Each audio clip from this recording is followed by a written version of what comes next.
Saturn's Golden Age, the age that man later called the Age of Kronos, is remembered with nostalgia as an age of bliss. References to the Age of Kronos in ancient lore are very numerous. Hesiod tells of a golden race of mortal men who lived in the time of Kronos when he was reigning in heaven, and they lived like gods, without sorrow of heart, remote and free from toil. Miserable age rested not on them. The fruitful earth unforced bare them fruit abundantly, and without stint. They dwelt in ease and peace upon their lands, with many good things. Similarly, writes Ovid in the 6th book of his Metamorphoses, in the beginning was the Golden Age, when men of their own accord, without threat of punishment, without laws, maintained good faith, and did what was right. The earth itself, without compulsion, untouched by the hoe, unfurrowed by any share, produced all things spontaneously. It was a season of everlasting spring. Rabbinical sources recount that men lived under very favorable conditions before the deluge, and that these contributed to their sinfulness. They knew neither toil nor care, and as a consequence of their extraordinary prosperity, they grew insolent.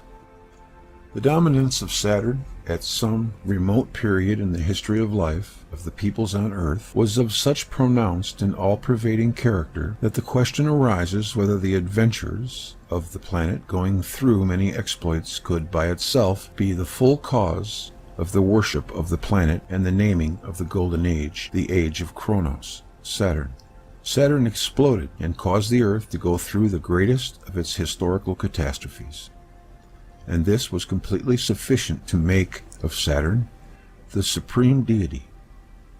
But it appears that the age of Saturn is a name for the epoch before the deluge. After the deluge, Saturn, dismembered, almost ceased to exist as a planetary body, and when at length it was reconstituted, it was fettered by rings, and was far from being the dominant celestial body that would behoove it as the supreme deity of the epoch. The age of Kronos is so glorious an age that it is hardly thinkable to connect it with the period after the deluge.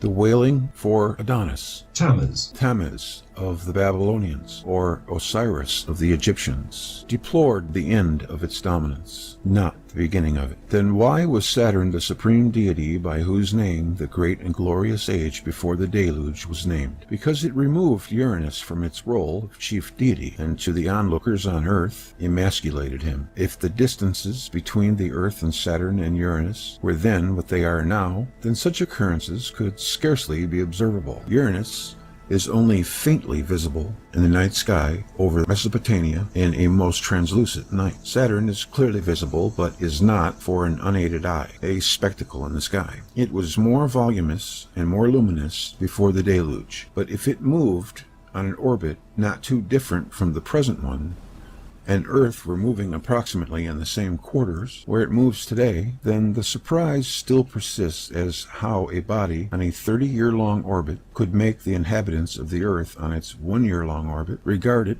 as the supreme of all celestial bodies in the sky. The appellative sun employed for Saturn could be explained by its unusual brightness when it exploded as a nova for a short time, actually for 7 days before the beginning of the deluge on Earth, assuming the length of the day in those times to have been not too dissimilar from its present value, the velocity of the moving masses being in the order of 100 kilometers a second, or 8,600,000 kilometers in a 24-hour period, and the Earth and Saturn being on the closest points of their reciprocal orbits, or in conjunction, which is another surmise. In 7 days, a distance of circa 60 million kilometers would be covered. On present orbits, the distance between Saturn and Earth varies from 1,279 million kilometers at superior conjunction and 1,578 million kilometers at opposition. The lesser of these distances is circa 21 times greater than that above calculated. This means also that unless the velocity of the ejected water was an order of magnitude greater than 100 kilometers per second, The distance between Saturn and Earth must have been substantially smaller than it is at present. I have rather arbitrarily selected a figure of 100 kilometers a second for the motion of the exploded material. Today, the escape velocity, or the speed required for a projectile on the surface of Saturn to leave the gravitational attraction of the planet, is but 35 kilometers a second. For Jupiter, the escape velocity is 59 kilometers a second. Assuming that Saturn was a mass equal to that of Jupiter, the same figure would apply to it too. With 100 kilometers a second, we have almost double the velocity of escape. The arbitrariness of the assumption of such velocity for our calculations is obvious, but if the set of figures is not too far from what they actually were, the conclusion would be that of Earth from Saturn was but a 20th part of what it is now. This would permit us to speculate whether Earth could, at some early period, have been a satellite of Saturn. The distance, 60 million kilometers, is commensurate with the distance of Mercury from the Sun, or 58 million kilometers. Jupiter's satellites revolve at distances up to 24 million kilometers from the primary. Theoretically, Saturn could have satellites as large as the Earth. The Moon is only 1/40th of the Earth in volume, whereas Saturn is 760 times larger than our planet. If such was ever the case, the age of Saturn, and the very unusual conditions under which mankind lived in it, and Saturn's worship prior to the deluge, would gain in meaning. The appellative sun used for Saturn would be understood as resulting not only from the great light it emitted for a short period when a nova, but also from its long-standing role of a primary for the revolving Earth. If there is truth in the surmise, and nothing more it is than a surmise, that the Earth was once a satellite of Saturn, the latter must have revolved closer to the Sun in order that the Earth should receive heat from it. Saturn exudes little heat, and if the age of Kronos was a golden age, then it is also proper to assume that the conditions on the satellite Earth were not unfavorable for life. The geological record documents extreme climates for the past of the Earth. Times when corals grew in the Arctic, and times when the Earth, partly even on the equator, was fettered by ice.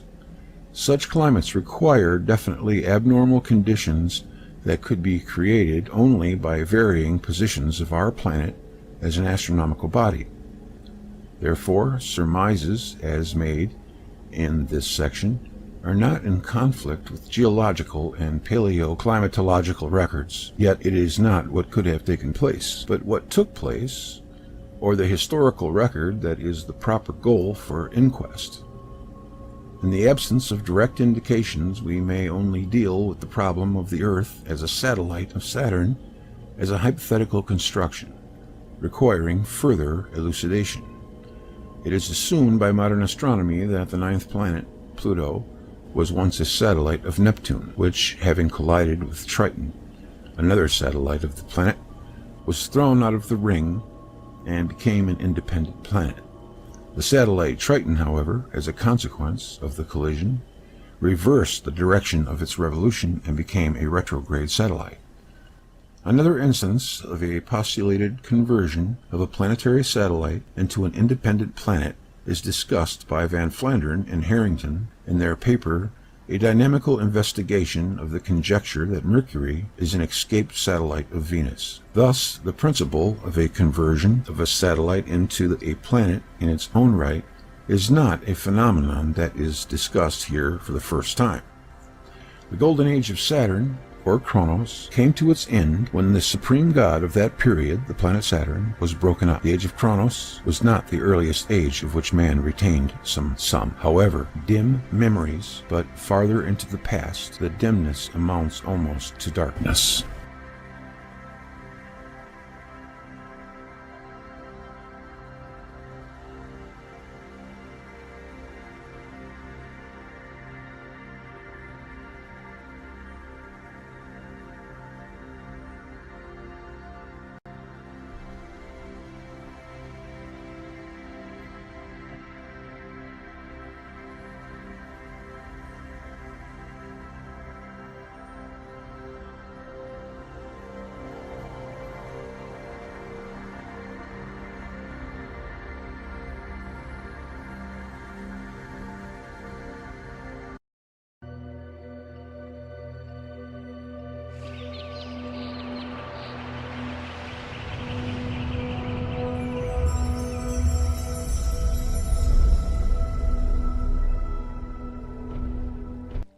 The worship of Saturn. Saturn, so active in the cosmic changes, was regarded by all mankind as the supreme god. Seneca says that Epigenes, who studied astronomy among the Chaldeans, estimate that the planet Saturn exerts the greatest influence upon all the movements of celestial bodies. On becoming a nova, it ejected filaments in all directions, and the solar system became illuminated, as if by 100 suns. It subsided rather quickly and retreated into faraway regions. Peoples that remembered early tragedies enacted in the sky by the heavenly bodies asserted that Jupiter drove Saturn away from its place in the sky. Before Jupiter, Zeus, became the chief god, Saturn, Kronos, occupied the celestial throne. In all ancient religions, the dominion passes from Saturn to Jupiter. In Greek mythology, Kronos is presented as the father and Zeus as his son, who dethrones him. Kronos devours some of his children. After this act, Zeus overpowers his father, puts him in chains, and drives him from his royal station in the sky. In Egyptian folklore, or religion, the participants of the drama are said to be Osiris Saturn, brother and husband of Isis Jupiter. The cult of Osiris and the mysteries associated with it dominated the Egyptian religion as nothing else. Every dead man or woman was entombed with observances honoring Osiris. The city of Abydos in the desert west of the Nile and northwest of Thebes was sacred to him. Sais in the delta, used to commemorate the floating of Osiris' body carried by the Nile into the Mediterranean. What made Osiris so deeply ingrained in the religious memory of the nation that his cult pervaded mythology and religion? Osiris' dominion, before his murder by Seth, was remembered as a time of bliss. According to the legend, Seth, Osiris' brother, killed and dismembered him, whereupon Isis, Osiris' wife, went on peregrinations to collect his dispersed members. Having gathered them and wrapped them together with swathings, she brought Osiris back to life. The memory of this event was a matter of yearly jubilation among the Egyptians. Osiris became Lord of the Netherworld, land of the dead. A legend, a prominent part of the Osiris cycle, tells that Isis gave birth to Horus, whom she conceived from an already dead Osiris, and that Horus grew up to avenge his father by engaging Seth in mortal combat. In Egyptology, the meaning of these occurrences stands as unresolved mystery. The myth of Osiris is too remarkable and occurs in too many divergent forms not to contain a considerable element of historic truth, wrote Sir Alan Gardner, the leading scholar in these fields. But what historical truth is it? Could it be of an ancient king upon whose tragic death the entire legend hinged? Wondered Gardner. But of such a thing, not a trace has been found before the time of the pyramid texts. And in these texts, Osiris is spoken of without end. There he appears as a dead god, or king, or judge of the dead. But who was Osiris in his life? Asked Gardner. At times, he is represented to us as the vegetation which perishes in the flood water, mysteriously issuing from himself. He is associated with brilliant light. After a life of studying Egyptian history and religion, Gardner confessed that he remained unaware of whom Osiris represented or memorialized. The origin of Osiris remains from me an unsolvable mystery, nor could others in his field help him find an answer. The Egyptologist John Wilson wrote that it is an admission of failure that the chief cultural content of Egyptian civilization, its religion, its mythological features, again and again narrated and alluded to in text and represented in statues and temple reliefs, is not understood. The astral meaning of Egyptian deities was not realized, and the cosmic events their activities represent were not thought of. The prophet Ezekiel in the Babylonian exile had a vision, the likeness of a man, but made of fire and amber, who lifted him by the lock of his hair, and brought him to some darkened chamber where the ancients of the house of Israel, with censers in their hands, were worshipping idols portrayed upon the wall round about. Then the angel of the vision told him, Thou shalt see greater abominations that they do. And he brought the prophet to the door of the gate of the Lord's house, and behold, there sat women weeping for Tammuz. Next, he showed him in the inner court of the Lord's house, with their back toward the temple of the Lord and their faces toward the east, and they worshipped the sun toward the east. The worship of the sun and the planets was decried by Jeremiah, a contemporary of Ezekiel. But what was this weeping for Tammuz? Tammuz was a Babylonian god, one of the months of the year, approximately coinciding with July, in the summer, was named in his honor. By this very name it is known in the present-day Hebrew calendar. Tammuz was the god that died and was taken and was then hidden in the underworld. His death was the reason for a fast, accompanied by lamentations of women of the land. His finding or his return to life and resurrection were the motifs of the Passion. Tammuz was a god of vegetation and of flood and of seeds. The god Tammuz came from Armenia every year in his ark in the overflowing river, blessing the alluvium with new growth. In the month of Tammuz he was bound to the liturgies speak of his having been drowned among the flowers which were thrown upon him as he sank beneath the waves of the Euphrates.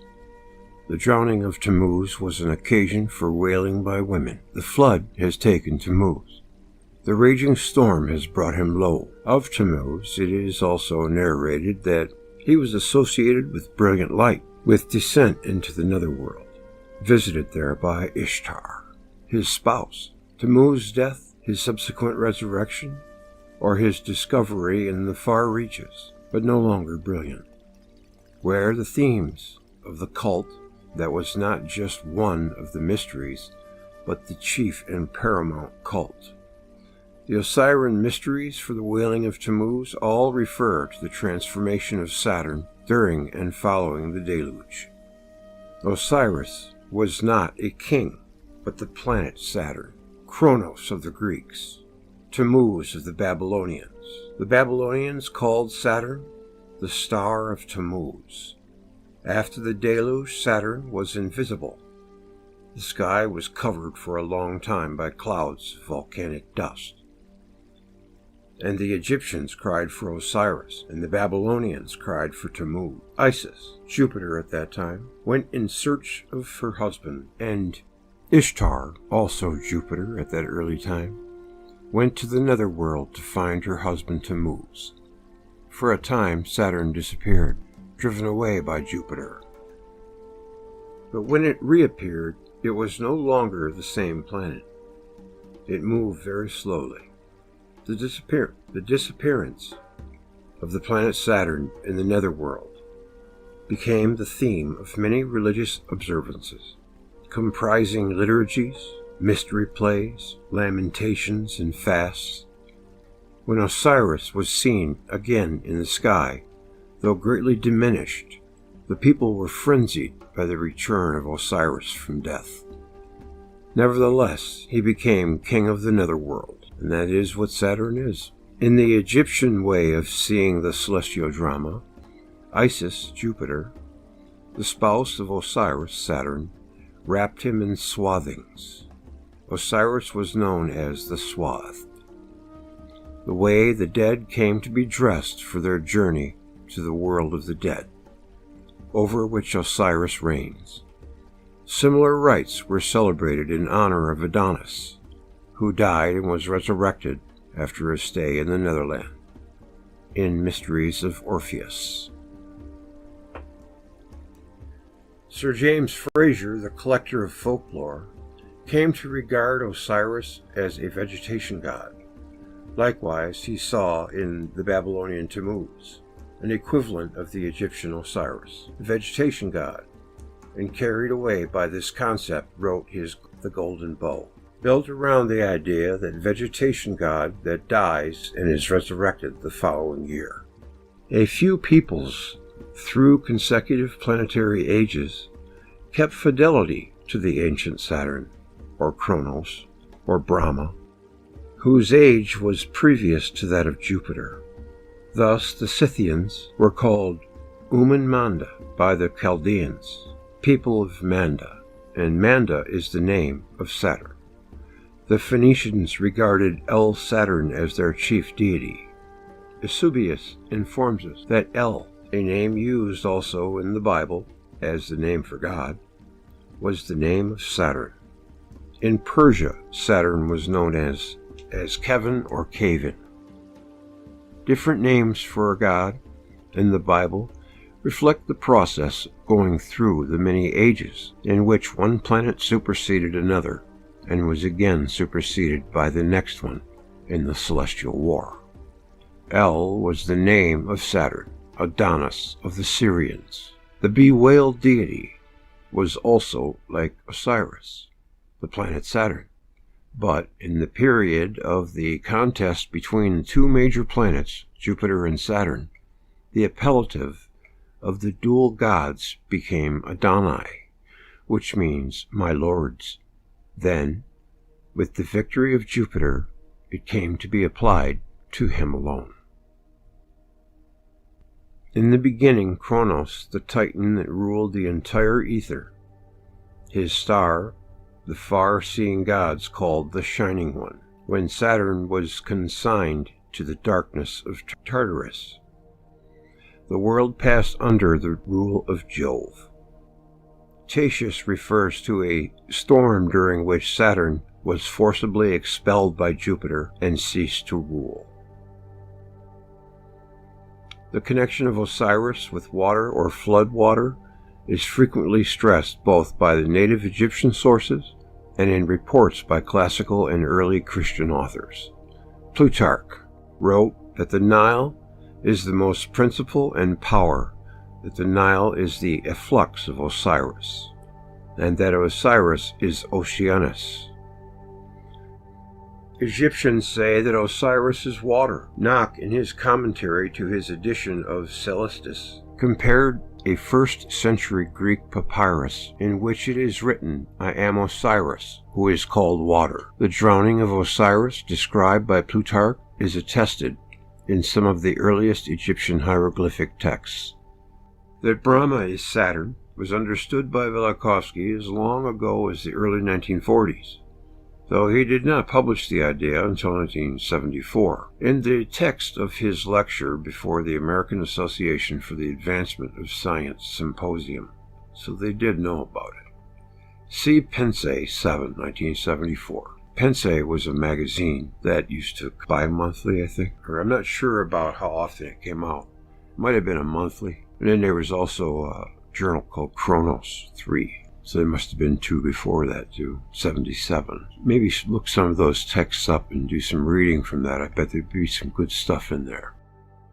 The identification of Brahma with Saturn is evidenced by the fact that the god is assigned a celestial sphere. The Ramayana, translated by R. Griffith, Volume 1, London, 1870. The Kalika Purana,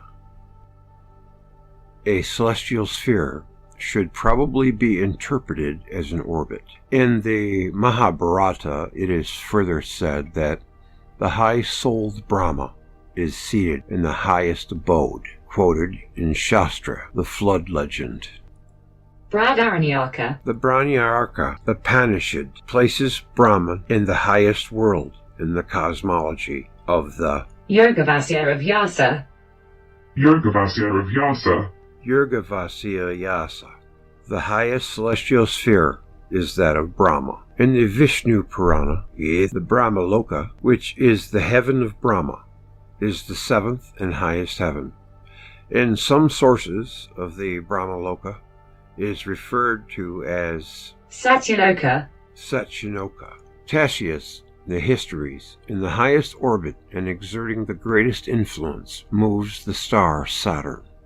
Many years ago, F. Wilford reported the opinion of certain learned Brahmins who told him that while Shiva shines in the planet Jupiter, Saturn is directed by Brahma. The Hindus. Asiatic Researches 3. The Hindu Pantheon. I believe Wilford is the unacknowledged source of Moore's assertion that Brahma is Saturn. In China, the planet Saturn was associated with the palace with the emperor. It was called the planet of the Son of Heaven. Praeparatio of Angelica Was deified in the star Saturn. This statement is quoted by Eusebius from Philo's redaction of the lost Phoenician history Sanchuniathan. of Sanchuniathan. Some celestial writers, among them Tacitus, alleged that the Jews were worshippers of Saturn.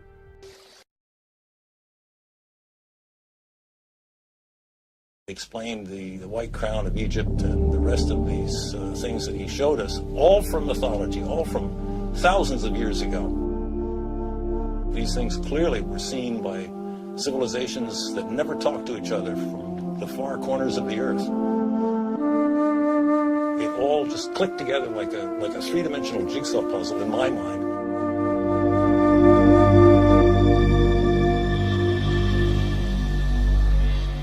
A breakthrough for me came when I realized that many different cultures spread around the world use different words, different symbols, different myths to describe precisely the same formations in the sky. The Ouroboros, or celestial serpent biting its tail, for example, occurs on every habitable continent, but it has no ties to the world we now observe. Like all of the archetypes, it is part of an alien sky. A cosmic column rising to the center of the sky, holding aloft the wheel of heaven. And much more than a wheel, because this was the revolving cosmic temple, the city of the gods, the kingdom of heaven, always resting on the cosmic column. Then there's the image of the four rivers or pathways radiating from the center of the sky out to the boundary, the rim of the wheel. The simplest forms lead you invariably to the full story of world mythology. The hero's journey unfolds as the story of the wheel's axle. The mother goddess finds her identity in the star at the summit, the hub and spokes of the wheel.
Between 20,000 and 40,000 years ago, humans in Europe entered into a dark and foreboding gloom, lit their animal fat-fueled lamps, and proceeded to produce artistic masterpieces that, when rediscovered millennia later, led Pablo Picasso to declare modern art had invented nothing. The subterranean gloom encountered by these early artists was nothing substantially different from their everyday existence on the surface above. Outside these caves, in the open air of a world existing under a chaotic void-like sky, mankind's early ancestors are reported in myth to have lived in a perpetual twilight, devoid of our current sun. Their world, according to many ancient creation accounts, was permeated by a dull glow that provided barely enough light in which to read your average Paleolithic newspaper. Eduardo Cardona, in a chapter in his book, Godstar, titled The Age of Darkness, points to comments made by P. Wheeler on the Japanese creation myth that indicate the universal nature of the Kronos-Saturn myth as the main construct in this primordial age of darkness. In the earliest legend with which the recital opens, one recognizes the primal myth, the development from a primordial darkness of chaos. This is the Kronos legend, in its 1,000 forms, the father of all mythologies, upon which so many peoples have constructed their cosmogonies, while also providing many direct quotes from various world creation myths, including Jewish literature. Cordona cites H. Osborne, whose work on South American mythology also recognized this primeval age of darkness theme. Some mythological cycles feature a primitive age of darkness before the existence of the sun, when human beings lived in a state of anarchy without the techniques of civilized life, an age before the existence of the sun, as noted by Cordona, which descriptions may leave the reader with the mistaken impression that without the sun there was no light at all. Yet this is not quite the case in mythology, and the same creation myths point to the existence of at least a modest amount of light before the coming of the sun, albeit from a different source to our sun. That source was Saturn, the ancient creator god, in his myriad of forms throughout world mythology, and conclusively identified with the planet Saturn. This celestial Saturn was the very same small and weak raven character in the Eskimo creation myth.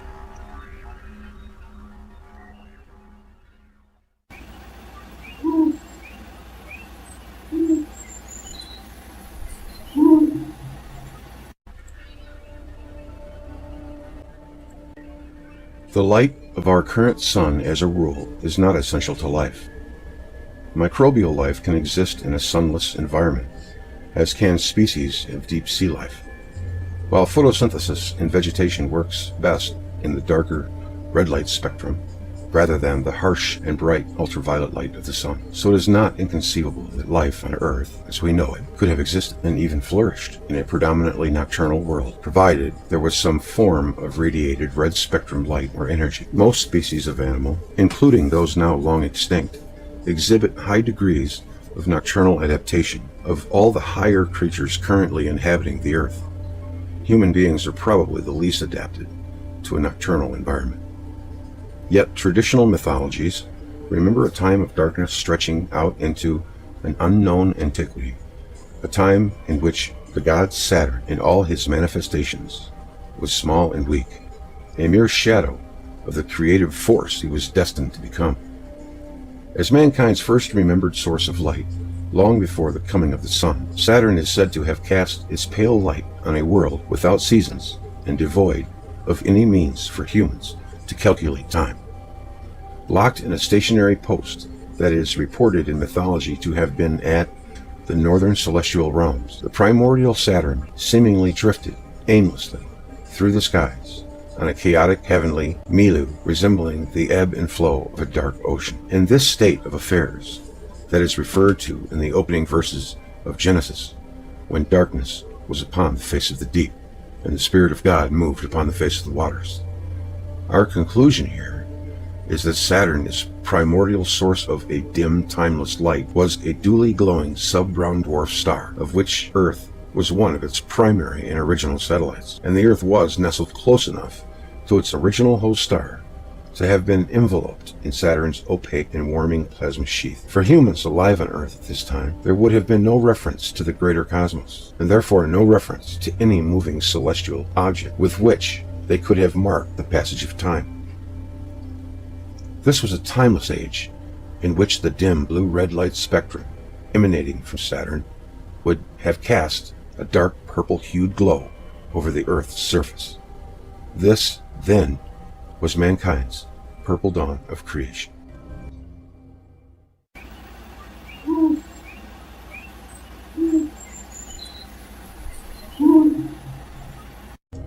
Electric universe physicist Wallace Thornhill has suggested that planets orbiting closely to brown dwarf stars would be the best place to go looking for life as we know it outside the solar system.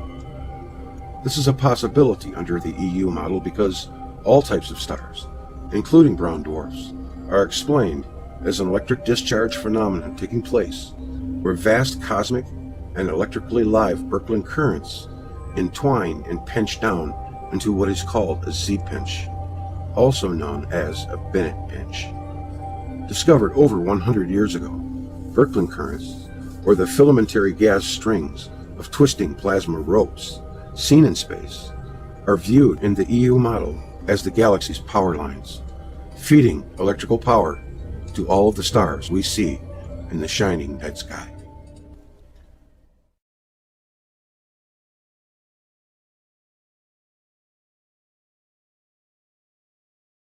The eyes of that extinct species of giant, whose bones fill the mountains of America, have gazed on Niagara as our eyes do now. Abraham Lincoln, 1848. He who knows nothing is closer to the truth than he whose mind is filled with falsehoods and errors. Thomas Jefferson.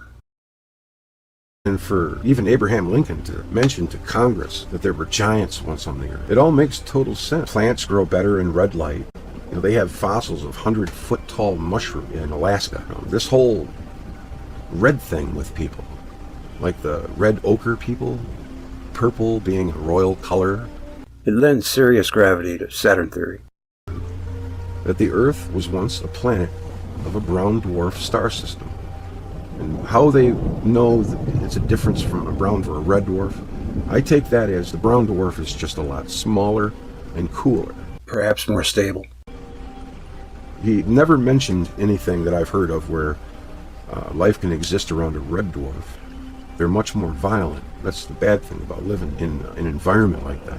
It can affect you, and there would be many, not many, but more than a few extinction events every so often. I mean, for all we know, it could happen here too.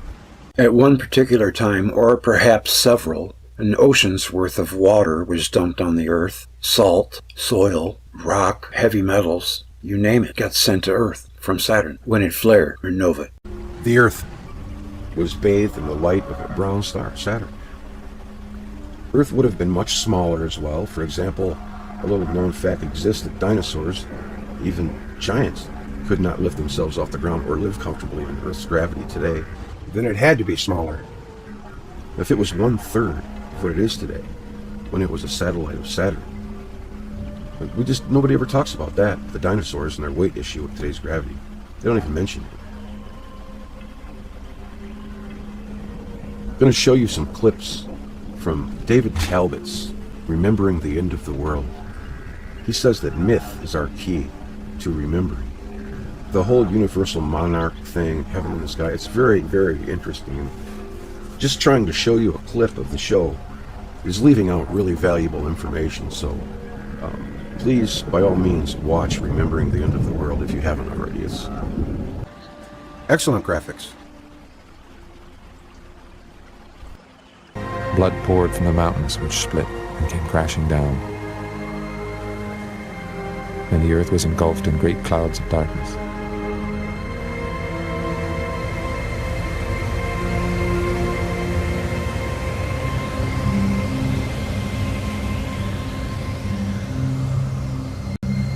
But the dragon is a biologically impossible monster.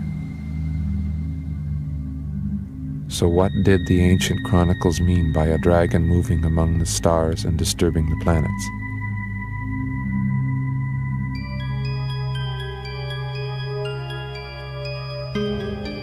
The Aztecs and Maya, the Babylonians, the Egyptians, the Chinese, Japanese, and Oceanic races, early British, Celtic, and Germanic nations, the Greeks and Romans, all employed the cosmic serpent or dragon as a hieroglyph for one celestial phenomenon, a comet.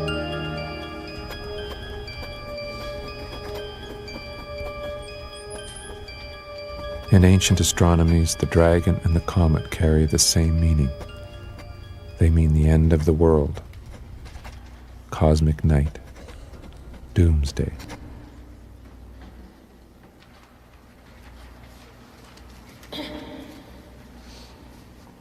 Velikovsky had noticed that the most common symbol of sweeping catastrophe was the serpent or dragon attacking the world.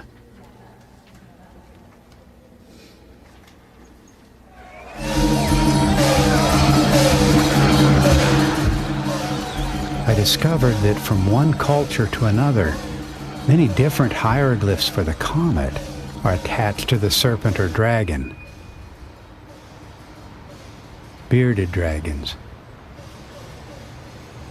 fiery dragons, serpents with long flowing hair, feathered serpents. This led me to a guiding principle. When different symbols all point to the same thing, you are on the edge of discovery.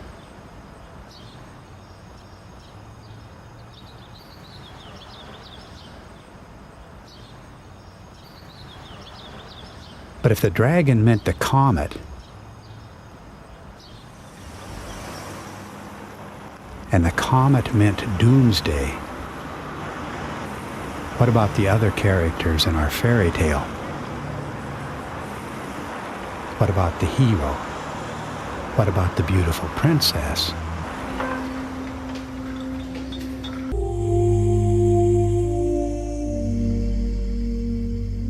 In the myth of St. George, the dragon of darkness attacks the village and carries off the beautiful princess.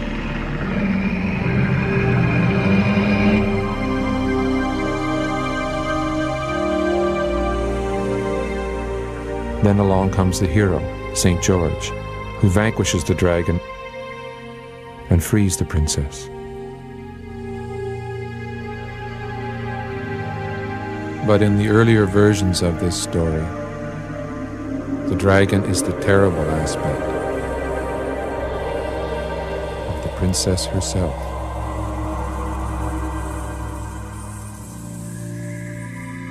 So the hero is actually saving the princess from her own alter ego.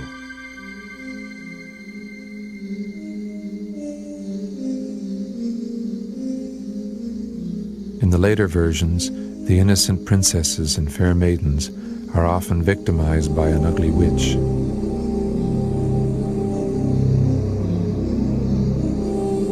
And yet the witch, the devouring hag, and the ogress, like the dragon, all represent the alter ego, or terrible aspect, of the princess herself. And while the witch may soar across the sky with disheveled or flaming hair, she also takes the form of a serpent or fire-breathing dragon when she grows wrathful.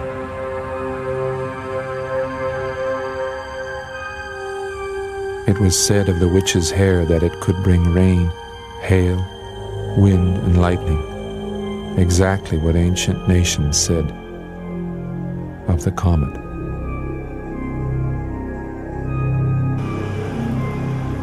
So too the witch's broom.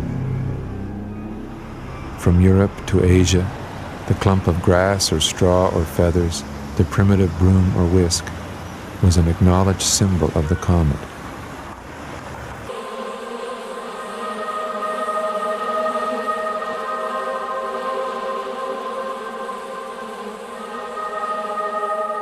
In the Americas, Aztec history remembered Venus as the great feathered serpent, and they called Venus the smoking star, the very phrase they used for a comet. The stargazers of Peru knew Venus as Chasca, the long-haired star, the most common phrase for the comet among ancient peoples. Venus, daughter and spouse of the universal monarch.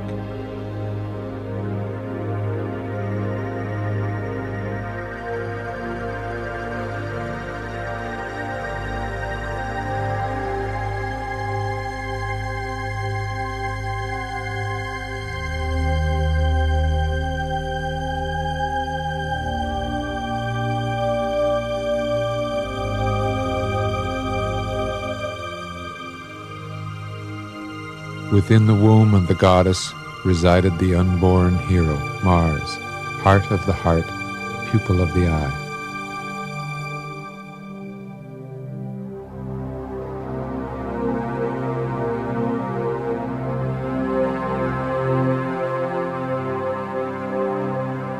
The goddess was the great star, radiating its comet-like hair in all directions, the celestial prototype of the beautiful princess.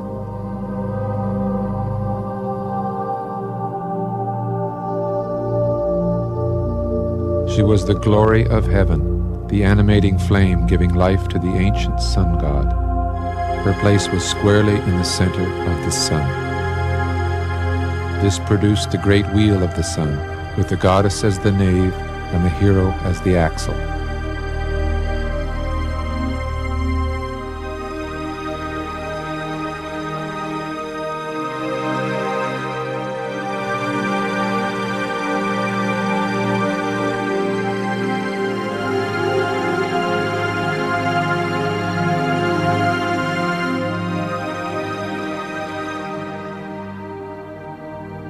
As the configuration evolved, the comet-like streams gathered into 3 rays, remembered as the triform or threefold goddess.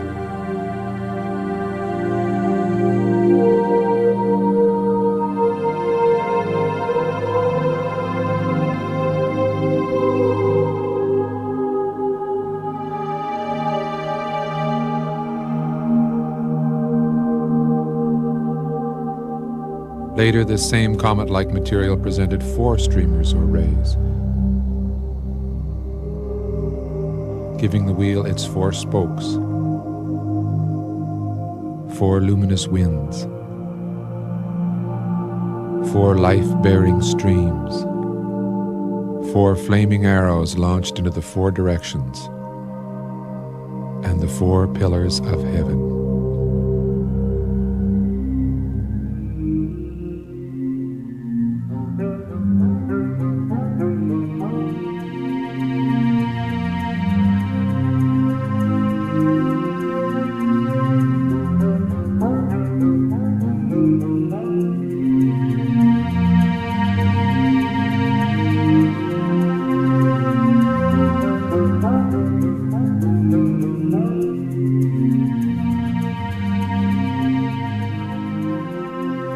Day and night arrived with the coming of a great... Saturn's crescent horns provided the celestial timepiece for the daily cycle, fading against a brightening sky as they rose to the right.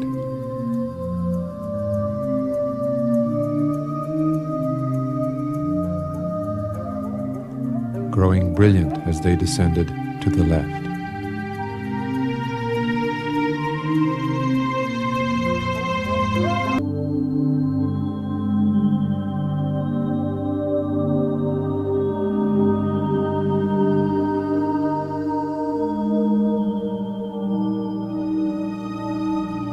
Hero and goddess engaged in a spiraling dance about the cosmic center.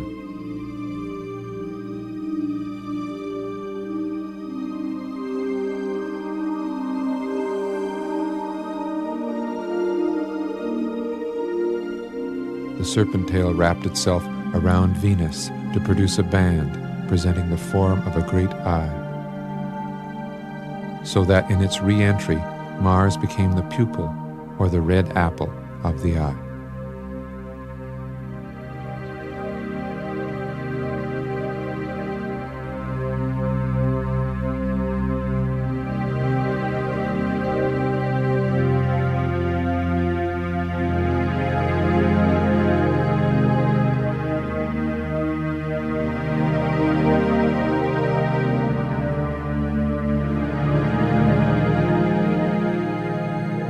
Saturn's golden age was interrupted by Catastrophic, when the enclosure of the gods was sealed shut.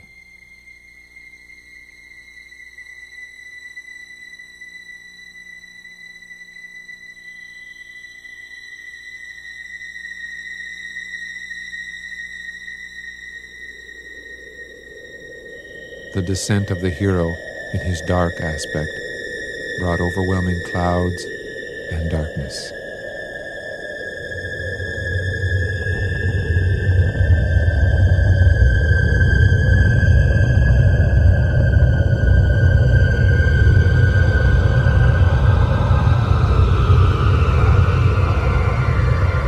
This was the underworld journey, the archetypal ordeal of the hero, and for the earth, a deluge of fire and water.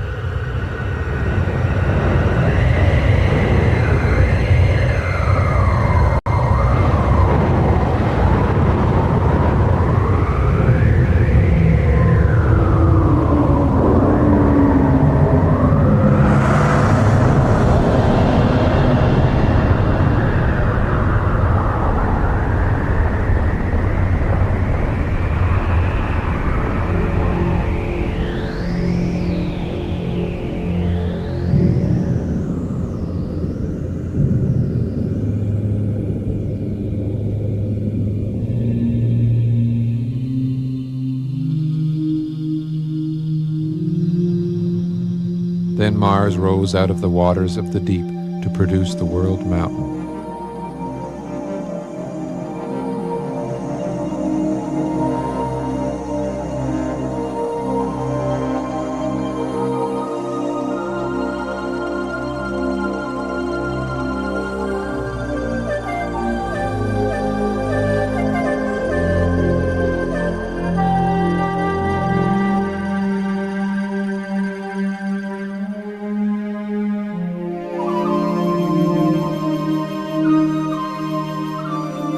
The opened eye of Venus formed the rim of the great world wheel, the fiery body of the encircling serpent.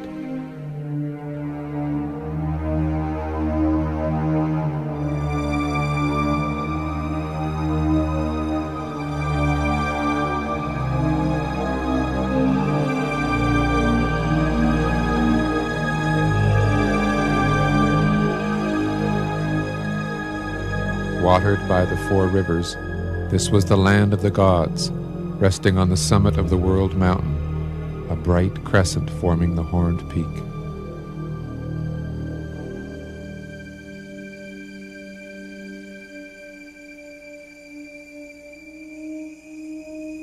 The mountain of Mars became the mooring post of the turning sky.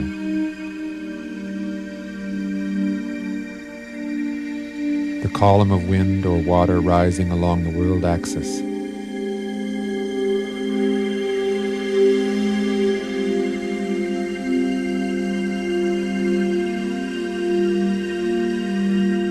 The pillar of the cosmos, with its four extensions holding aloft the world wheel.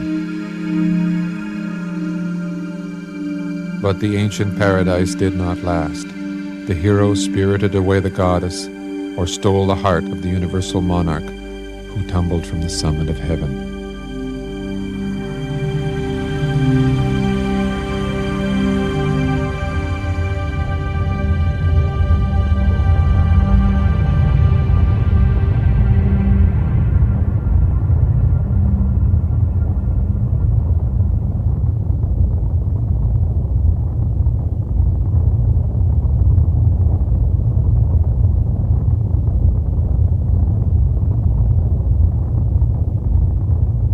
The Golden Age gave way to the cosmic night, when the hordes of chaos were set loose and the doomsday dragon moved about in the sky, a monster created by the twisting forms of Venus and Mars. It was then that the terrible goddess appeared with wildly disheveled hair, lamenting the death of the universal monarch. In the events that follow, the hero will subdue the dragon or pacify the raging goddess. The universal monarch's own son, Jupiter, will be installed in the center of the sky. But the universal monarch has departed, and with his death comes the end of the Golden Age. All that remain are fragments of a collective memory, and hidden deep in the human psyche, a sense of something irrevocably lost, and yet eternally yearned for. A paradise when heaven and earth were one. The death of this paradise was the birth of myth.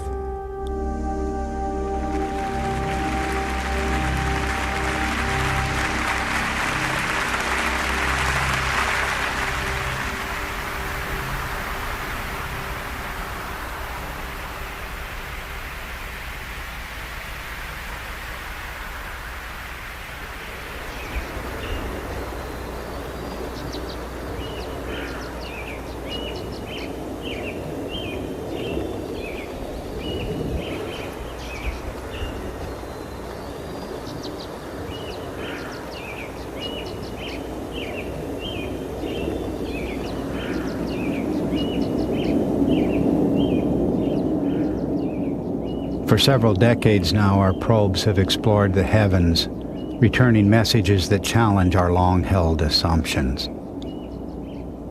Where we expected answers, we found mysterious contradictions.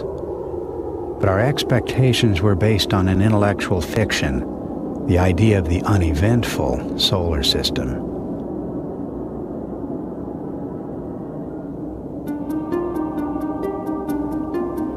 Can we allow for the possibility that our ancestors experienced extraordinary cosmic events, events we've simply forgotten?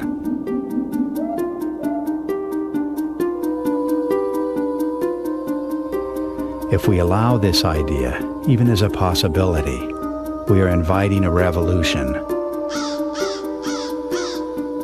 One discovery will lead inexorably to another, and our entire perspective on the past and the future will be forever changed.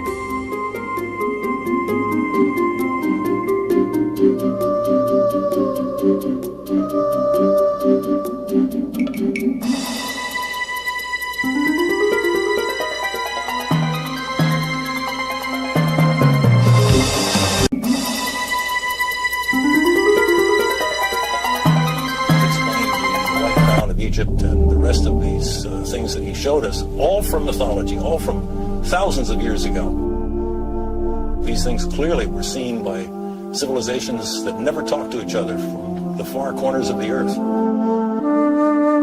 It all just clicked together like a three-dimensional jigsaw puzzle in my mind.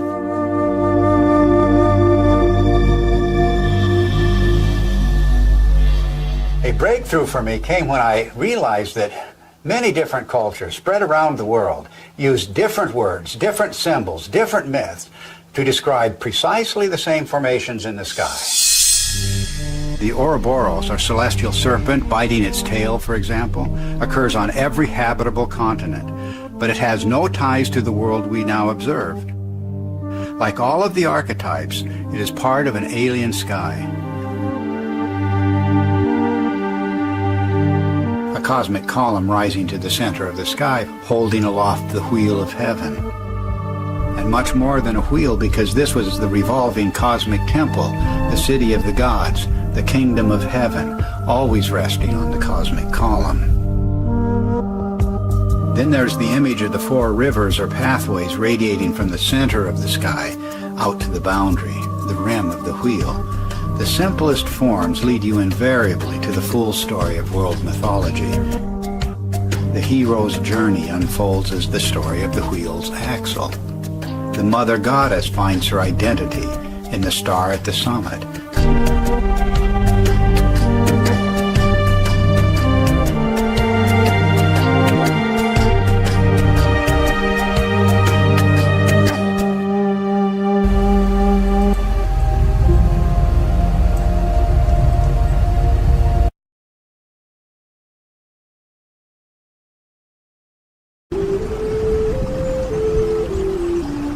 The story of the Royal Society. They were created, apparently, on 28th November 1660. Followed a lecture at Jessam College by Christopher Wren, joined by other leading polymaths, including Robert Boyle, John Wilkins. The group soon received royal approval. It would be known as the Royal Society of London for improving natural knowledge. The Royal Society's motto, nullus in verba, is taken to mean take nobody's word for it, expression of the determination of fellows to withstand the domination of authority and to verify all statements by an appeal to facts determined by experiment. They violate their own motto. They ignore facts and even hide them or cover them up. The real story of the Royal Society was that they were created by the same people who created the Masons and the Rosicrucians, Francis Bacon and Sir John Dee, to control information, because they know that knowledge is power. They paid Darwin to come up with his theory and then claimed that evolution is not a theory, it's a proven scientific fact. Well, I guess that depends on what you want to believe. A belief has no place in science. Once you have a belief, you have to defend it. But I bet you they're a lot closer to the truth than the Royal Society is. It is the same thing in every single science, even events in history. We never get the straight story. The thing about a story is, with scientific reports, and it's the same with news reports, usually the first unfiltered stories you get at an event's happening is closer to the truth than after damage control can come in. But you would think recreating the sun in the laboratory would be like huge news. It should be science changing that they can recreate. But it goes completely unnoticed and gets ignored.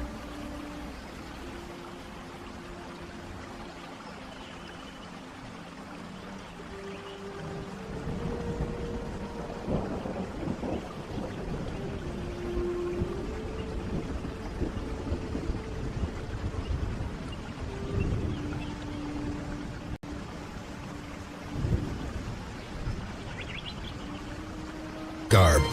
His sword and battle axe are resting next to him. The length of the skeleton is 4.5 yards, and the teeth of the big man are measured at 6.5 inches long and 2 broad. End quote. Adding to the evidence verifying the existence of giants are numerous gigantic fossilized footprints. For example, an imprint of a human foot 80 centimeters or 2.5 feet in length has been unearthed in Tanzania. Similar footprints of a slightly smaller size, about 50 centimeters or 1.5 feet, were found in the Nevada desert, left approximately 250 million years ago. A series of handprints was found next to traces of dinosaurs near a village in Turkmenistan. The height of the giant that left them is estimated at about 5 meters, almost 16.5 feet, and lived 150 million years ago. A human tooth 5 times larger than an ordinary man's tooth was found in Hong Kong in 1935. A 60 centimeter or 2 foot high human skull with 2 rows of teeth was found in Alaska in 1950. And a 50-foot long petrified human skeleton, that's 15 meters folks, was found in Mongolia in 1999. The sheer plethora of evidence allows us to state unequivocally that giants did indeed once exist. But whether they were a single people who settled all over the earth or belonged to different races, this is a question which scientists have yet to unambiguously answer. But if giants really existed, and not only in myth and legend, then it stands to reason that other traces of their lives should also exist. For example, architectural structures and other such objects. In the opinion of a number of scientists, the numerous megalithic objects that have been discovered all over the Earth serve as proof of the prior existence of giants. Even in our time, with modern technology, it is extremely difficult to build such monumental objects, and tens or even hundreds of thousands of years ago, without some kind of mechanical lifting mechanisms, it seems that it would have been virtually impossible. And yet, they exist. This is the famous Baalbek Terrace located in Lebanon near Beirut. 3 huge stone slabs, each weighing about 800 tons, are embedded in its base. The plates are identical and fit together so seamlessly that one cannot even insert the blade of a knife between them. Researchers calculated that to install just one such stone block, 21 meters wide and 54 meters long, would require the simultaneous effort of at least 35,000 people. Who, how, and why did they do it? Handwritten Arabic treatises say that the structure was built as a temple of Jupiter, and that the giant beings built it on the orders of King Nimrod just after the flood. The ancient city of Teotihuacan, the City of Gods, is located 31 miles from Mexico City and is an entire complex of huge stone blocks. According to the most common historical version of events, the city was built by giants to turn people into gods. Its layout resembles a model of the solar system. From the central temple, which embodies the sun, at appropriate distances are the planet temples, even including Pluto, which modern astronomers only discovered in 1930. This means that the inhabitants of this site somehow already knew a great deal of astronomy, even at that ancient time.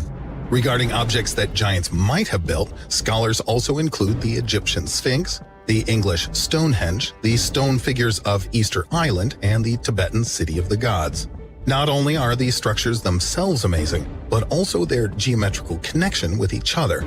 For example, a line drawn from the Tibetan City of Gods to the Egyptian Sphinx, if continued, leads directly to Easter Island, and another line from the City of Gods through the Mexican pyramids also goes to Easter Island.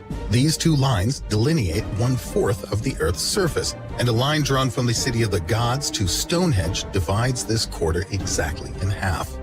And what about modern people who are giants? One view is that the life and then disappearance of these giants is related to some cosmic cataclysm. There is evidence that hundreds of millions of years ago, a huge asteroid approached our planet, and the dimensions of this asteroid exceeded those of our present-day moon. It's postulated that it became a satellite of the Earth, and because of this, the gravity in our planet was significantly weakened.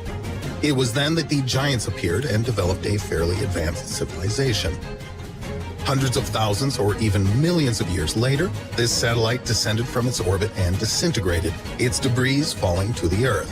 Survivors of the disaster, through mutation and adaptation, decreased in size, as the gravity on the planet had suddenly increased dramatically. In addition, the ozone layer of the atmosphere decreased sevenfold, increasing the negative impact of solar radiation. Now, a smaller body meant less total surface area and thus a lesser exposure to the sun's radiative effects. Some researchers have ascertained that before the catastrophe, the Earth's atmosphere contained 1.5 times as much oxygen as now. Large animals thrive with more oxygen, and this helps explain the fossil record of all the giant animals and plants characteristic of that time, which obviously would also be beneficial to giant humanoids. After the disaster, the size of the giants gradually decreased. According to some well-known anthropologists, such as Christopher Bohm and Franz Weidenreich, before the explosion and fall of the satellite asteroid, the Asuras, inhabitants of the legendary continent of Lemuria, reached a height of 50 meters or 160 feet. As a result of the catastrophe, the continent divided, and the once united race of giants were now isolated from each other. Comet fears is going to run into the work of Immanuel Velikovsky, the controversial theorist who suggested that, well, there's a reason for the fears of comets around the world. We experienced this horrific cometary catastrophe. The world was devastated by a comet just a few thousand years ago. And Velikovsky went further. He said that not that long ago, planets appeared in the sky with comet-like attributes. In particular, he named the planet Venus as the great comet of antiquity.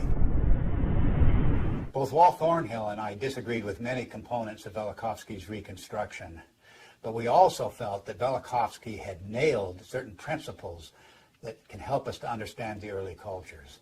In particular, Velikovsky was correct in naming the planet Venus as the great comet.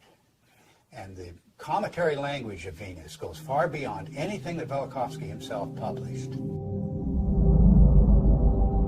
In every corner of the world, the language of the comet and the language of Venus are identical. Venus as serpent or dragon. Venus as torch of the sky. Venus as long-haired star. Venus as bearded star. The Sumerian goddess Inanna was identified as Venus. She was the Lady of Life. But in her terrible aspect, she became a dragon-like flame in the sky.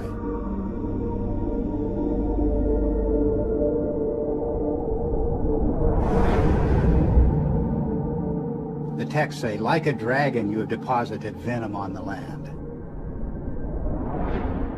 raining the fanned fire down upon the nation. Inanna became a roaring storm. She devastated the land. Mankind comes before you in fear and trembling at your tempestuous radiance. the texts say. Inanna's Babylonian counterpart Ishtar was also identified as Venus. She was the shining torch of heaven and earth. Furious and irresistible onslaught. I rain down like flames, the goddess announces. The Egyptian goddess Sekhmet has the same attributes. She takes the form of the fiery Uraeus serpent. She becomes a flame of fire in her tempest, a star scattering its flame in fire. Sekhmet herself says, "The fear of me is in their hearts, and the awe of me is in their hearts." No one at all can approach her, the coffin texts say. The streams behind her are flames of fire. The astonishing fact is that goddesses everywhere exhibit this terrifying and cometary aspect. The Canaanite Inanna, the Hindu Kali and Durga, the Greek Aphrodite, Athena, Medusa, and countless others. And of course you can add numerous counterparts in the New World, from the Incan goddess Chaska to the Aztec goddess Xochiquetzal to the legendary Nokomis of North American Indian tribes. The serpent or dragon is an unexplained mythical archetype. There's nothing like it anywhere in the biological world.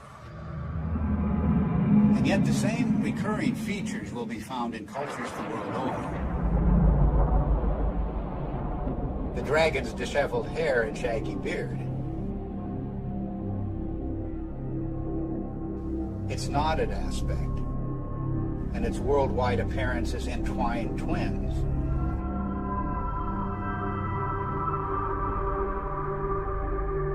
Its fiery or lightning-like emanations, and its effusive feathers. In all of the ancient serpent or dragon images, it's the luminous, filamentary, braided, spiraling, metamorphosing, and destructive aspects that stand out. The very traits of high-energy plasma discharge. The attributes of these mythic monsters remain unexplained only until we see the hairy and feathery attributes of the electric arc in the laboratory. We see precisely the same thing in enhanced images of the comet's tail. And we see the same thing in the comet-like discharges of distant nebulas. Gases in a vacuum don't behave this way, but electrified plasma does.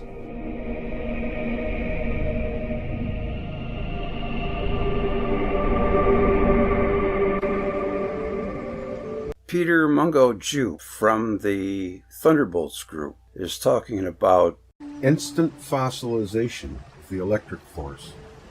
The thunderbolts are so powerful that they could instantly fossilize a mammoth or something else. This is the picture of his video. I'll put it down in the links. Highly recommend it. It's very interesting. But new research is being uncovered all the time with the Thunderbolts group. It won't be long before they'll be able to start their own astrophysical journal. And then they can just ignore the ignorers. It's just sad, really, that everybody has to try to play king of the hill. And they worry more about their livelihood than they do about the truth. I guess we gotta keep buying that gasoline.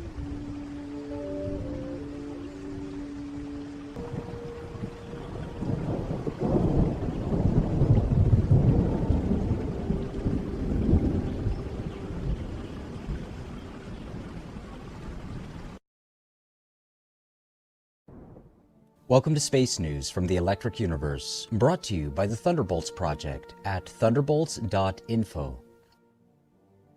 On this series, we have recently presented reports that challenge some of the bedrock beliefs about the history of our planet, our solar system, and the universe as a whole.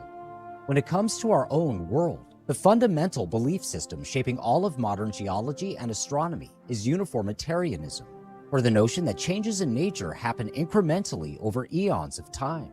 It's the position of the Thunderbolts project that evidence from increasingly fine data in numerous specialized fields only confirms the hypothesis of recent catastrophic events on our planet and in the inner solar system. In this episode, Bishop Nicholas Sykes explores the question, is our history far different from that which official science proposes? My previous videos in this series have considered the serious possibility of the science of the modern schools being wrong in areas of cosmology and physics about such diverse topics and phenomena as black holes, the Oort cloud, the composition and genesis of comets, the model of magnetic reconnection, the way the sun and other stars are powered, and Einsteinian relativity, including its restriction of the speed of gravity to the supposed maximum possible speed of electromagnetic radiation in vacuo. Science, however, is a broad subject. Indeed, one might adduce from the above, and far from exhaustive catalogue of contradictions that my colleagues and I are claiming that the whole enterprise of science is flawed in principle. It is necessary to deny that deduction categorically. In my view, what we are claiming is that human intellectual and moral error have, especially during the last 100 years, brought about grave flaws in that intellectual structure that in the second decade of the 21st century is being presented in the schools and in the media as settled science. One basic mistake is to ignore the reality that any science may only be regarded meaningfully as settled, and only tentatively at that, when its various theories continue to be open to being tested by experiment and observation. Any science theory claiming that further investigation into it is closed has by that claim unsettled itself. If some new observational or experimental discovery is considered to disturb what was formerly regarded as settled, then the true scientific method will seek to find further resources of observation or experimentation to investigate the issue. Too often one perceives those in their settled science castles pulling up the drawbridges as if new observations, experiments, and science models must be science's enemies, rather than having the possibilities of bringing health and renewal to the great structure of science and science education that our generation is called to bequeath to the future. One of the most long-standing such settled science castles is that model of the Earth's history that may be referred to as Lyellian uniformitarianism. Charles Lyell, 1797 to 1875, who preceded Charles Darwin, 1809 to 1882, and upon whose thought Darwin came to draw, accepting, one supposes, the Newtonian impression of a solar system that had run like clockwork for all of history, laid down the view that whatever past changes had ever been brought about in nature would have been essentially no different than what was observable in the present. And it seemed obvious that in the present time, natural changes were slow. Lyell's model of natural change in course of time overtook older models of catastrophic change accepted by many researchers, and particularly by Georges Cuvier, 1769 to 1832. In more recent times, models of punctuated evolution have been proposed by Stephen Jay Gould and others, but the conditions driving such punctuation are still assumed to have occurred only in periods of time before humans existed. It is therefore by no means altogether surprising that the electric universe model, which envisages catastrophic changes not only before the advent of man, or even only in man's prehistory, but actually within the historical period, has found the drawbridges being drawn up against its advance into the halls of academia. Catastrophe that is long ago and far away is one thing, but the possibility of catastrophe within human history is quite another. Once we accept that, who knows what the geological clock might begin to reveal about our own history, or indeed suggest about the future. Notwithstanding all this, the model of Lyellian uniformitarianism, if we are prepared to be scientific about the matter, should, in the name of science, be subjected to fresh scrutiny. Might not the EU model, which does encompass recent catastrophic change, be a means of renewing the science of our current geological and evolutionary outlook? For the science story of our own day, sticking to a centuries-old uniformitarianism has given us the mantra of no natural catastrophes for billions of years. The electric universe account, on the other hand, tells that such catastrophes must have occurred even within the lifespan of humanity. Let us, at the very least, put the two accounts head to head, ponder the matter, and learn. For continuous updates on space news from the electric universe, stay tuned to thunderbolts.info. I think that's an excellent segment from Bishop Sykes, and I'd just like to add one thing. It is incomprehensible to me that such an awesome power as that of electromagnetism exists in the universe, and cosmologists somehow really think that it's just a benign bystander. It's beyond me how they could possibly think that. It wouldn't be involved in the motions of the celestial sphere. That's all. It was pretty easy for me to grasp, and I'm not a genius, by no means. I just can't understand how they can't see it. They must be blind, or that obtuse, one of the two. And now academia is using governmental tactics like compartmentalization. There are all different kinds of astronomers now, instead of just an astronomer. One day it's like doctors. It was just MD and DO, and then all of a sudden, one day you got a specialist for everything. They keep them like that so it can be worked on a need-to-know basis. That's not how science should conduct itself. That's just giving them a tiny little tunnel to look down, and they can't look in any other direction because it's someone else's territory. And that's no different than how the CIA operates.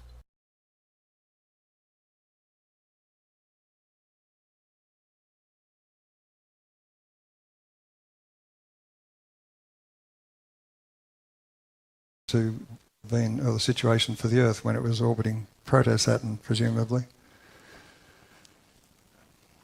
So we get to Proto-Saturn's capture. Capture by the Sun is almost impossible gravitationally because there is no energy loss. There's no way of losing energy. A body coming in and swinging around the Sun will depart again because there's nothing to put the brakes on and make it go around the Sun. Electrical capture has a huge cross-section by comparison. Two stars will see each other electrically once their heliospheres, or astrospheres as they're called generically, touch.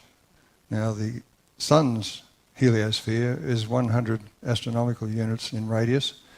Another star would be something comparable. So you're talking about a huge cross-section. So the chances of capture of an object is far greater than gravity would suggest. Actually, I'll explain more about this when I give my presentation on cosmology, this change in gravity and so on.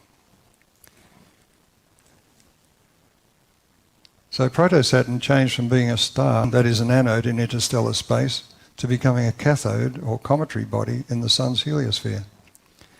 And like all cathodes, surface material is electrically ejected and the body may fragment under internal electrical stress. And this is the kind of thing which the ancients reported. As you may expect in the electrical model, a brown dwarf desert has been identified close to bright main sequence stars because the brown dwarf switches off and becomes a gas giant. And this is what is seen by astronomers. You won't find brown dwarfs orbiting closely to bright stars.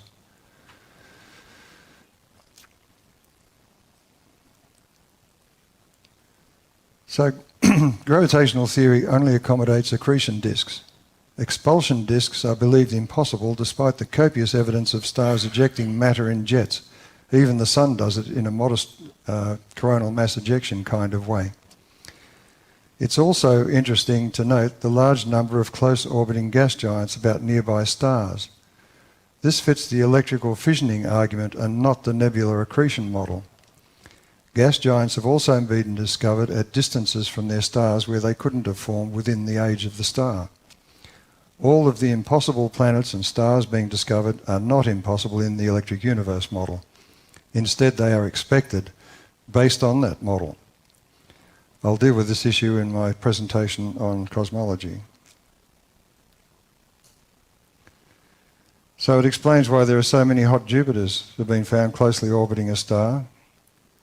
It explains the expulsion rings and many satellites of the gas giant planets in our solar system, and the fact that Saturns are the most spectacular indicates that it was the last or most recent gas giant to flare up and eject matter. Right. Axial tilt families. A simple method of identifying related objects in the solar system is to look at their axial tilts, because in the close relationship between a gas giant or a brown dwarf and its close orbiting satellites, there will generally be phase lock. The satellites all have the same face pointing towards the parent. And as these close orbiting satellites therefore will have their rotation axis aligned with the parent. Having the same degree of axial tilt, modified by precession after disturbance, like the tearing apart of the Saturnian system, that tilt to the plane of their orbits of the ecliptic should be roughly the same. And we can. This is one way of trying to identify members of the same family, because the Sun has an adopted family. So when you look at the planets here, you've got Mars, and you've got Venus, and you've got Earth, and you've got Saturn, the main players. But Venus is the odd one out, because research shows with great certainty that it was born from proto-Saturn in a massive flare-up resulting from the initial adjustment to the present Sun's quite different electrical environment. And this is why there are all those radiating streamers, because it was born as a comet from an already cometary body. So the cometary body fissioned, and the the resulting ejected body went into, it was still captured by its parent, but it too was busily discharging frantically, trying to adjust to its electrical environment. So all of the radiating streamers and the colossal Venus comet appearances can be explained by this model. Now, when Venus was ejecting material, it occurred equatorial. We were sitting underneath this chain of objects, and the streamers were coming out, radiating from Venus. And this is actually what we see on Venus today. The scars are wrapped around the equator. But also, when these bodies are ejected, the main body may be spinning this way, and the material is ejected in a stream. It's given a backward kick by its parent. And the result is that the satellite initially, at least, has a backward rotation. And this is what Venus has, very slow backward rotation. You know, the whole idea here for me is to try to put vital information all together in one place with the links to go to, an expansion on that. And segment coming up here by Walt Thornhill is probably the best that could be said from here. It touches on quite a few subjects. It is our system of distantly orbiting planets that seems the odd one out. In fact, it argues in favour of a galactic traffic accident between the Sun and a sub-brown dwarf like Jupiter or Saturn." End quote. Since I wrote that article, there have been many developments. For example, the Kepler and TESS space telescopes have discovered that hot Jupiters are less common than previously thought, and that so-called super-Earths are the most numerous class of exoplanet. The most important developments in electric universe thinking is a more mature understanding of electrogravity, supported by the general electrodynamic theory of the great experimental scientist of the 19th century, Wilhelm Weber, together with the observations of the modern-day Galileo, Dr. Halton Arp. Unlike the Big Bang unbalanced universe, the electric universe is in balance, with a dipolar gravitational force, which is identical to the magnetic force but manifests weakly due to the gravitational distortion of the electrical structure within the electron and proton, inside the atoms of a celestial body. The gravity of that body is established initially by the powerful long-range electromagnetic convection of matter into the centre of the Birkeland current filament in a molecular cloud. Being a dipole electric force, the gravity of a star or planet will change with changes to the surface charge of that body. This provides the essential feedback mechanism required for the ready capture of passing bodies and the rapid stabilization of orbits.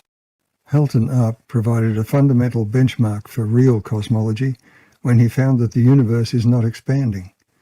It is balanced and requires a repulsive gravity to explain his extensive observations.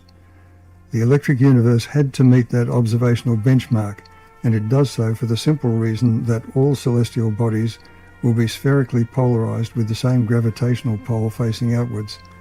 They will repel each other. Every ponderable body is subject to that repulsive force of gravity from all of the other matter in the universe, a manifestation of Mach's principle, which results in gravity appearing to be an attractive force. This attribute is essential to understand our survival of the planetary close encounters recorded by our prehistoric mythmakers and memorialized by cultures around the world. It explains why the first civilizations arose suddenly in a thunderclap following those events. The unexpectedly large number of free-floating Jupiter-sized planets in a single nearby star cluster, announced in the phys.org report, has particular significance for our electric universe cosmology. In the electric universe, these objects are not free-floating planets, but are in fact brown dwarf stars that glow in infrared because they are receiving a low level of electric power from the galactic circuit, sufficient to establish a discharge manifesting as a red anode sheath. Such objects form a reservoir of brown dwarf stellar systems that could encounter and become integrated into a more powerful star system, like that of our Sun. That there are so many of them goes to explain why such an event is not only plausible, but inevitable. Using forensic evidence stretching back into prehistory behind in its atmosphere. What I've attempted to show here is a coherent story using forensic evidence stretching back into prehistory of celestial events involving planets and their electrical thunderbolt interactions. A new picture of the universe results from paying heed to Alfvén's warning to introduce electric universe science into cosmology. This is a fundamental shift from the ad hoc theoretical approach, which has no theory explaining the force of gravity, and so, unsurprisingly, no success trying to introduce order into a chaos of anomalies. It has no chance of ever discovering that we are children of the planet and former brown dwarf star, Saturn. This is an invitation to the greatest adventure, to begin to understand our real history and place in the universe for the first time, and that must bring about a much-needed cultural change that may dwarf the scientific revolution. That change is essential if we are to have a future, because the post-traumatic stress disorder we have inherited threatens our very existence on this planet. It manifests as a desire not to know the shocking truth because it exposes our existential fears. As Roger Westcott ably expressed it, man is a wounded animal. His survival is astonishing, but his inability to heal his wounds is tragic. It is tragic because, as Velikovsky argued, being descendants of the survivors of great paroxysms of nature of the past, we are possessed by the urge inherited through racial memory to repeat the violent performance. And it was his greatest fear that we now had the destructive capability to produce our own doomsday. Along with that genius Carl Jung, he warned that mankind is his own worst enemy. So the cultural change offered by electric universe cosmology is essential for our survival. By offering a real understanding of the universe and our history, it offers hope and inspiration where presently there is none. There is far more to life in the electric universe than is dreamt of presently. We are all intimately connected with each other and the Earth. Enjoy the Saturnian Festival of Lights and the New Year.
Giants.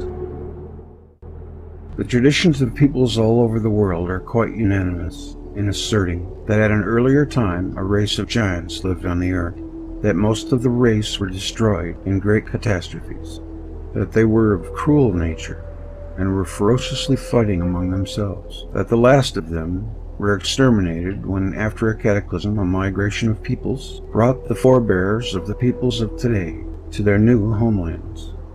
The Japanese narrate that when their forefathers, after a great catastrophe about 2,500 to 3,000 years ago, came from the continent and invaded the isles, they found their long-legged furry giants.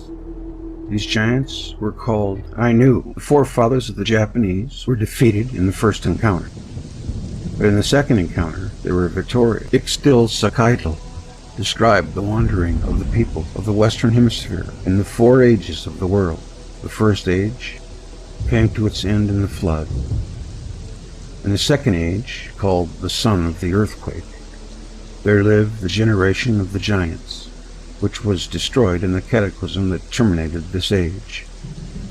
The third period was the Son of the Wind, called so because at the end of this period terrible hurricanes annihilated everything.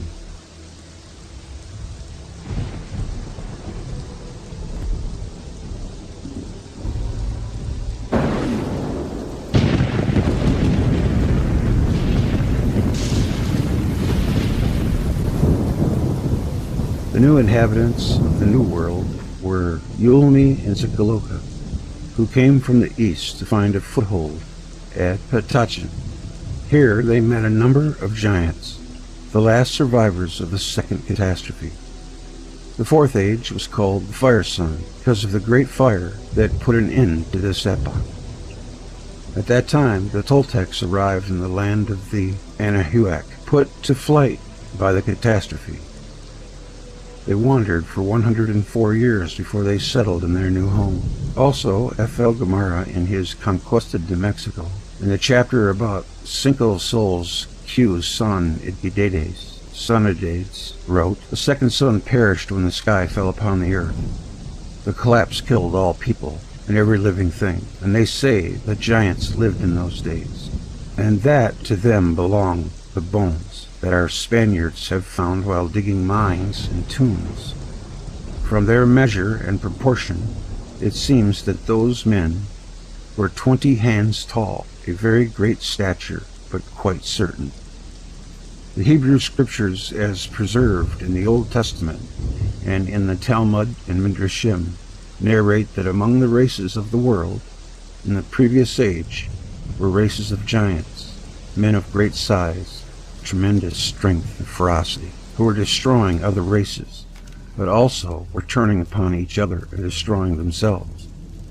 The book of Genesis 6:4 narrates that in the antediluvial time there were giants and the earth in those days.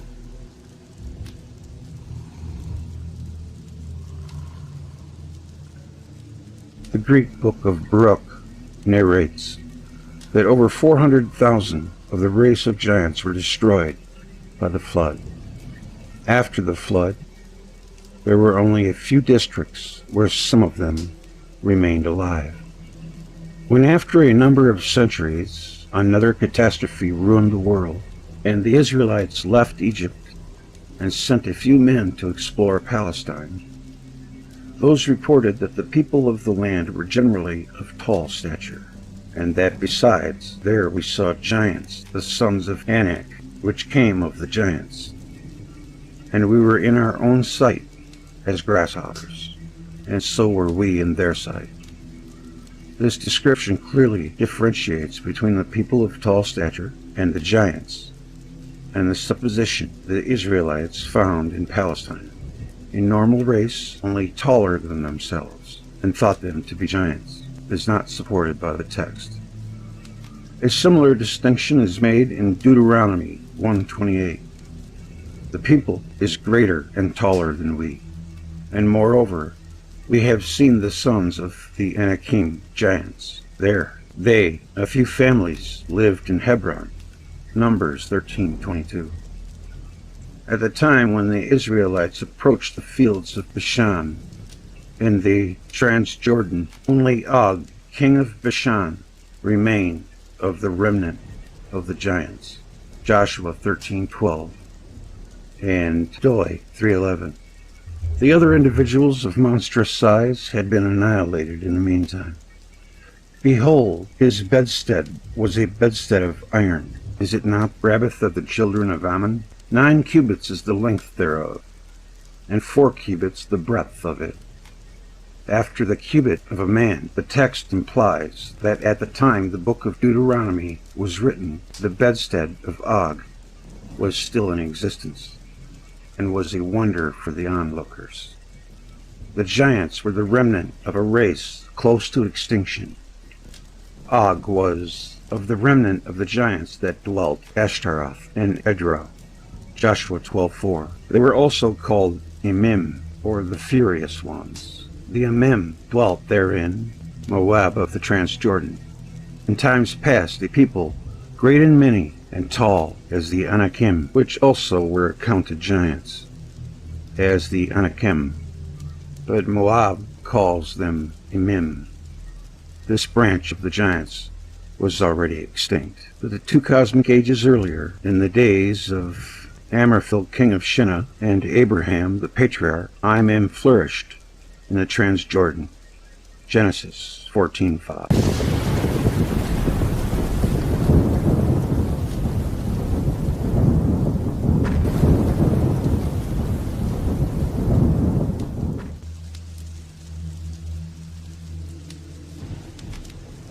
I found this little article here on ancientorigins.net. I thought I'd add it to give it a little more length. It's to be taken with a grain of salt. Exposing the secret history of giants in the underground Hyperborean gallery in Romania.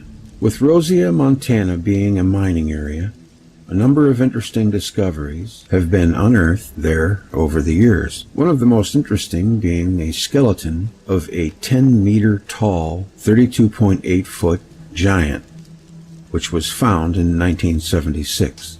About 5,500 years ago, an underground gallery was constructed in the region by the Agathisi. In February 2012, a group of geologists followed the gold vein in the same place. They kept digging until they ended up at the base of the gallery. To their utter surprise, they found a gravestone, which was definitely not made of common rock. The geologists took a sample. The laboratory results revealed that the components of the tombstone included 55% 50-karat gold dust, 15% granite dust, and 30% wolfram. Also, the analysis revealed that the composite rock had been made using a type of technology unknown today. The Hyperborean Gallery, known by the name of the Hyperborean Gallery or Gallery 13, the place of this amazing discovery is located beneath Cornea village. Of other discoveries were made at the site in 1976. However, in the name of security, the anthropological and archaeological discoveries were deemed too unusual and shocking for the time, so the gallery was permanently sealed. A gravestone was not the only unusual item found inside the gallery. On it, archaeologists found a 10-meter, 32.8-foot tall skeleton of a giant. Apparently, the giant had been buried there after his death, with his legs gathered on one side. Lacking the proper equipment necessary to analyze such a find, the skeleton was sent to Moscow. Unfortunately, nothing has been reported about the giant ever since. The discovery of a skeleton that measures 10 meters or 32.8 feet. As for the tombstone, a new series of research was planned to analyze it in 2012. The relic was dug up once again, and measurements showed that it was 6 meters, 19.7 feet wide, 12 meters, 39.4 feet long, and 3 meters, 9.8 feet tall. It weighed almost 1,700 tons and contained somewhere around 900 tons of solid gold. To make a comparison, such a quantity of gold would have required over 20 years of mining work to gather. The last thing known about the gravestone is that it had been cut up into 80 smaller pieces in order to make its transportation possible. As for its destination, it is not known where it lies today. One of the archaeologists working in Gallery 13 took a set of photos with the gravestone and sent them to a paleolinguist, who's unnamed. The latter emerald green bas-relief writing covering the entire surface of the artifact. The text had been written in 3 parallel rows, which started in the upper left. From there, the writing descended diagonally, similar to a serpent, and formed a spiral around a wolf head. Finally, the script ended in the lower right corner. The unnamed paleolinguist speculated that the unknown writing could be Palestinian, and the discovery with its markings and writing clearly possessed great cultural and historical value. Nevertheless, the gravestone was cut and melted. The state obtained a share of 19 pieces, 31%, as stipulated in the local gold exploitation contract. During the excavation, the lifting of the gravestone also revealed the entrance to a pit. The 4-meter, 13.1 feet diameter pit had a descending spiral stairway, and a milky violet light radiated from the inside. A closer inspection of the stairs made it clear that they looked as if cut into walls of the pit by a laser, and as for the violet light, nobody could determine its source. Curious to find the source of the light and to see what was inside, the paleolinguist descended into the pit, but nobody else proved brave enough to join him. The night passed, and the man never returned from the pit. Ultimately, the army sealed the entry to the pit, as well as the entire Gallery 13 with cement. Those present never talked about the discoveries again, as they had been made to sign confidentiality agreements. Therefore, what lies beyond the staircase of the pit remains a mystery. Romanian giant legends. Depending on the region of Romania where the legends come from, there are different names for the giants. In the Bozerul area, giants are known as Tartars, Tartary. For example, a number of unusually tall skeletons have been uncovered at Scalini in the Bozalui Mountains. For instance, when locals tried to plant apple trees on a hill, they accidentally discovered humanoid skeletons of over 2.4 meters, 8.2 feet tall, along with pottery fragments. Bozalui Mountain. Knowing the local legends, people from the area immediately thought about the Tartars. One of these legends even claims that the mountain formation known as the Pillars of Tainita, Stalpi Tarnite, had actually been built by these giants of old. In the past, the giants were also credited for building 2 large underground halls somewhere beneath the mountain. The strange formation, which can be seen up on the Tainita mountain, resembles a set of stone chairs, as they are found at high altitude and in a highly inaccessible area. Locals claim that Tartars built the chairs to sit down on when they wanted to gather for council. Another legend from Haiteg County tells the tale of 2 giantesses who built 2 cities, one in Diva, the other on the peak of the severed mountain, respectively. Upon the end of the construction, when the giantess from Deva beheld her rival's city and saw it had turned out more beautiful, she became envious. In a moment of rage, she threw a plow towards the mountain citadel, destroying it and severing the top of the mountain at the same time. In this way, the mountain earned its name, being known ever since as the Severed Mountain. In regions such as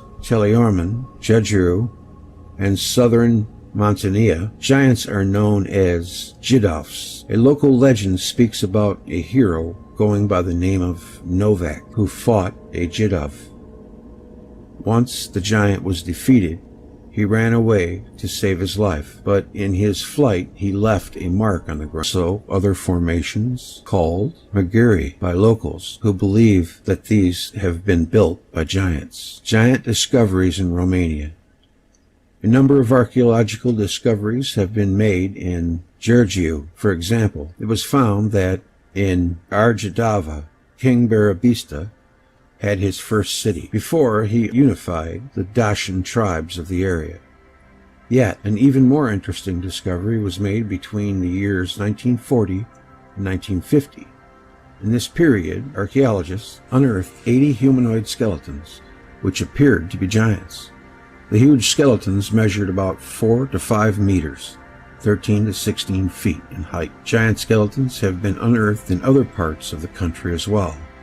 As one example, in October 1989, 20 giant skeletons were found in Panteleimon, Lebada. Other such discoveries have been unearthed in Poligravny and Satetini, beneath Nigru Vada Monastery, and in the Buseki Mountains, where the existence of a network of underground tunnels surprised workers. Thus, skeletons of giants have been discovered in many places around Romania. To get straight to the point, giants have been discovered in Scallion in Buzău County, Mariuta in Calarazi County, Persani Mountains, Palavragi, Piaticreluli, Tarahetli, Satetini, beneath Nigro Voda Monastery, and in many other places. In Maramirs, the fortress of Wansisti was believed to be the home of giants. At Arjadava, giants with a height of over 5 meters, 16 feet, have been discovered in 80 graves, although most are suddenly lost after being discovered. The secret Romanian giants continue to be unearthed, and that was by Valderorik, the author of Loki, the Trickster Unleashed, and Supernatural in the Land of Count Dracula. That sounds interesting. Valderorik has always been fascinated by the supernatural. Interested in the topic, she has studied many aspects of the enigmatic, always attempting to find logical explanations for the unexplainable. And that was from ancientorigins.net. I'll leave a link below.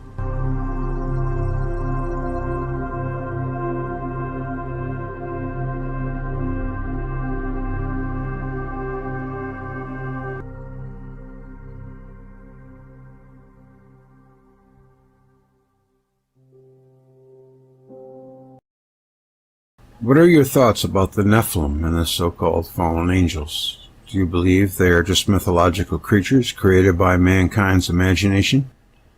Or is it possible, as many ancient texts indicate, that the Nephilim and fallen angels were real and roamed the earth in the distant past? Starting from the beginning, we must understand that even today in the 21st century, the word Nephilim is not entirely understood. Throughout the years, scholars have proposed a number of etymologies, among them the fallen apostates, and even those that cause others to fall. But regardless of their name and the meaning, the enigmatic Nephilim have long been considered the giant beings that inhabited our planet in the distant past.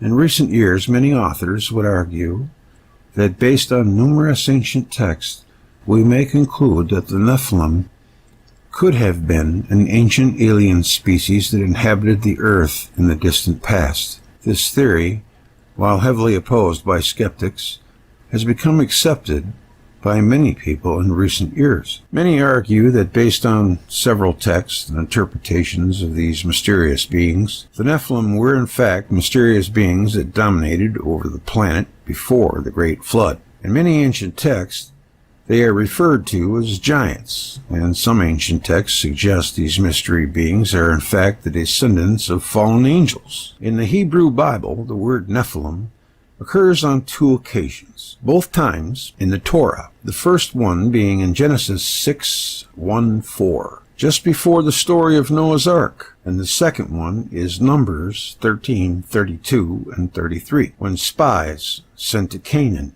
reported seeing fearsome giants. 2 Samuel 21:20 even offers a detailed description as to how the enigmatic beings looked like. And there was again war at Gath, where there was a man of great stature who had 6 fingers on each hand and 6 toes on each foot, 24 in number, and he also was descended from the giants.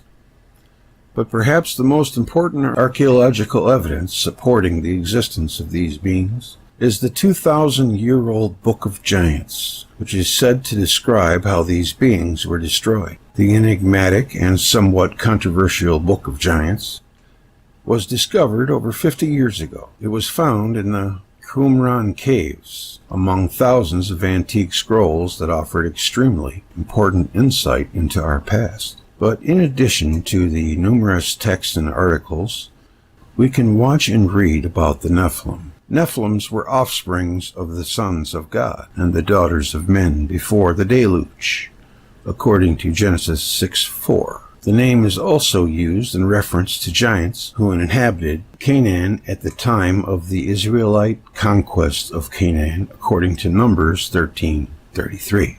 A similar biblical Hebrew word with different vowel sounds is used in Ezekiel 32:27 to refer to dead Philistine warriors.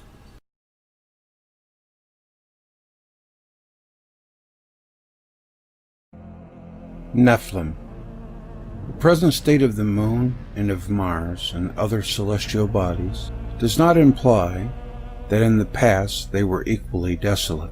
Concerning Mars and the moon, we have the testimony of our ancestors, supported by modern observation, that these bodies were engaged in near collisions only a few thousand years ago. It is not excluded that under conditions prevailing on their surfaces prior to these events, life could have developed there, or elsewhere in the solar system to an advanced stage. Working in the early 1940s on Worlds in Collision, which in its original form covered also the cataclysmic events preceding the Exodus, I wondered at a certain description that sounded like a visit from space. The 6th chapter of the book of Genesis starts this way: "And it came to pass, when men began to multiply on the face of the earth, and daughters were born unto them, that the sons of God saw the daughters of men, that they were fair, and they took them wives of all which they chose." The story told in Genesis 6 about the sons of God, B'nai Elam, coming to the daughters of men is usually explained as referring to an advanced priesthood that mingled with backward tribesmen. When Columbus discovered America, the natives, according to the diary of his first voyage, regarded him and his crew as having arrived from the sky. A similar occurrence could have taken place in pre-diluvial times, when some invaders from a remote part of the world came and were regarded as sons of God. But if we are today on the eve of interplanetary travel, we must not declare as absolutely impossible the thought that this Earth was visited ages ago by some people from another planet. Or was this Earth alone populated by intelligent beings? In my understanding, this passage from the book of Genesis is a literary relic dealing with a visit of intelligent beings from another planet.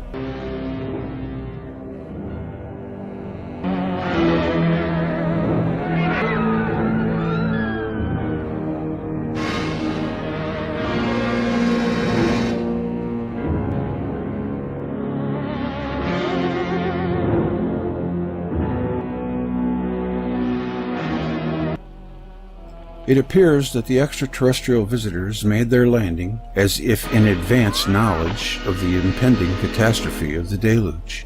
It could be that Jupiter and Saturn were approaching each other, even closer on their orbits, and that a disruption of one of them was expected. Possibly many centuries or even millennia passed between the landing and the deluge. The mission could have been undertaken to ascertain the conditions on Earth. If it was an escape, it could also have been from another catastrophe in the solar system, one of those that precede the deluge, like the one described as the dethronement and emasculation of Uranus by Kronos.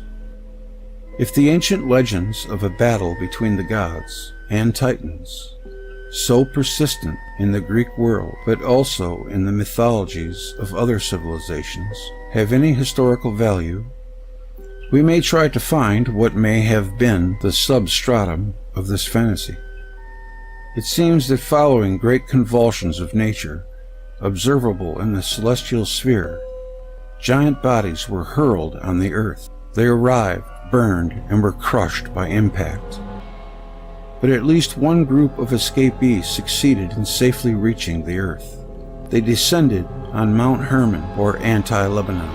Of the extra-biblical traditions dealing with the subject, some reach hoary antiquity, antecedent to the composition of the Bible texts. The Book of Enoch narrates that the group was composed of males only, 200 in number, under the leadership of one by the name of Shemhazai. Aggadic literature says that the sons of God tried to return to heaven from where they had come, but could not. The new arrivals were probably of gigantic stature.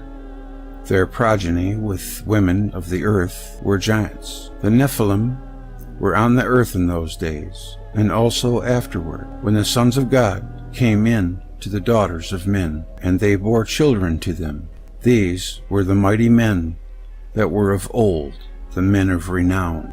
Having fathered giants, they themselves must have been not of human size. The planet from which they came, I would not know to determine. El would refer to Saturn. The great size of the visitors would suggest a smaller body, where the gravitational influence would be less. 10,000 years is only an instant in the life of the cosmos. 10,000 years ago, man was only in a rude Stone Age. Today, he contemplates to visit other planets. If such progress is made in a time as short as this, who knows what secrets are concealed in the past or in the future? Because the story seemed so fantastic, I made up my mind at that time not to publish anything on the subject when discussing the deluge and still earlier events. I came to this idea in 1940 and 41. In the 1950s, many people reported sighting UFOs, which were claimed to be vehicles of visitors from other planets, a view which does not find any credence with me. In 1957, the space age began, and by the late 1960s, when the proposal that there were ancient visitors to Earth from other star systems found its way into print, in 1960, a Russian physicist and mathematician, M. Agreste, came to the conclusion that Baalbek Stone was a platform for ascent by ancient space travelers, and that Sodom and Gomorrah were destroyed by atomic weapons. February 9, 1960. At the time, I saw some alluring points to this thesis, but I would strongly question the implication that extraterrestrial visitors came to Earth as late as the Old Kingdom in Egypt, because this is the time to which the patriarch Abraham, a contemporary of the destruction of Sodom and Gomorrah, belonged. Previously, several correspondents engaged me on the subject. One correctly observed that in order to procreate, the visitors must have been the same species as man.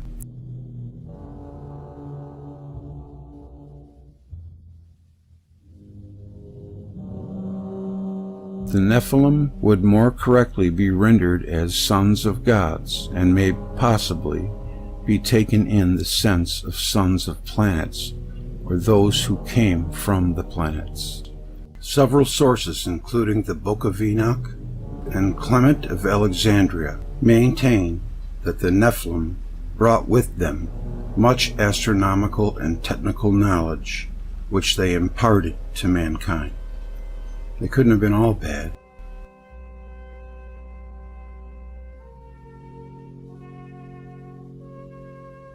Around a sun-like star is going to be really rare because they have no way of getting water. They have to be in an environment where they can get water, and that's why I'm with Velikovsky and Thunderbolts when they say that the Earth was a satellite of a brown dwarf star, simply for that matter, for the oxygen and the water that we have. And now, sure enough, they found a system. Well, here, let me play this for you. This will tell you better. Imagine a place with not one, not two, but 7 Earth-sized planets, all orbiting a single star. It's not just science fiction, thanks to a new discovery by NASA's Spitzer Space Telescope. TRAPPIST-1, an ultra-cool dwarf star just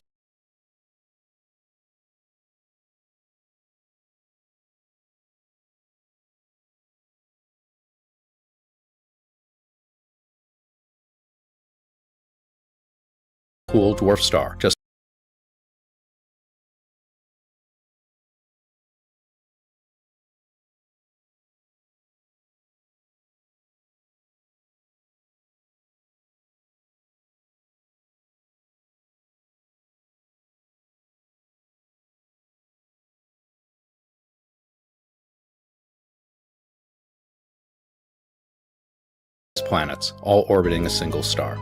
It's not just science fiction, thanks to a new discovery by NASA's Spitzer Space Telescope. TRAPPIST-1, an ultra-cool dwarf star just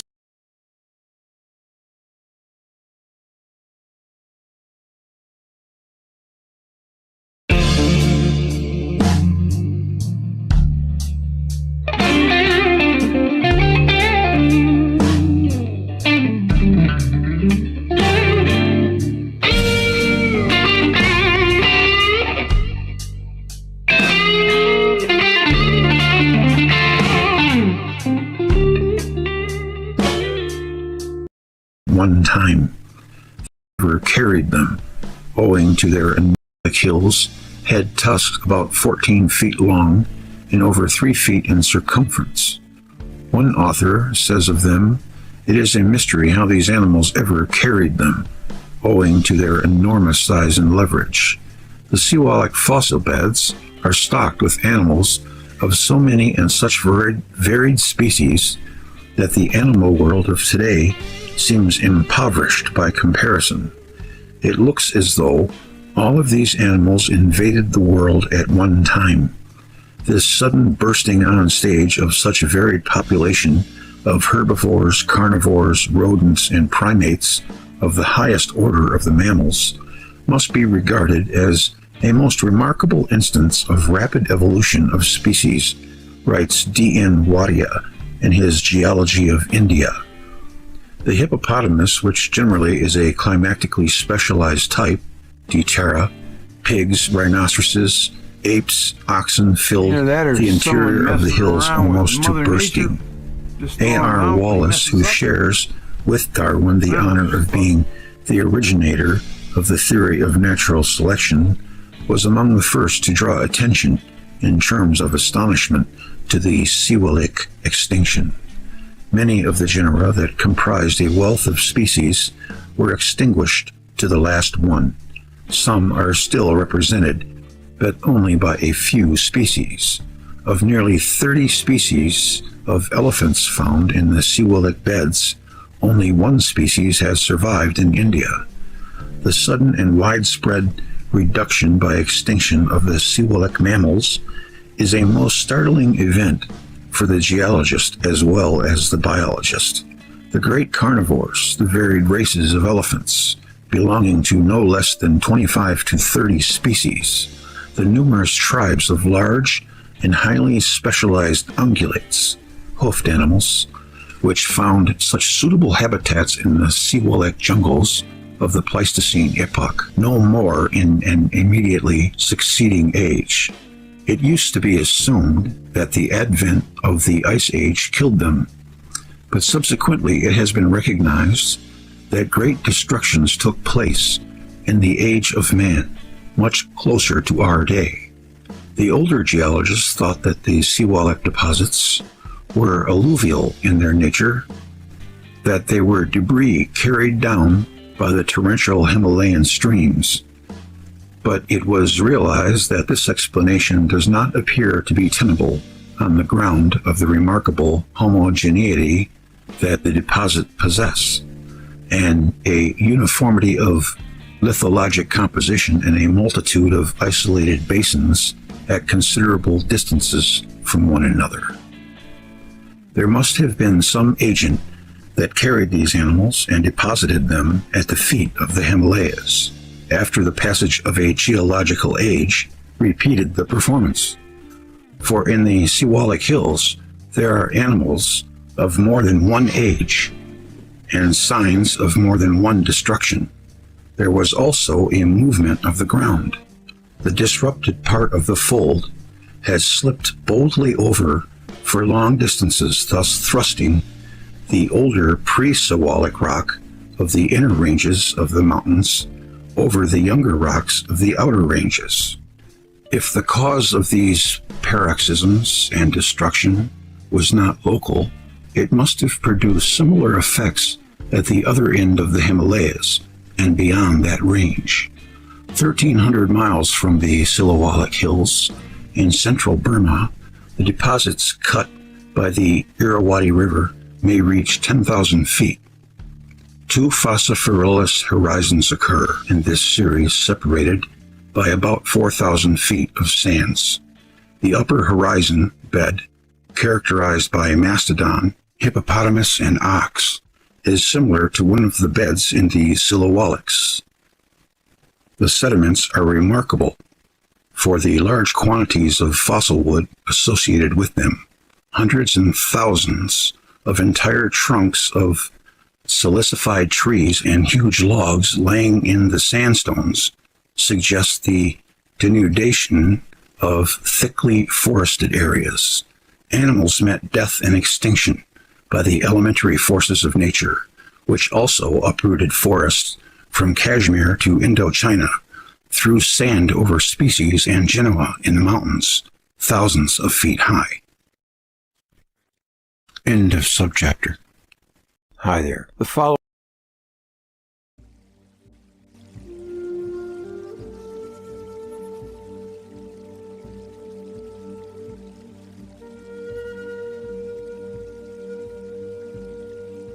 The confusion of languages. The sequence of events as presented in the book of Genesis places the catastrophe of Babel next after the deluge. And the whole land was of one language and of one speech. And they said, Let us build us a city and a tower, whose top may reach unto heaven. And the Lord said, Behold, the people is one, and they will have all one language. Let us go down and confound their language, that they may not understand one another's speech. So the Lord scattered them abroad from the face of the earth. Is that the beginning of the Great Schism? The rabbinical sources explain that the purpose of the tower was to secure a shelter to the city of Babel in case the deluge should occur another time. The men who were before us God has destroyed with a deluge. If he shall think again fit to be wroth with us, and seek to destroy us even with a deluge, we shall all perish to a man. But come, let us prepare bricks and burn them with fire, and they may withstand the waters, and building them together with asphalt, let us make a high tower, the top of which shall reach to heaven, in order that being delivered from the deluge, we may find safety in the tower. The purpose of the builders is found also in an account of this catastrophe, which the Aborigines of Central America transmitted from generation to generation. Extinctions, after narrating the story of the deluge, which brought to a close the first world age, Atanasia, and destroy most of mankind, described the catastrophe, which ended the second age, or Atacanasia, the son of wind. And as men were therefore multiplying. They constructed a very high and strong Zekwali, which means a very high tower, in order to protect themselves when again the second world should be destroyed. At a crucial moment, their languages were changed. And as they did not understand one another, they went into different parts of the world.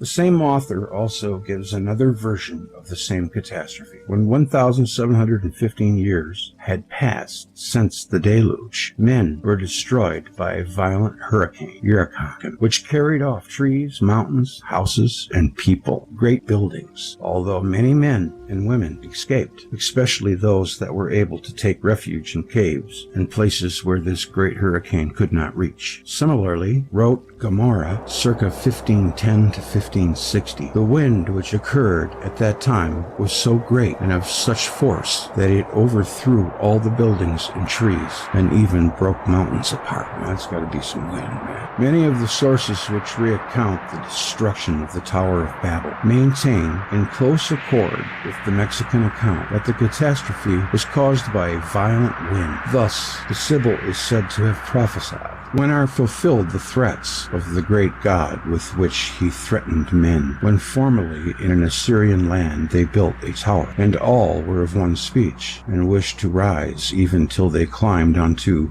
the starry heaven. Then the immortal raised a mighty wind, and laid upon them strong necessity. For when the wind threw down the mighty tower, then rose among mankind fierce strife and hate. One speech was changed into many dialects, and earth was filled with divers tribes and kings." In the book of Jubilees, it is said that the Lord sent a mighty wind against the tower and overthrew it upon the earth. The Babylonian account, as transmitted by Abydenus, tells that once men built a high tower where now is Babylon. When it was already close to heaven, the gods sent winds and ruined the entire scheme, and men, having till then been all of the same speech, received now from the gods many languages. Other accounts give the impression that a strong electrical discharge, possibly from an overcharged ionosphere, found a contact body in the high structure. According to a tradition known to the 12th century traveler Benjamin of Tudela, fire from heaven fell in the midst of the tower and broke it asunder. In the tractate Sanhedrin of the Babylonian Talmud, it is said, "A third of the tower was burnt, a third sank into the earth, and a third is still standing." The Tower of Babel story was found in the most remote parts of the world prior to the arrival of missionaries. In those places, thus before the biblical account became known to the Aborigines. For instance, on the island of part of the Pumatu or Tamotu Islands in Polynesia. The people used to tell that after a great flood, the sons of Rata, who survived, made an attempt to erect a building by which they could reach the sky and see the creator god, Veta or Atia. But the god in anger chased the builders away, broke down the building, and changed their language, so that they spoke diverse tongues. The question of biblical influence was discussed by the folklorist. They, the natives of Hau, declared that this tradition existed already with their ancestors before the arrival of the Europeans. I leave to them the responsibility for this declaration. All I can certify is that this tradition contains many ancient words which today are no longer understood by the natives. Papavu, the sacred book of the Kish Mayas, narrates that the language of all the families that were gathered at Tulin was confused and none could understand the speech of the others. The Casca Indian story makes the result into the cause. The Indians narrate that a great darkness came on, and high winds which drove the vessels hither and thither. The people became separated. Some were driven away. Long afterwards, when in their wanderings they met people from another place, they spoke different languages and could not understand one another. With this exception, the Casca story may refer to any great upheaval and is actually an effect of large-scale migrations.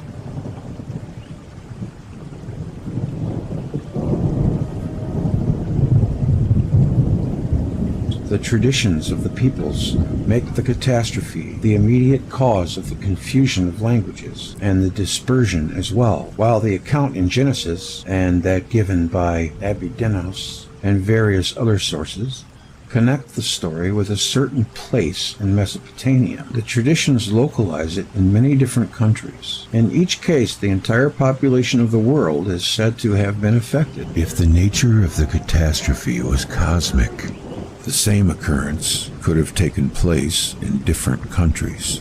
In this case, the existence of similar traditions in many corners of the globe is of no avail for tracing the migration of ancient tribes. The Arabic tradition makes South Arabia the scene of the upheaval, followed by the confusion of languages and migrations. Similar experiences could have been brought about by one and the same cause in many places. It appears that after the flood of the plain of Mesopotamia became one of the few cultural centers in the world, another flood would have caused the utter destruction of the human race. And this was feared because the memory of the flood a few centuries earlier was very vivid. Observations of the movements of the heavenly bodies may have provided a warning of a new catastrophe, and large structures were built for refuge. But when the event came, the structures were overwhelmed, were destroyed by hurricanes and powerful electric discharges. In the rabbinical concept of the seven earths, molded out of one another in successive catastrophes, the generation which built the Tower of Babel inhabited the fourth earth, but it goes on to the fifth earth, where the men became oblivious of their origin and home. Those who built the Tower of Babel are told to forget their language. This generation is called the people who lost their memory. The earth which they inhabited was the fifth earth, that of oblivion, Netia. In the ancient Mexican traditions, that it is told that those who survived the catastrophe of Son of Wind lost their reason and speech. The characteristic of this catastrophe was its influence upon the mental or mnemonic capacity of the peoples. The description of, as told by many tribes and peoples, if it contains authentic features, arouses the surmise that the earth underwent an electromagnetic disturbance, and that the human race experienced something that in modern terms seems like a consequence of a deep electrical shock, I'll say. The application of electrical current to the head of a human being often results in a partial loss of memory. Also, a loss of speech may be induced by the application of electrodes to specified areas of the brain. Some of the sources assert that the builders of the tower feared a world conflagration. Similarly, the sacred writings of the Burmese relate that when the world is destroyed by wind, the wind begins to blow and gradually increases. At first it only raises sand and small stones, but at length it whirls about immense rocks and the summits of mountains. F. Buchanan on the Religion and Literature of the Burmese. The order of the Sun Ages of the ancient Mexicans is given differently by different authors, but the most reliable of the sources, the Vatican Codex, wonder why it's the Vatican. What would they know about Mexico?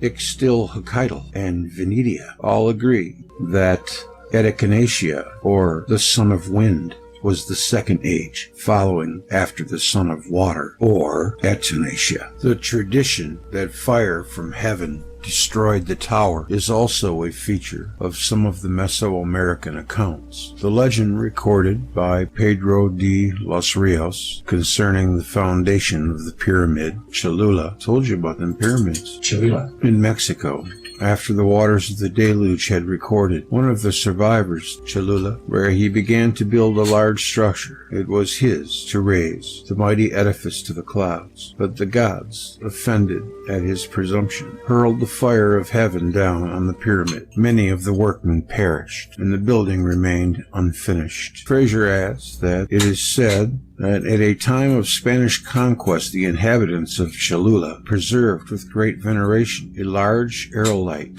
which according to them was the very thunderbolt that fell on the pyramid and set it on fire. Another Mexican tradition recorded by Diego Duran in 1579 tells of giants who built a tower that almost reached the heavens when it was destroyed by a thunderbolt. The tradition was among those collected Caio in 1912 or 1913. His publication contains the story in the original Polynesian and in a French translation. The question of whether the Greeks transmitted an account of the same events was debated by several writers in antiquity, including Philo of Alexandria, Cyril of Alexandria, and Origen. The writers saw a link between the story of the revolt of the giants and the sons of Alois, who piled Ossa upon Olympus, and Pelion atop Ossa in a vain effort to reach the lofty dwelling of Zeus and make a war on the gods, and the account of the construction of the Tower of Babel in Genesis 11:3-8. The earliest allusion to these events is in Homer's Odyssey. Homer ascribes the destruction of the giants to Apollo. Pliny and Macrobius, Saturn 1:19-7, identified Apollo with the planet Mercury. That Mercury and Apollo were alternate names for Stilben, the planet Mercury. Hesiod ascribed the battle with the giants as an immense catastrophe involving the earth and heaven alike. The boundless sea rang terribly abound, and the earth crashed loudly. Wide heaven was shaken and groaned, and high Olympus reeled from its foundations under the charge of the undying gods. And a heavy quaking reached Tartarus. The cry of both armies as they shouted reached to starry heaven. Then Zeus no longer held back his might, but straight his heart was filled with fury, and he showed forth all his strength. From heaven and from Olympus he came forthwith, hurling his lightning. The bolts flew thick and fast from his strong hand, together with thunder and lightning whirling with awesome flame. The life-giving earth crashed around in burning, and the vast wood cracked loud with fire all about, and the land seethed, ocean, streams, and the unfruitful sea. The hot vapor lapped round the earthborn Titans. Flame unspeakable rose to the bright upper air. The flashing glare of the thunder shone, and lightning blinded their eyes, for all that they were strong. It seems as if earth and wide heaven above came together, for such a mighty crash would have arisen if the earth were being hurled to ruin, and heaven from on high were hurling her down. Also the winds brought rumbling earthquake and dust storm, thunder and lightning, and the lurid thunderbolt, which are the shafts of great Zeus. Seneca also referred to the same events in mentioning Jupiter's thunderbolts, by which the threefold mass of mountains fell, and a tradition held that this was the first occasion on which Jupiter used his bolts. Ovid, Fasti 3. The pagans disputed with the Jews and Christians whether Moses took the story from Homer or Homer from Moses, but the common origin of the two accounts was generally conceded. The early writer, Eupolemus, drew on both sources in asserting that the city of Babylon had been founded by those who saved themselves from the deluge. They were giants, and they built the famous tower, Vesuvius. From the viewpoint of sequential chronology, the link is plausible. The giants' revolt is said to have occurred not long after Zeus had taken over from Kronos, the dominion of the sky, and it marks the real beginning of Jupiter's dominion.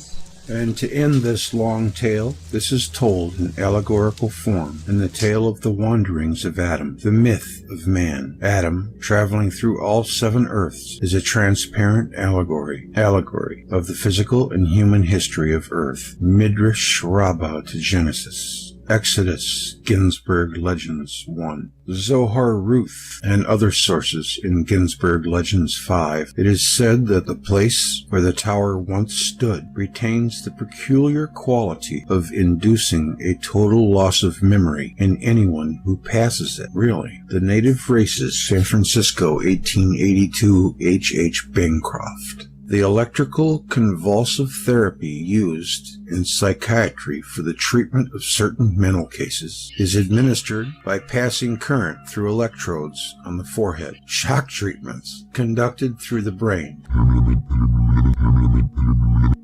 The electric discharge causes a period of confusion and subsequent complete, though temporary, loss of memory of the events immediately preceding the discharge. A number of patients complain also of consequent disturbances of longer duration, and some of them suffer a patchy retrograde amnesia. See Siskind in Archive of Neurological Psychiatry, Chicago, 1941.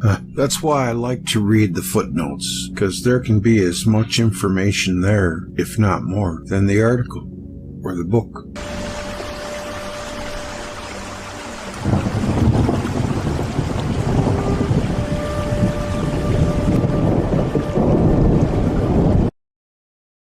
"200 miles away, symbolic or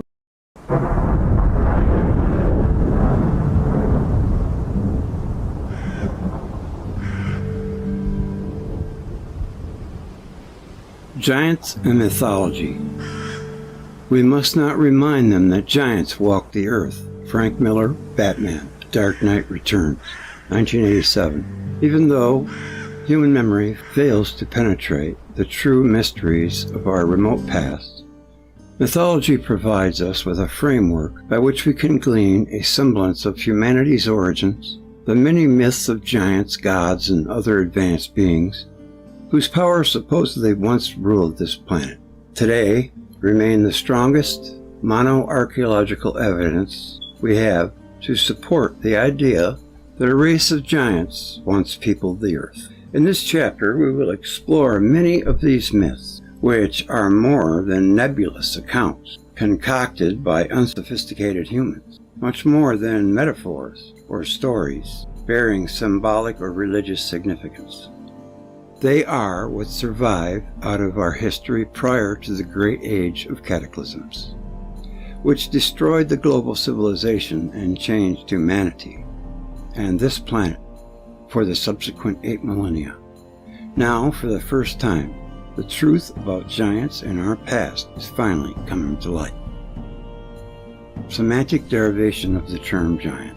In our remote past, giants were worshipped as gods. Indeed, almost all the gods and goddesses of antiquity were of gigantic stature. Why is this so? Part of the answer may be found in an examination of the semantics involved. The roots of the word God can be traced back to the Germanic word Gott, and prior to the introduction of this particular title, there existed the Latin Deus and the Greek Theos. In ancient times, even the Hebrew tradition, it was widely known that these words, those signifying a power greater than oneself, applied not to a single omnipotent being, but rather beings from the sky, always denoted in the plural. In the annals and chronicles of ancient times, both gods and giants have been categorized as advanced beings, or sky gods. Now they're getting them confused with the planets, maybe.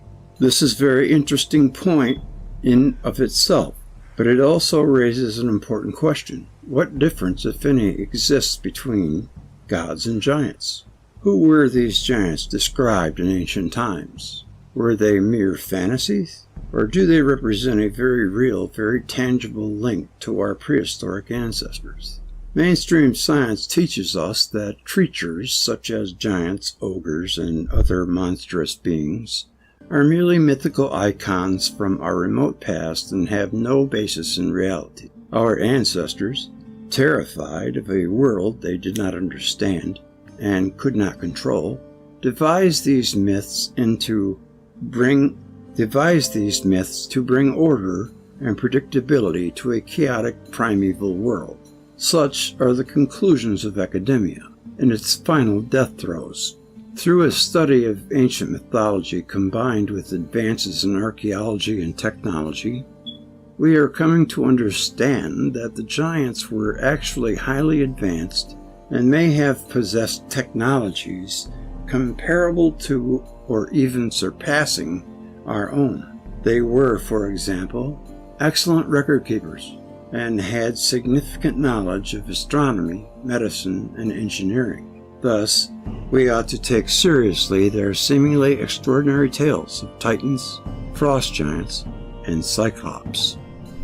The feats and wisdom of the ancients. In order to show that the frost giants and cyclops. The feats and wisdom of the ancients.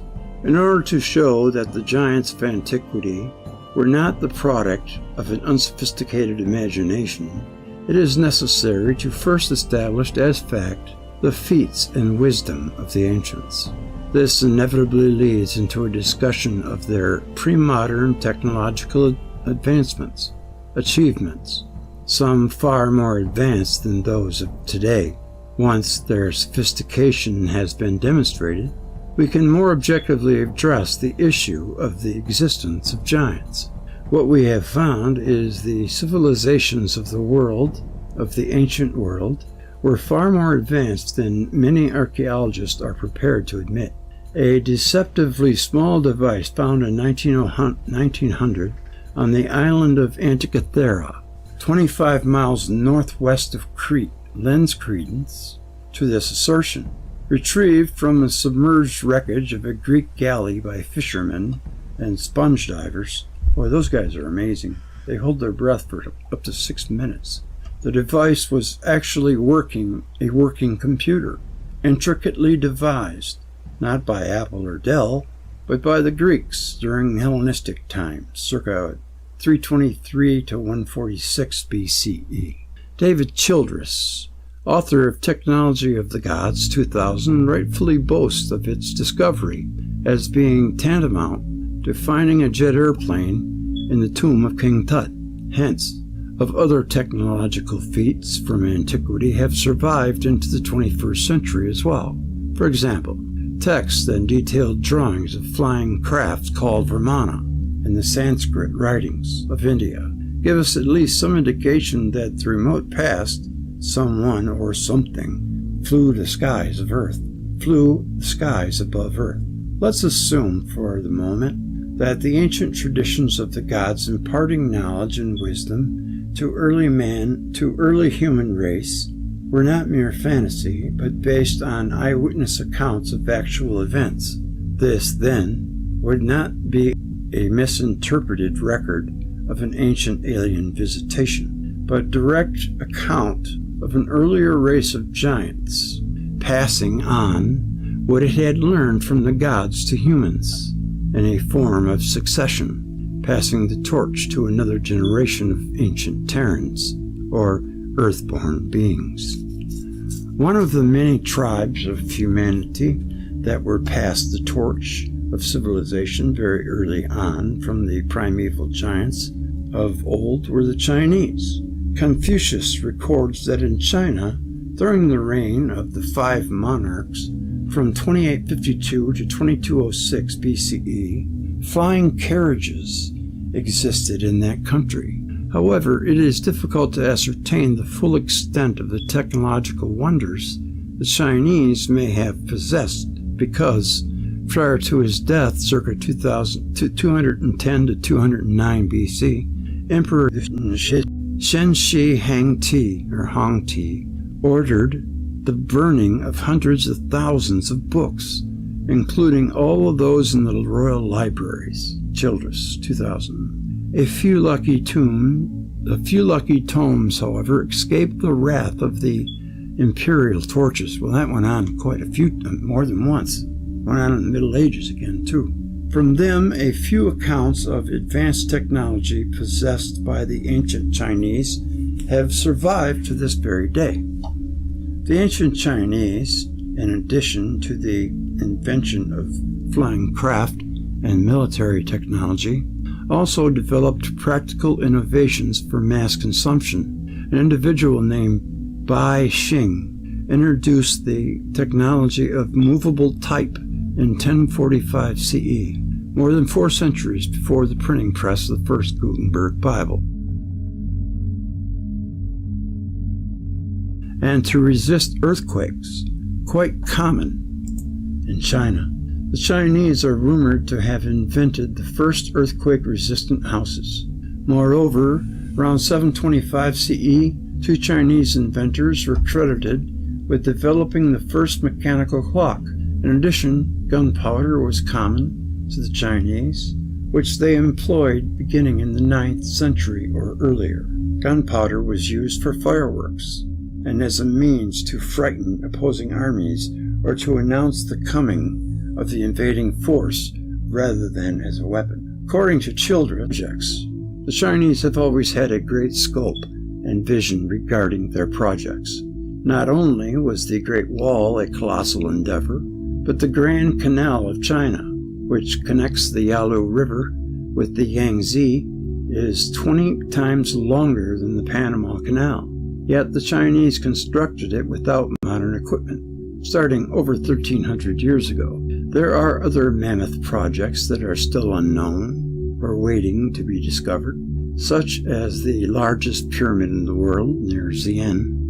Even the Chinese version of the typewriter, called the Hong typewriter, has 5,700 characters on a keyboard, 2 feet wide and 7 inches high.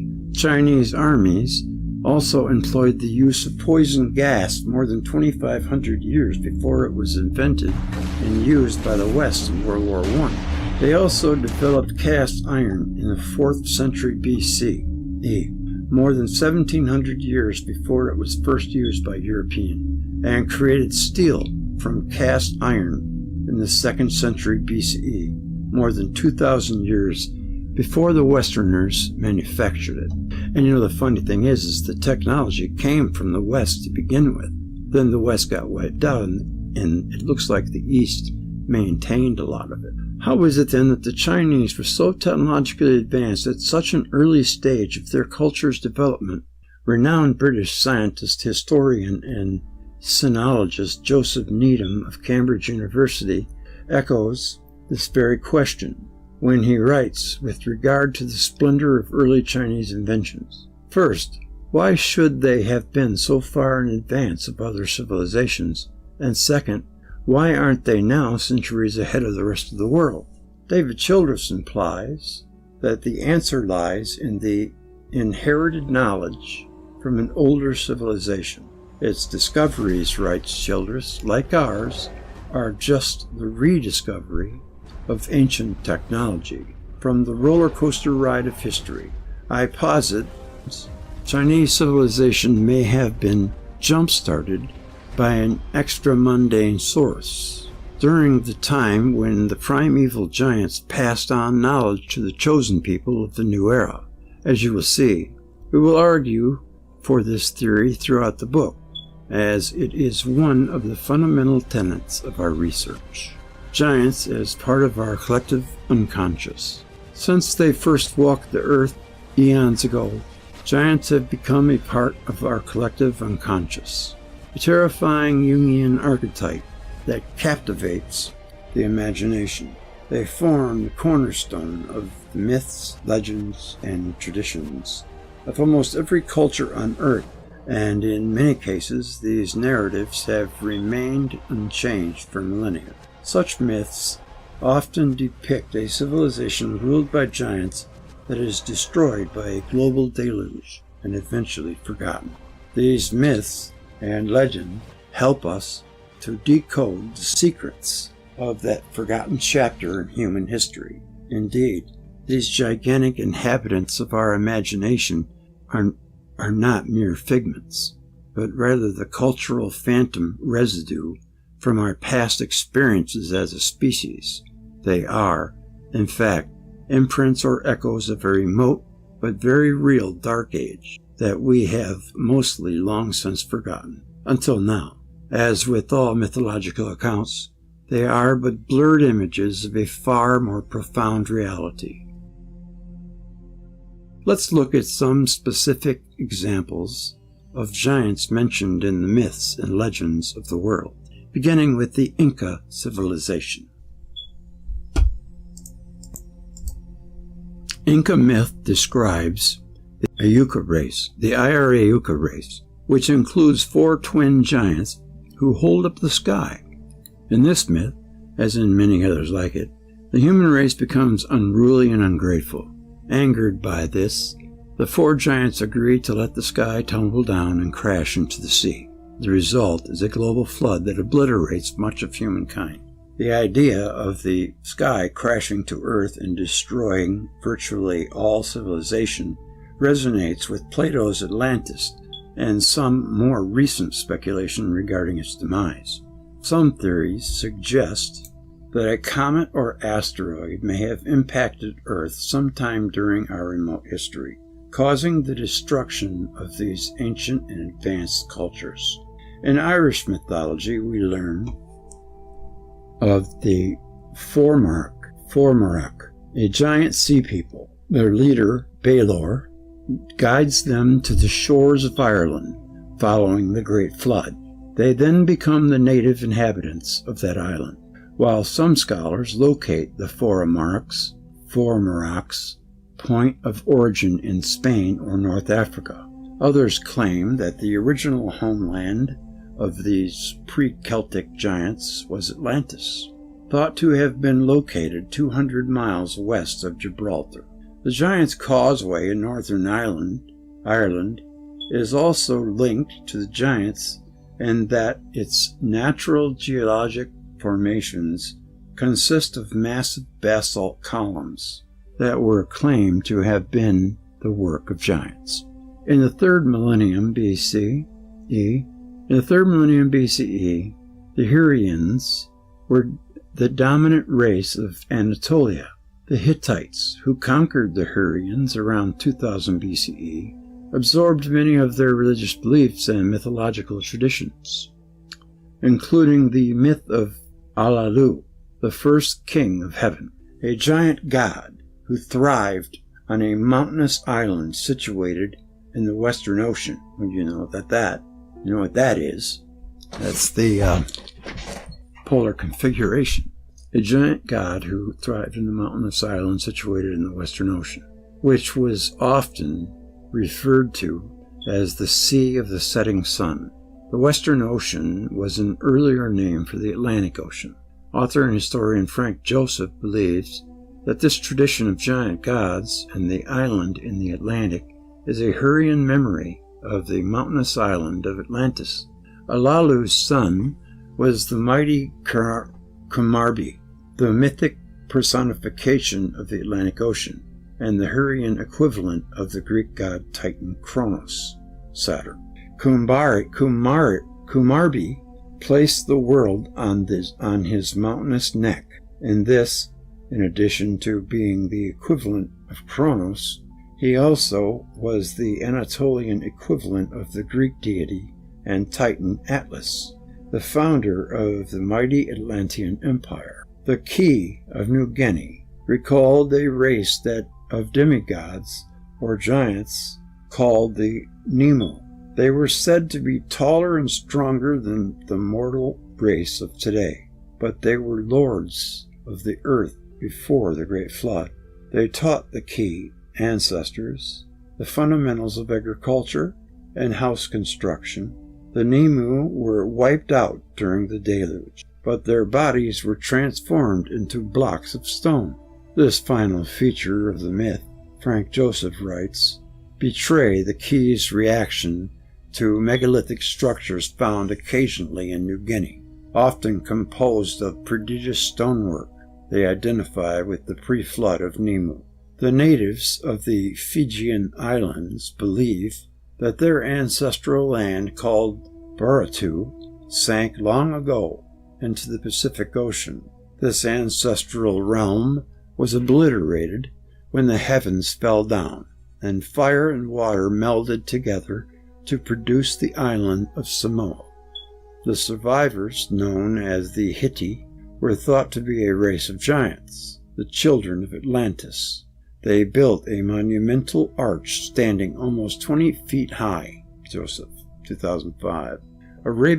Arabic myth describes a race of giants known as the Adites. These beings are the equivalent of the Atlantean Titans of Greek mythology, and are described as superior architects and builders. Since their earliest recorded history, Arabs in the Middle East have associated all immense structures with these great giants of antiquity. We will read more about the building and civilizing skills of the ancient giants in the following chapter. Bochica is a figure in the myths of the Chibcha people of present-day Colombia. a bearded white-skinned giant similar to Atlas. He supports the sky on his shoulders. When the people forsake his teachings, he eventually drops the sky, causing a series of floods and conflagrations that decimate the planet. This event also destroys the giant's own home, forcing his children to flee and seek shelter elsewhere.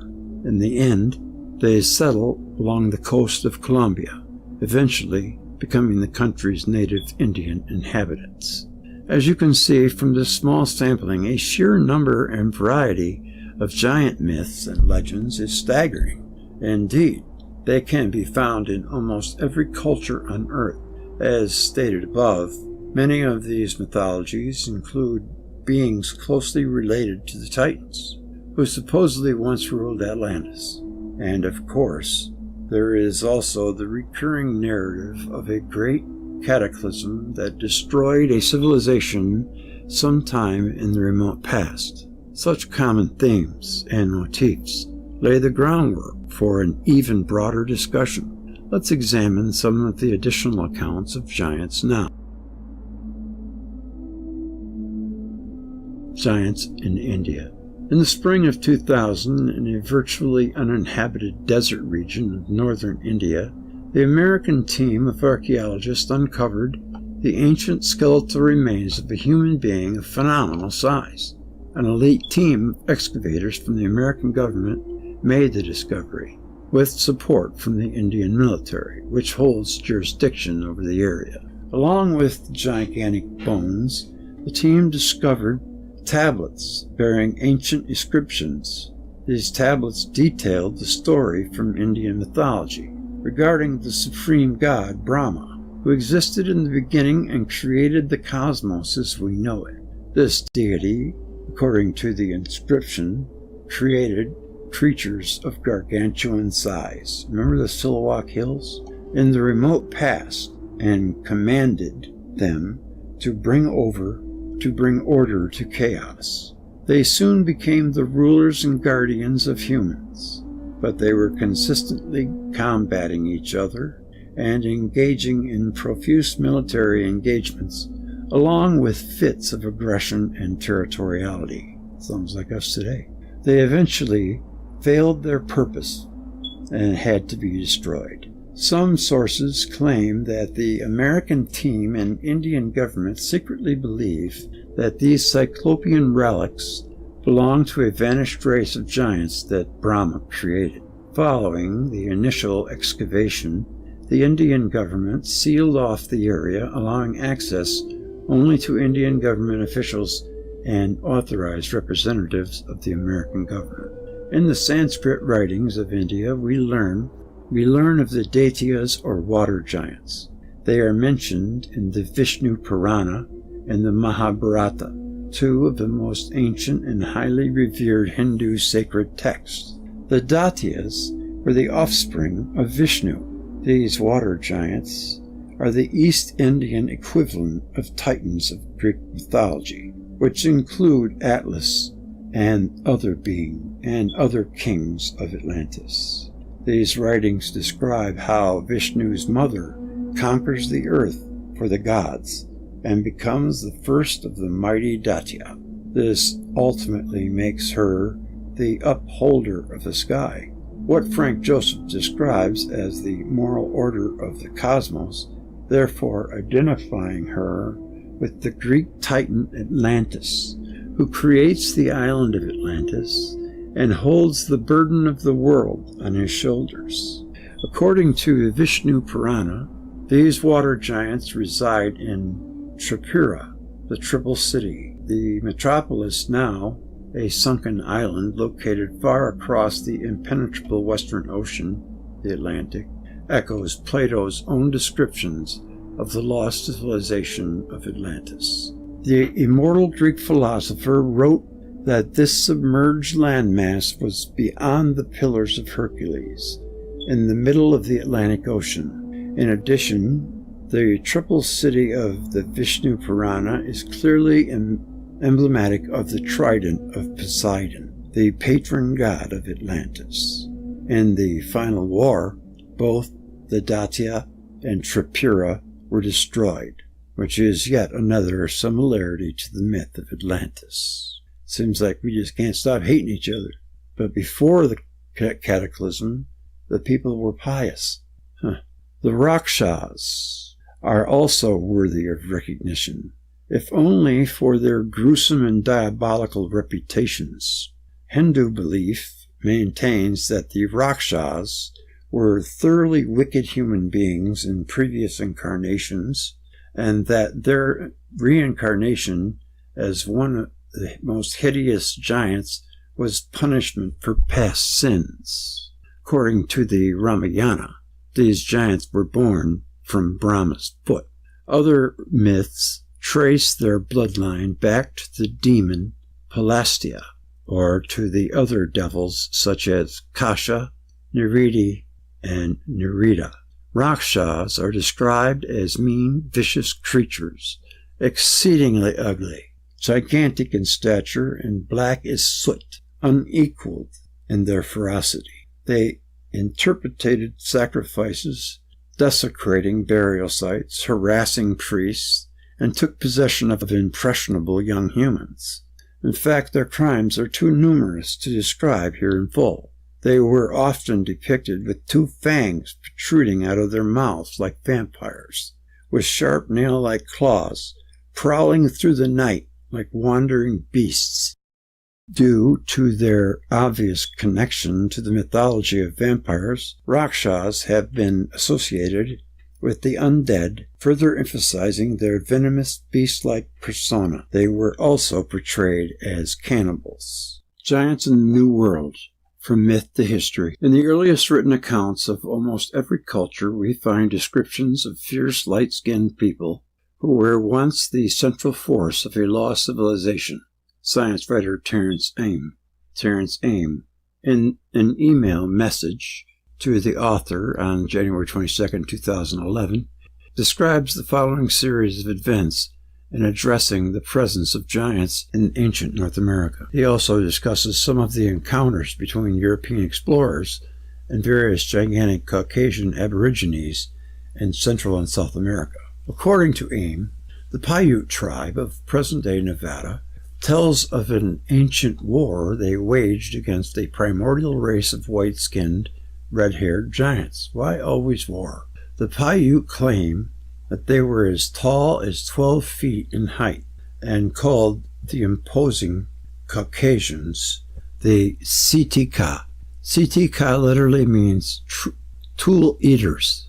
In the language of the Paiute Indians, tool is a fibrous plant that the giants used to construct assault rafts. According to a tribal lore, this very tall race was already living in North America when the ancestors of the Paiute arrived 15,000 years ago.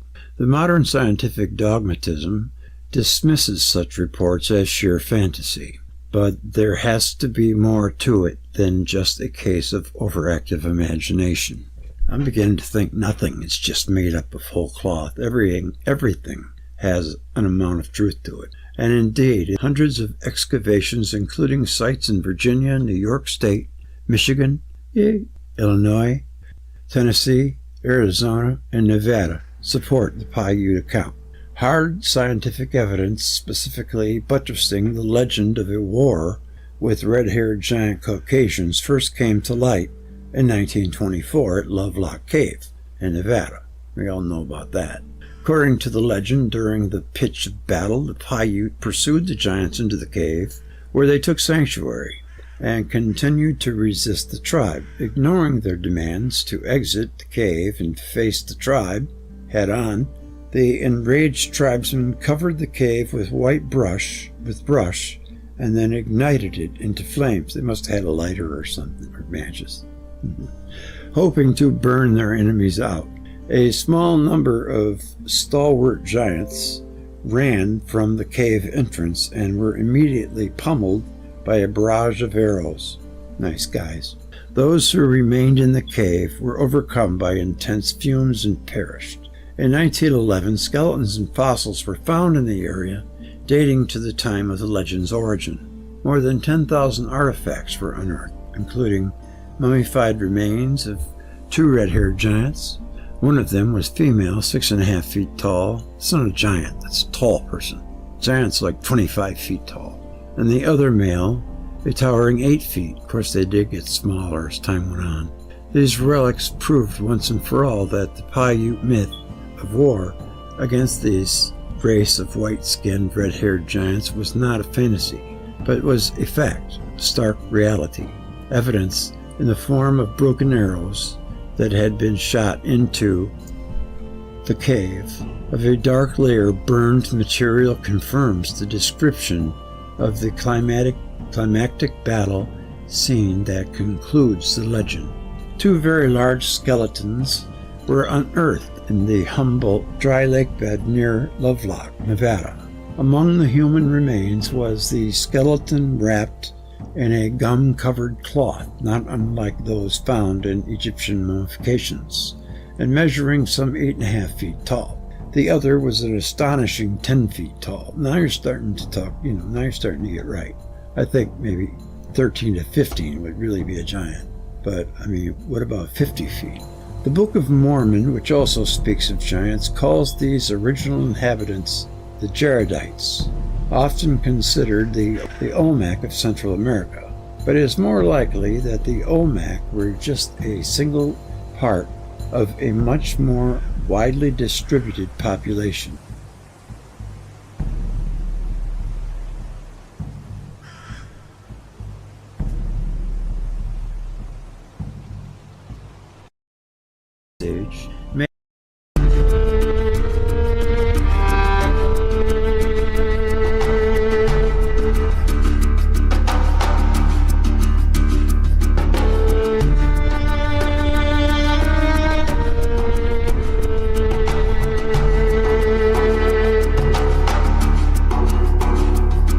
Pyramids. During the Old Kingdom in Egypt, under the 4th, 5th, and 6th dynasties, huge pyramids were erected at Giza, at Saqqara, and in other places of the land. That of King Khufu, Cheops of the Greek authors, is the largest, of the best workmanship, and the most famous. Alongside it is the second largest pyramid, built by the son of Khufu, Chephren, and the smaller one built by Menkaure, also a descendant of Khufu. The later pyramids are of poorer workmanship and smaller than those of Khufu and Khafra. The Great Pyramid originally rose to a height of 481 feet and measured circa 756 feet at the base. It totaled 3,277,000 cubic yards of stone, or an estimated 2,300,000 blocks, which is the largest constructed mass of stone ever erected by man. Precision of construction equals to an optician's work. The stones were carried from the desert quarries and ferried over the Nile. For what purpose were the pyramids erected? No hint was found in the hieroglyphic literature. Already in antiquity, Greek authors debated this question. In the 5th century, before the present era, Herodotus gave a detailed account of their construction, but no indication of their purpose. Not even a tale concerning the purpose of the pyramids came down from the time they were constructed. For some reason or other, the buildings of the pyramids concealed the object of these structures, and this so successfully that not even a tradition has reached us which purports to have been handed down from the epoch of the pyramids' construction. Greek and Roman historians proposed some explanations, but they were refessedly only hypothetical, like this advanced by historians of later times. Diodorus of Sicily and Strabo thought that the pyramids were tombs. This was not the generally accepted theory. Pliny wrote, "Is it asserted by most persons that the only motive for constructing them was either a determination by the kings not to leave their treasure to their successors, or to prevent the lower classes from being unoccupied?" Strabo wrote that the entrance to the Great Pyramid was covered by a movable stone, and when this is raised, there is a sloping passage to the vault. Pliny thought that there was a well under the pyramid, communicating with the Nile. When the Great Pyramid was entered by Caliph el-Mamun in the 9th century, making the first break through the masonry of the pyramid since its original closing, he found there no mummy or bones. The entrance, high over the plain of Giza, was concealed. From the entrance, a corridor leads downwards and then divides itself in two. One route leads into the rock under the pyramid, where a little unfinished grotto chamber is found. The ascending passage leads to the Great Gallery, or the larger section of the ascending passage with steeply mounting floor, and to two chambers. One carries the name King's Chamber, the upper of the two, the other of the Queen's Chamber. These names are given by the archaeologists. The pyramid itself bears no inscription, except of the name Khufu, Cheops, painted by the quarry workers on a slab of the ceiling of the King's Chamber, not visible to a visitor to the chamber. Caliph al-Mamun found in the King's Chamber a stone box, not a regular sarcophagus, but a rude unfinished, without a lid, and without an inscription. He also found no trace whatever of burial, offerings, pottery, etc. One can presume the chamber to have been empty, but for the sarcophagus itself. King Khufu was not buried in the pyramid. He built a cemetery next to it, and there he entombed his mother and his 4 queens. His sons and his daughters were also buried there. The tomb of his mother was found undisturbed, well concealed. Such care and concealment by Khufu of his mother's tomb would suggest that his own tomb will scarcely jump to the eye. Khufu concealed very carefully his own place of burial. That there was a problem connected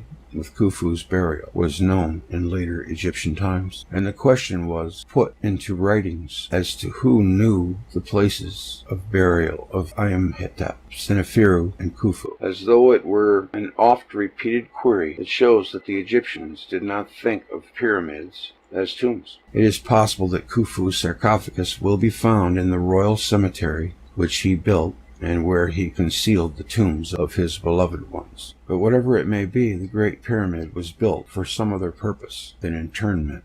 As the purpose for which the pyramids were built is by no means established, various other uses have been suggested in the 6th century, before the Great Pyramid was entered. Gregory of Tours, 540 to 594, great name, thought the pyramids were granaries, built by the biblical Joseph, in which he kept the harvests of the fat years. Others, in modern times, thought they were built as defenses against the sands of the great desert, and many thought that they were built to serve as astronomical observatories. If they were built for astronomical purposes only, why were they built in groups, when an unintruded horizon requires a single elevation? And why were smaller periods built next to the large ones in space and after them in time? If they were granaries, why is the space so small inside such large constructions? But if the pyramids were intended as tombs, why were the kings who built them not entombed in them? And why was it that the kings of the great dynasties in later times,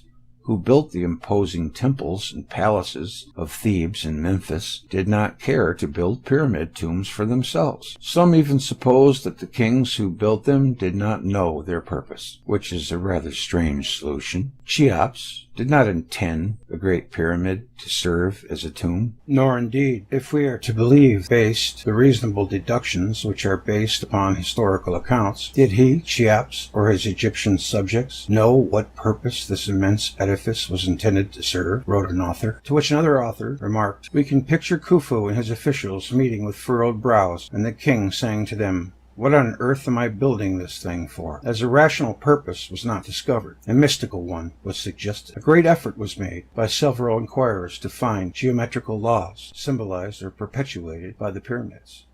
The ancient Egyptians were suspected of knowing some secrets of nature, and of incorporating them into the geometrical structure of the pyramids. Even the distance from Earth to the Sun was shown to be a clear multiple of the so-called pyramid inch. Also, future events, and strangely enough, concerning mainly the British Commonwealth of the Victorian and post-Victorian days, were found predicted by the geometrical figures of the pyramids. Each new generation had its own pyramid maniacs. And now, the desperation of the rational school of scholars to discover the end for which the pyramids, the greatest structures of antiquity, were built, is expressed by Petrie. It is almost useless to speculate about their purpose. I shall here join the list of those who tried to solve the mystery of the pyramids and point to a purpose which, as far as I know, was never discussed, but which seems to me to be the true one. After the great catastrophes of the early ages, the kings of Egypt, conscious of the possibility of their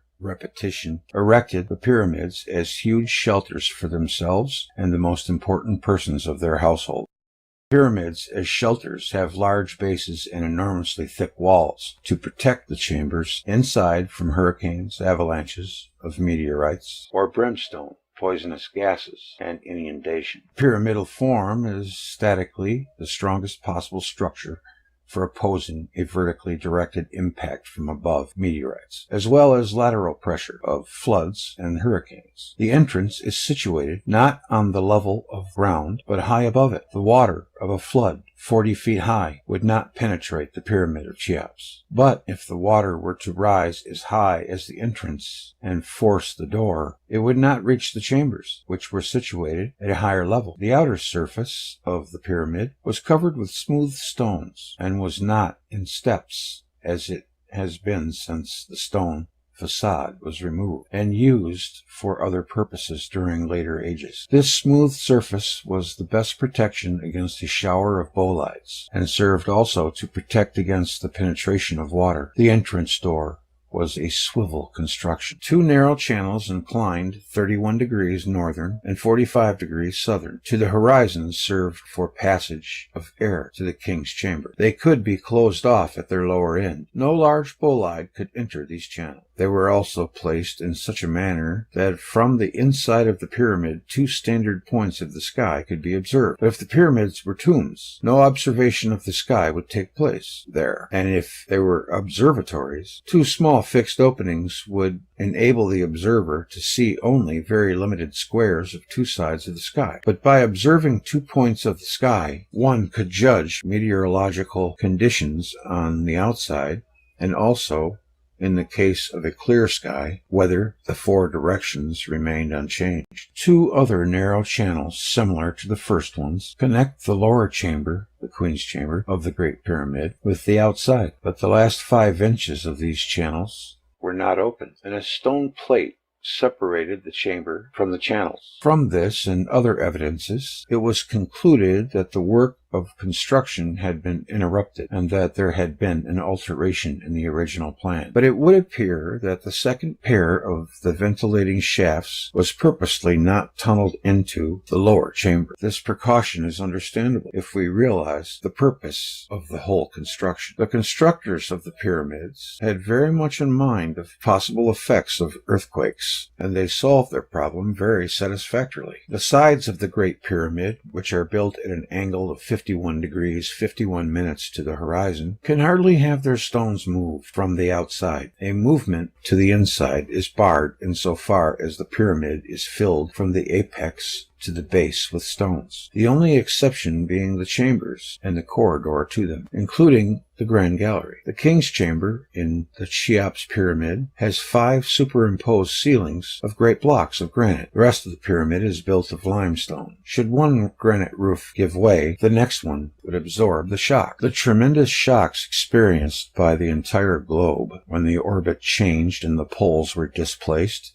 and the cataclysms subsequent to building of the pyramids, did not ruin the pyramids, though the granite roof blocks over the chambers show the results of enormous twisting. They did not collapse. Also, the channels leading to the chambers and the narrower ones directed toward the sky are not obtruded. Earthquakes, like the one in the 1st century, during which 30,000 people perished in Egypt, could do no harm to the pyramids. The real secret of the pyramids was this stability against earthquakes. No other edifice of the Old or Middle Kingdom escaped destruction. The huge Sphinx, close to the pyramids of Giza, is a likeness of Harmachis, a form of Horus, that is, the planet god Jupiter. His figure in front of the pyramids must have served as a charm against any harm he might feel inclined to do to the refugees inside. Did the pyramids serve well the purpose they were built for? The pyramid age belongs to the Old Kingdom. During the Middle Kingdom, only a few very insignificant pyramids were erected. Already the cataclysm which terminated the Old Kingdom proved that the pyramids, though responding to many of the tasks of a shelter, were inadequate in some respect. Catastrophe, during which the Israelites shrine from El Arish, we do not find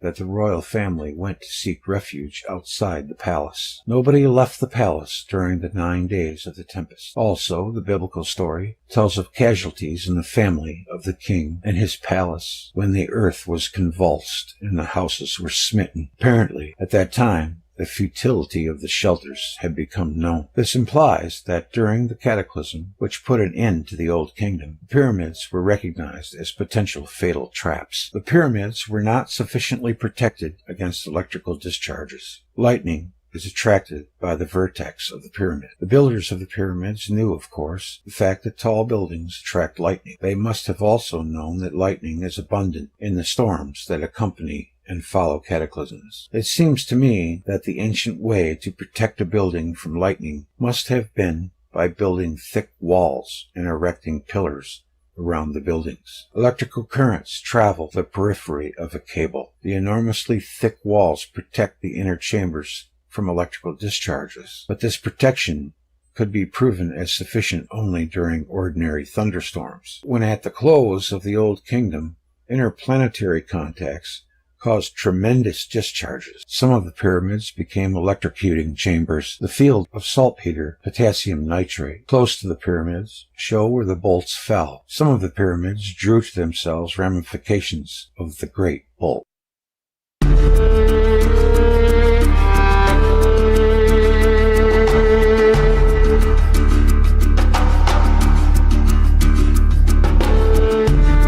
And we have references.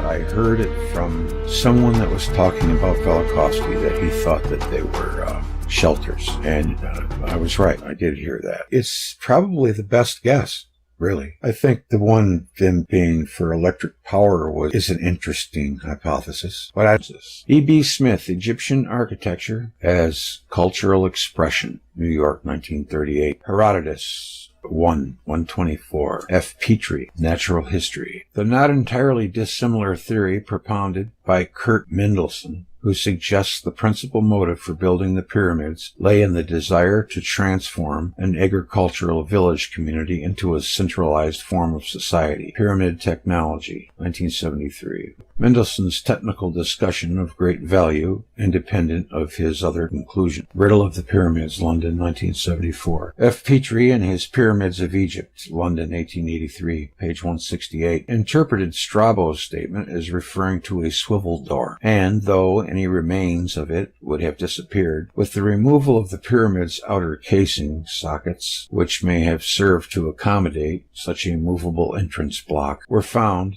at both the Bent Pyramid and at the Pyramid of Midim. The discussion by Edwards in The Pyramids of Egypt, page 130, for an attempt at a reconstruction of the swivel door. P. Tompkins. Secrets of the Great Pyramid, New York, 1971. The outer casing of the Great Pyramid, long since removed, apparently did bear an inscription, still visible in Herodotus' time. Herodotus' report of its meaning, however, indicates that he was deliberately misled by his guides. In Wheeler, Pyramids and Their Purpose, Antiquity, 9, 1935. There's a lot of authors here. A lot of references on this one. The Great Pyramid, Its Spiritual Symbolism, Glasgow, 1924. Piazzi Smythe, the Royal Astronomer of Scotland, calculated the perimeter of the Great Pyramid as equal to 36,562 pyramid inches. I haven't heard of a pyramid inch before. There's a couple of things I read here that I never heard before. As Velikovsky later found out, Comys Beaumont had made a similar suggestion in a book he published in 1936. Professor Lynn Rose pointed out to Velikovsky that the ventilating shafts draw in air from the outside. Therefore, atmospheric pollution would eventually penetrate inside. It is not unthinkable that filters made of perishable materials were used in the air vents. Astronomical investigation concerning the so-called air shafts of Cheops Pyramid, 1964, Pyramids of Egypt. Edwards wondered at the purpose of the ceilings. Whether such extreme precautions were required by the character of the building may be debatable. They have, however, been justified by subsequent events. Earthquakes have been extremely severe and wrenching, as all the deep beams of granite over the king's chamber in the Great Pyramid are snapped through at the south end, or else dragged out in the upper chambers. The whole roof hangs now by merely catching contact F. Petrie, Egyptian Architecture, London, 1938. So at least it was regarded by Thutmose IV of the 18th dynasty 1,000 years later. Professor Lynn Rowe suggested to Dr. Velikovsky it was not necessary for the entire charge to have been conducted through the stone. The ventilating shafts contained any water or were wet. The charge could have moved directly into the chambers. And I think there has been evidence in a couple of them that there was an explosion, isn't there? So that's probably exactly what happened. Yeah, that's pretty good.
This volume carries the name "In the Beginning," the words with which the book of Genesis starts. The name seems appropriate because it describes the cosmic events which are narrated in the first book of the Hebrew Bible, but also because I speak of events that preceded those described by me in Worlds in Collision.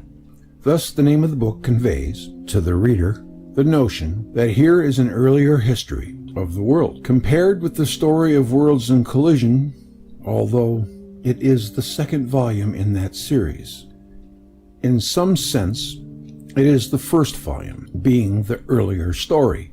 We call it a prequel today. When the manuscript of Worlds in Collision was first offered to the publisher, Macmillan and Company, New York, it contained a brief story of the deluge and of the cataclysm that terminated the Old Kingdom in Egypt. But after one of the publisher's readers suggested that the book should concentrate on one event, we compromised in presenting in the published volume two series of cataclysms. That would be his book of Mars and Venus. Those that took place in the 15th century before the present era, that's BC, and were caused by the near approaches of Venus, and those that occurred in the 8th century before this era and were caused by near approaches of Mars. The unused material was left for elaboration in a separate work on Saturn and the Flood and Jupiter of the Thunderbolt. The reception of Worlds in the world came into existence out of a chaos of fluid driven by a divine blast. This is the epic beginning of the book of Genesis. The earth was chaotic and void, and darkness was upon the face of the deep. And God's wind moved upon the face of the fluid. From this primeval matter, in a process of subsequent creations, was born the home of the living. Already before the birth of our earth, worlds were shaped and brought into existence, only to be destroyed in the course of time. Nor is this world inhabited by man the first of things earthly created by God. He made several worlds before ours, but he destroyed them all. The earth underwent reshaping 6 consecutive remoldings. Heaven and earth were changed in every catastrophe. 6 times the earth was rebuilt, without entire extirpation of life on it. But with major catastrophes, 6 ages have passed into the great beyond. This is the 7th creation, the time in which we live. According to another tradition, several heavens were created, 7 in fact, also 7 earths, Do you know there is only one photograph of the whole Earth from space? And this one is it, allegedly taken by the Apollo 17 astronauts on their way back from the moon. And you can always tell by that little hook cloud above the Sedan were created. The most removed being the seventh, Aries, followed by the sixth, Adama, the fifth, Arca, the fourth, Haraba, the third, Yabasha, the second, Tabel, and our own land called Helid. And like the others, it is separated from the foregoing by abyss, chaos, and waters. The description permits an interpretation that all the seven Earths exist simultaneously, but a deeper insight will allow us to recognize that the original idea did not admit seven concurrent but separate firmaments and worlds in space, but only consecutive in time, and built one out of another. The seven heavens form a unity. The seven kinds of earth form a unity, and the heavens and the earth together also form a unity. The Hebrew cosmology, in its true sense, is a conception of worlds built and reshaped with the purpose of bringing creation closer to perfection. The separation of one world from another by abyss and chaos evidently refers to the cataclysms that separated the ages. References: Ginsburg, Legends of the Jews, Philadelphia 1925, Ginsburg Legends 1, 10F, Legends 11, and the notion of a succession of worlds created and destroyed is common to many nations of antiquity. Vicentius Sangmano, Cosmographia Burma, quoted by F. Buchanan. On the religion and literature of the Burmas. Asiatic Researches 5 is an enterprise which is likely to go completely astray into imaginary.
You have to have faith for this to work on me, Mr.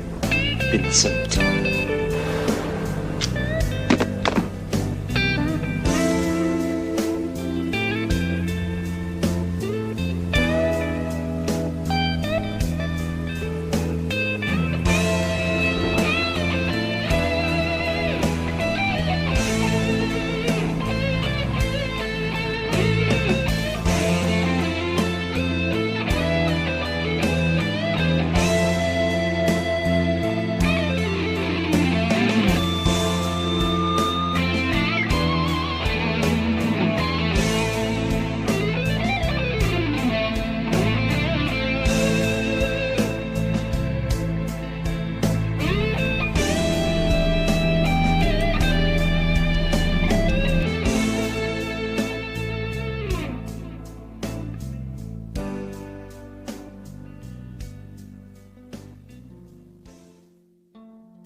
If giants existed in the remote past, then Genesis 6:4 reads, "There were giants in the earth in those days."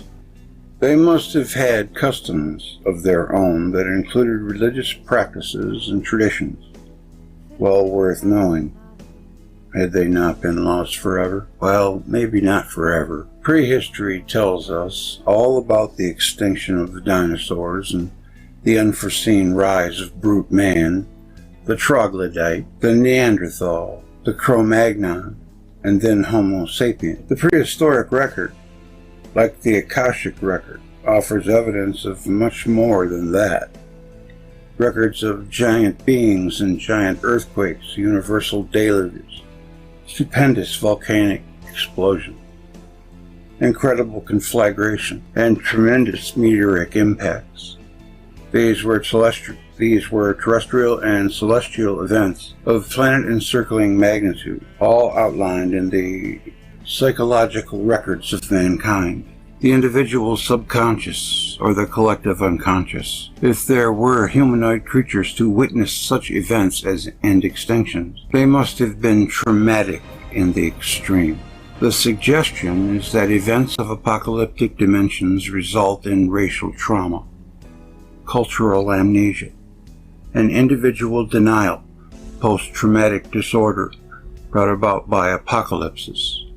I could imagine it would just be beyond maddening. There are rich, reoccurring individual references in fringe, ancient, and occult literatures to civilizations anterior to our own. These civilizations are generally described as seafaring societies with high degree of technological expertise that in some fields surpassed our own, as well as psychic attainments that beggar the imagination. I thought it said bugger the imagination. Shambhala, Mu, Lemuria, Atlantis, Avalon, Arcadia, Nuremberg. Their names resonate with the spirit and energy of poetry, of the cultures and societies that flowered in the distant past and then disappeared seemingly beneath the waters of the world. Fauna and flora, edifices and animals and early human beings, seemingly without leaving a trace. Like Debussy's Sunken Cathedral, the islet of Mount St. Michael, the menhirs of Karnak. They resonate in the human imagination. They are like dreams come true. Here we enter the realm of dreams. Did not Plato describe art as dreams for the waking mind? Canvas of the earliest days of Earth is in the dream screen of the psychoanalyst, and describing it might be what is called true dreaming or dreaming true. Dreams beget speculation, and speculation begets theories, which may or may not have an air of certainty about them. There is a heritage of speculation, semi-scientific, quasi-scientific, about the face of early Earth. This is the providence of the independent thinker, who plays in modern times the role of the savant or bard of old, the custodian of tradition, who entertains his fellow human being with the tribal lays. In our time, their tales shine with the veneer of science. One of the most influential independent thinkers of the modern period is Hans Horbiger, 1860 to 1931, the Austrian mining engineer who proposed his once popular cosmic ice theory. Horbiger undertook his work in earnest. He regarded himself as a genius, or at least he regarded his findings as the work of genius. Indeed, he had no false modesty, having once boasted that he knew he was right when I knew that Newton was wrong. In 1913, he advanced his theory of the frozen cosmos to the German publication of Gesamtcosmogony, written in collaboration with Philip Fauthen. His book was widely reprinted, though curiously it never appeared in an English translation. There are two reasons why his work is of present-day interest. First, his philosophy is an instance of a theory contrary to fact, like the flat earth theory or the hollow earth theory. Second, it is an example of the occult thought that attracted the interest of the Nazi theoreticians and ideologues, especially Heinrich Himmler, who on behalf of the Third Reich incorporated the cosmic ice theory into Aryan science. For these reasons, its influence was initially limited to the German-speaking world. Indeed, the English-speaking world kept the cosmic ice theory at arm's length. In post-war years, it attracted the interest of a handful of dissident thinkers in England, and their interest sparked that of Seurat, who in turn kindled an interest in these ideas among the French-reading public. All in all, Seurat was the most respectable and the most prominent spokesman for such thought in any language, and they only one with an independent reputation as a writer and educator. Now, scanning down further on here, I noticed he's got this written, and you can easily, I'm thinking along the lines of Saturn theory, but Horbiger is the guy who's got the successive moons crashing into the Earth, his glacial cosmology. Apparently he must have been a German, and, but this is a pretty good little read here. This presents a new development, stimulating and provocative, of the theories advanced in a well-known series of books by H.S. Bellamy and Peter Allen. Like Mr. Bellamy and Mr. Allen, Professor Seurat accepts the glacial cosmology of Horbiger. Its theories of successive satellites crashing to the Earth, and subsequent global cataclysms. In these events, Professor Seurat argues, are to be found not only the origins of some of our major myths, Atlantis for example, but also an explanation of certain puzzling anthropological remains of superhuman size. Can it have been, he asks, the gravitation pull of our tertiary satellite induced both gigantism and longevity? If so, what happened after the subsequent catastrophe? During a golden age, can ordinary men have walked the earth under the benevolent tutelage of good giants? And did these good giants degenerate into the ogres of legend? The answers suggested by Professor Seurat created wide interest when the book was first published in France. I read it, wrote M. Jean Cocteau, with much more than my eyes alone. In this country, too, where Professor Seurat's work is almost equally well known, Atlantis and the Giants will be recognized as a notable contribution to Horbigerian literature. In one of Horbiger's books, I do believe he's got live fish falling from the sky, and lo and behold, it even happens to this day. Apparently, in these spouts that we call tornadoes, but they call typhoons, is it? Something like that. No, a typhoon is a hurricane. What's it called? Oh my God, I can't believe I can't remember. Oh, they're called suction cup? No. Professor Surratt is a daring thinker, impatient of provisional conclusions. All his books, from the philosophical dialogues written when he was a young man to that very remarkable book founded on personal experience, The End of Fear, show the same exciting quality. In his latest volume, which has created wide interest in France, he develops the glacial cosmology of the Austrian scientist Horbiger and his followers, Mr. H.S. Bellamy and Peter Allen. His theory replaces the picture of a slow and humdrum evolution of the Earth by a violent and cataclysmic one.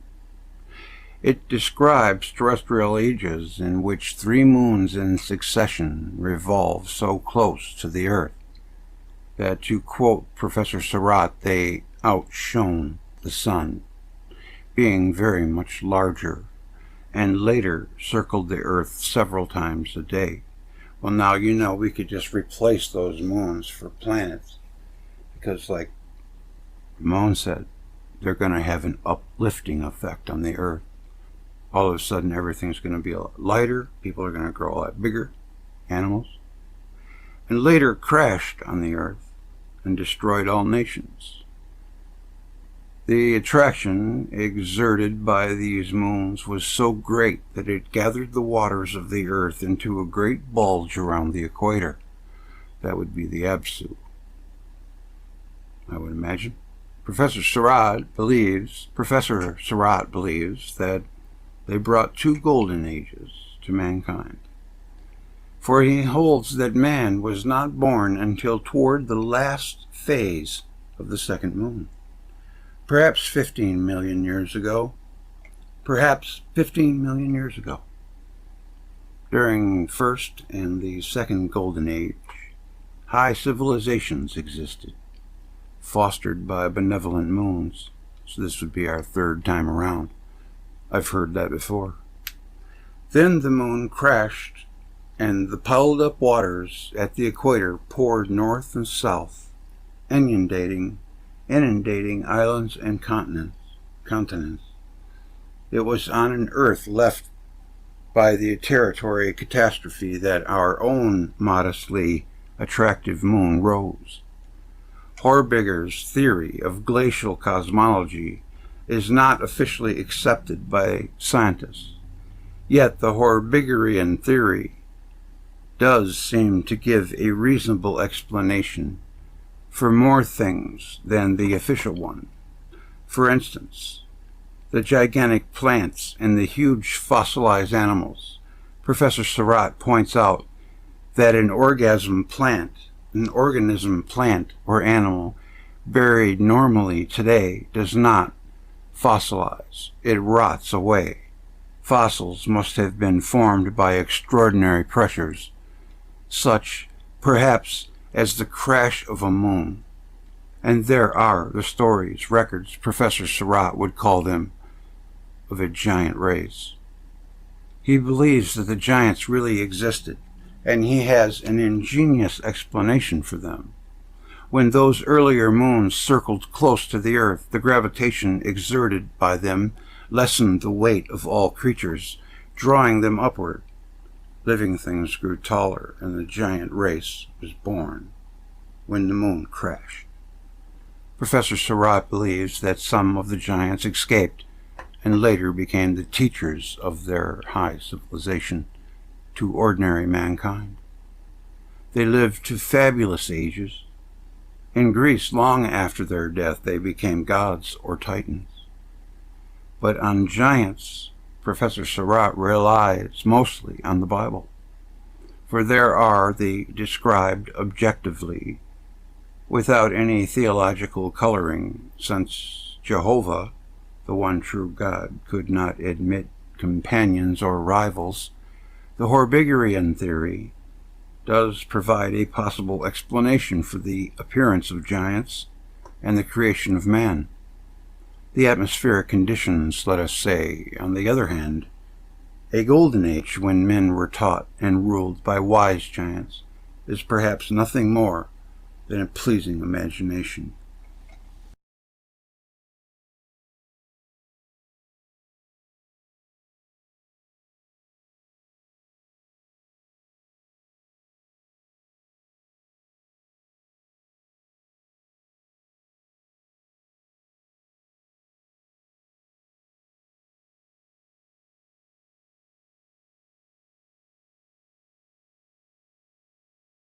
Age may have been quite different.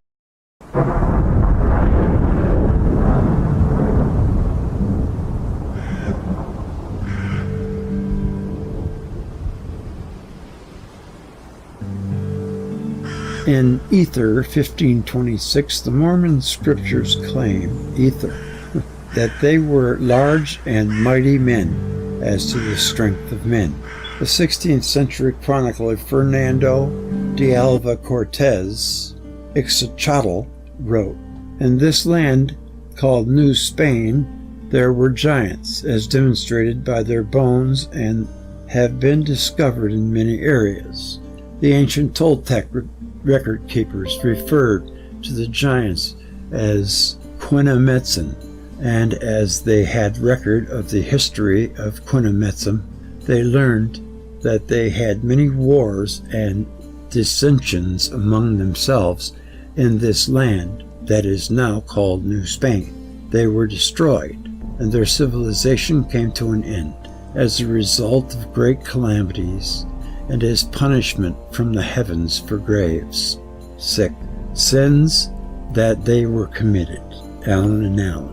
From the evidence, it seems irrefutable that a real race of red-haired giants dominated the Americas at one time, perhaps tens of thousands of years before the arrival of the ancestors of today's Native Americans across the Bering Strait, some 13,000 to 15,000 years ago. In defense of this statement, one must concede that the race is a mutable thing. Defense of this statement, one must concede that race is a mutual thing, and that the physical appearance of New World humans during the Ice Age may have been quite different. Perhaps they were part of a line that left no known descendants.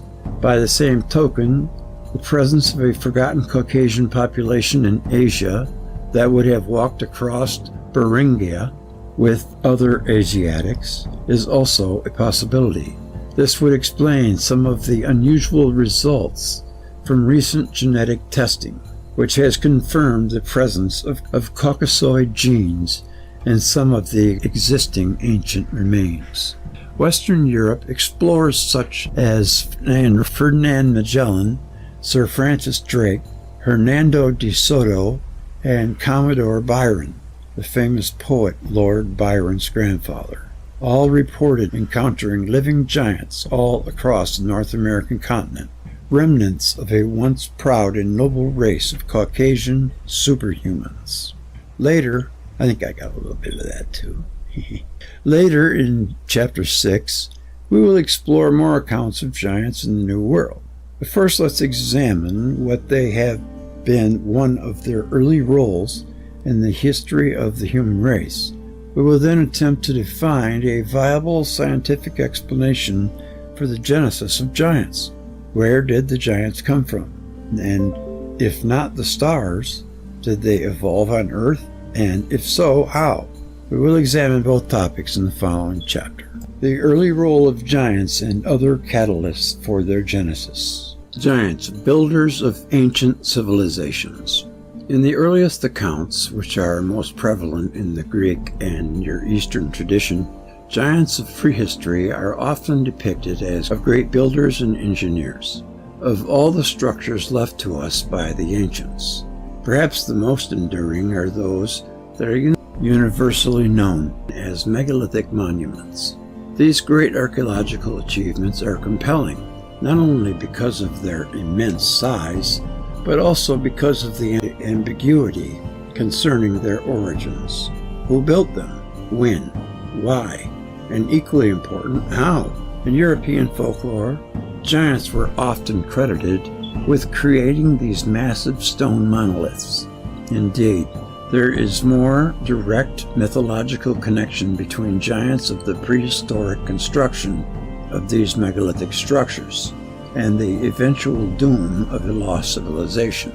In this chapter, we will explore the open-ended question of the early role of giants may have played, before moving on to examine a potential scientific cause for gigantism. We may come up with some very surprising answers. Accounts of giants as skilled engineers.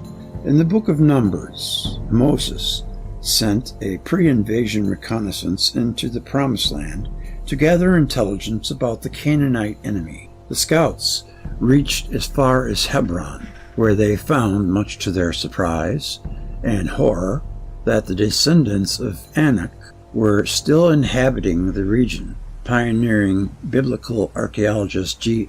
Ernest Wright addresses this issue of giants in ancient Canaan in his 1938 article, Troglodytes and Giants in Palestine. In it he writes, Pausanias, a 2nd century CE Greek geographer, tells us that the great walls of Mycene, Tiryns, and Argos were constructed by giant cyclops.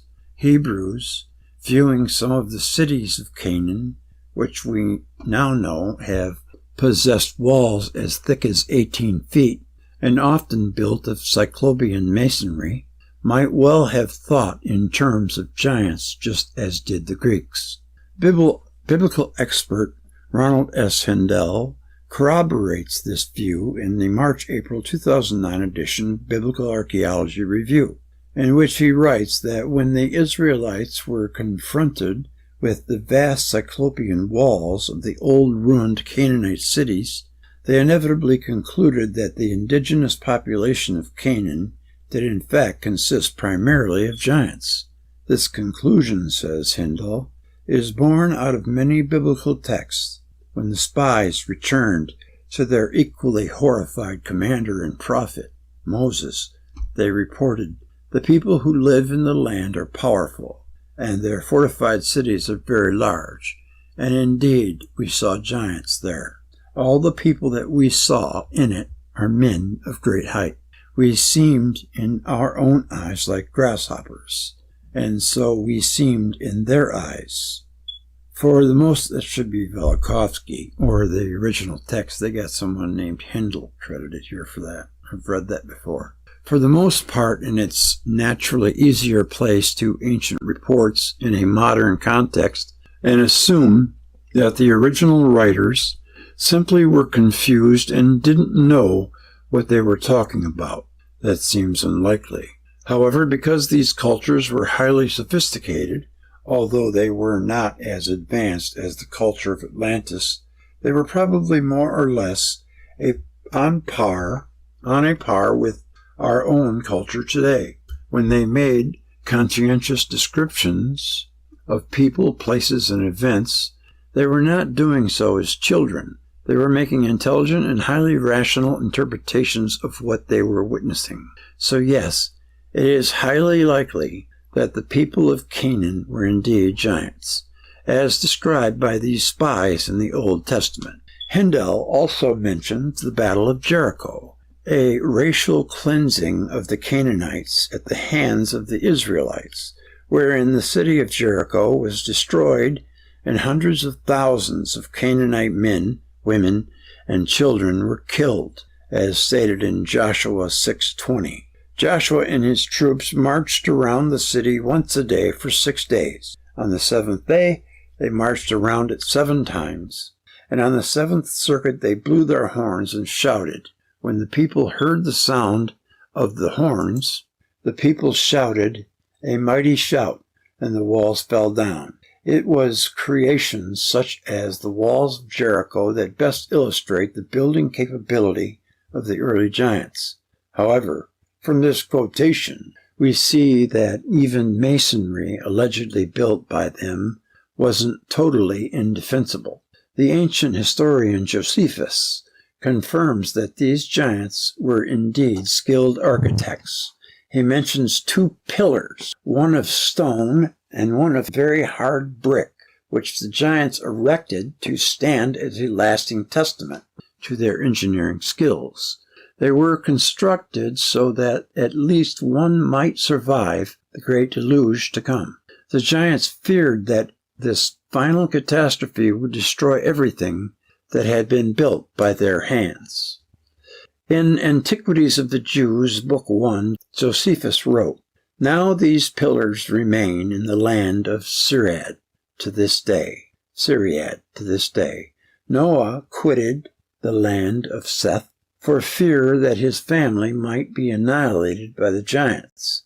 As late as the days of Joshua, son of Nun, there were still giants of Hebron who had bodies so large and faces so entirely different from other men that they were surprising to the sight and terrible to the hearing. The bones of these giant men are still shown to this day." Did giants build the dolmens of Western Europe? Medieval Danish historian Saxo Grammaticus insisted that giants must have once existed, because only they and their awesome strength and superhuman capabilities could have built the dolmens, menhirs, massive walls, and other structures that are strewn across Western Europe. The idea of a vast megalithic culture that once dominated much of Europe in the same remote past is taken up by author Paul Dunbavin in his book Atlantis of the West. For Dunbavin, the megalithic structures of Europe are not just simple creations built by a Stone Age culture, but the sophisticated handiwork of an advanced and ancient race, possibly the Atlanteans.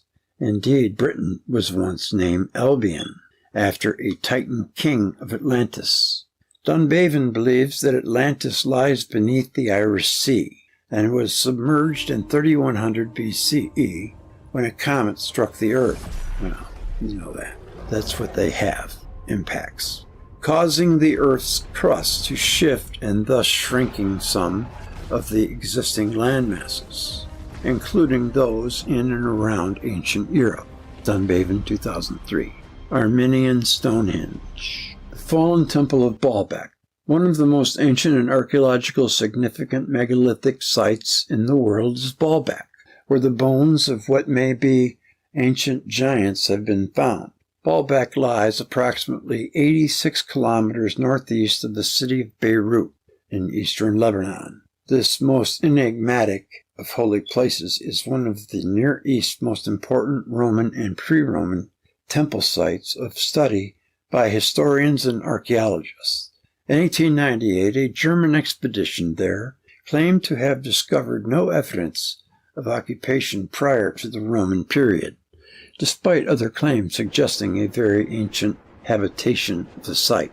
Recent archaeological finds have supported the latter idea, for in a deep trench at the edge of the Jupiter Temple platform, Neolithic artifacts were discovered, along with skeletons of 3 individuals of giant stature. Pottery dating to the Seleucid era, 323 to 64 BCE, as well as the Roman era remains, were also discovered. During both the Seleucid and Roman occupations, the town surrounding the immense religious monument was known as Heliopolis, city of the sun, and the sun god Jupiter was the focal point of the shrine. We have discussed this before. That's when Jupiter replaced Saturn for a brief period.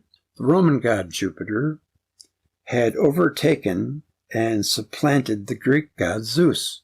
They're both the same thing.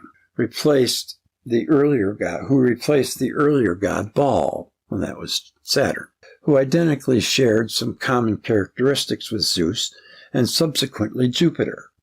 Archaeologists now agree that Baalbek is more than 9,000 years old, with continual settlement dating from the Neolithic Age to the Roman Iron Age. Surrounding the site are massive walls built with 24 monoliths, weighing some 300 tons each. The tallest wall on the western flank of the temple site contains what is known as trilithon, a row of 3 stones, each 19 meters long, 4.3 meters high, 3.6 meters broad, cut from solid limestone. Each stone weighs approximately 800 tons. Even with today's technology, moving them into place would be a tremendous archaeological accomplishment indeed. According to David Hatcher Childress, large numbers of pilgrims came from Mesopotamia as well as the Nile Valley to the temple of Baal Astarte. The site is mentioned in the Bible in the Book of Kings.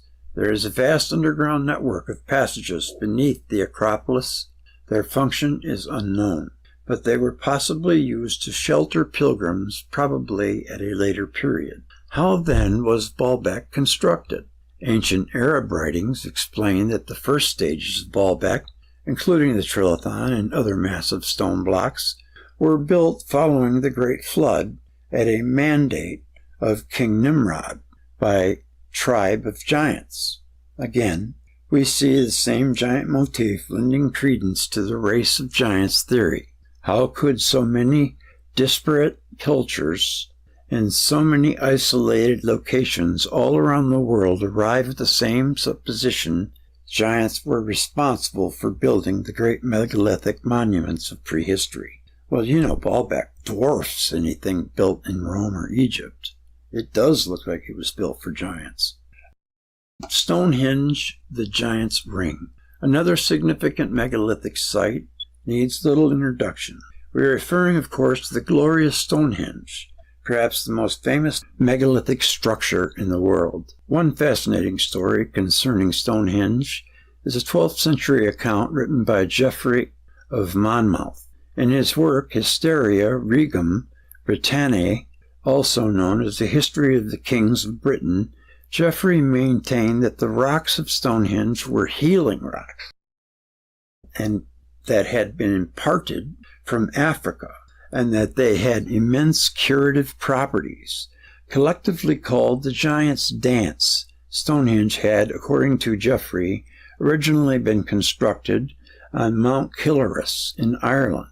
5th century author, Arthur-like figure, Ambrosius Aurelius, at the behest of Merlin, designed Stonehenge to be instead a monument for the knights who perished fighting off Saxon incursions.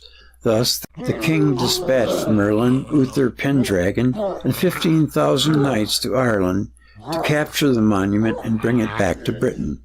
The knights slew 7,000 Irish warriors, but were unable to move the rocks with ropes and brute force. End of chapter. Chapter 3. Accounts of giants in the classical sources.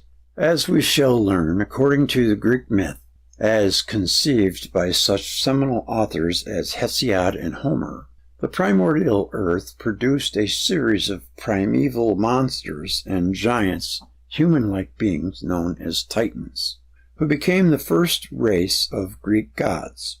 Other giants followed, including the Cyclops, Gigantes, Centaurs, and Typhons.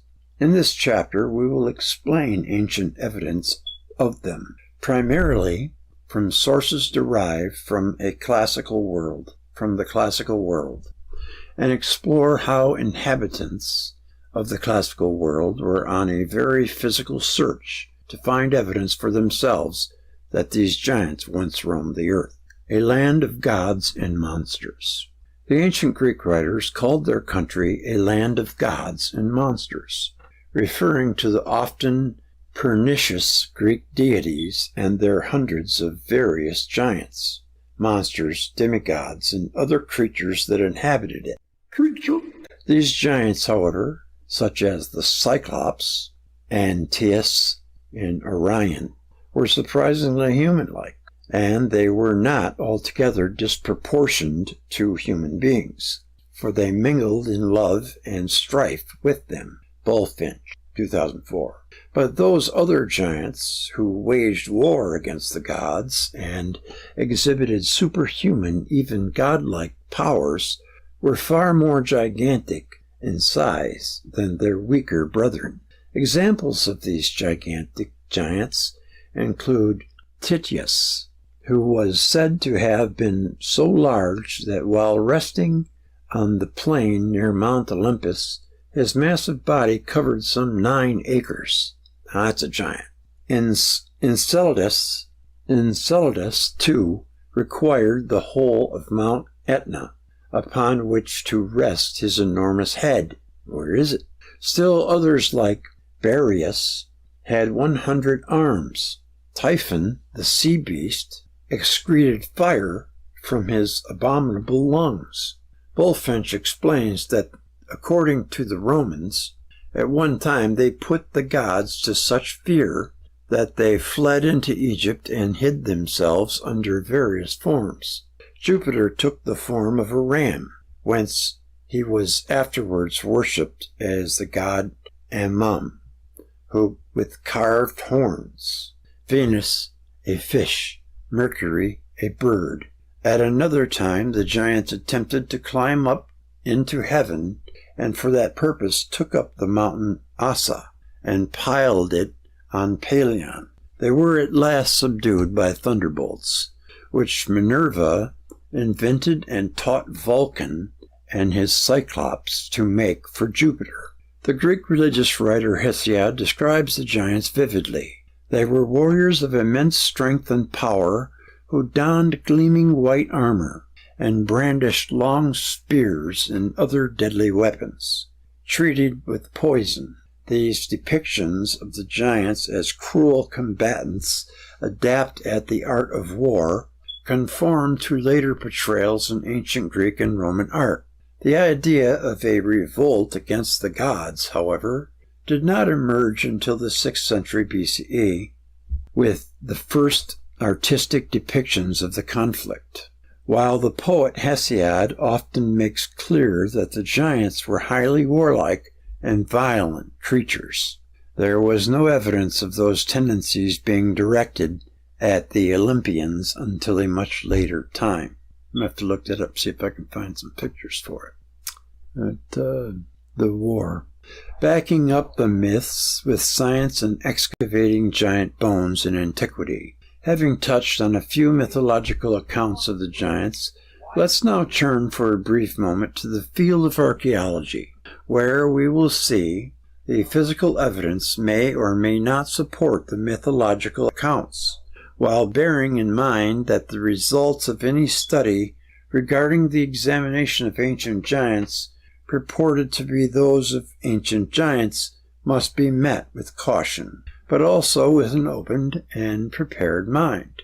Too frequently, we are duped by archaeological hoaxes, but an equal amount of discoveries are inexplicable, and in this remain fascinating in their open-ended implications.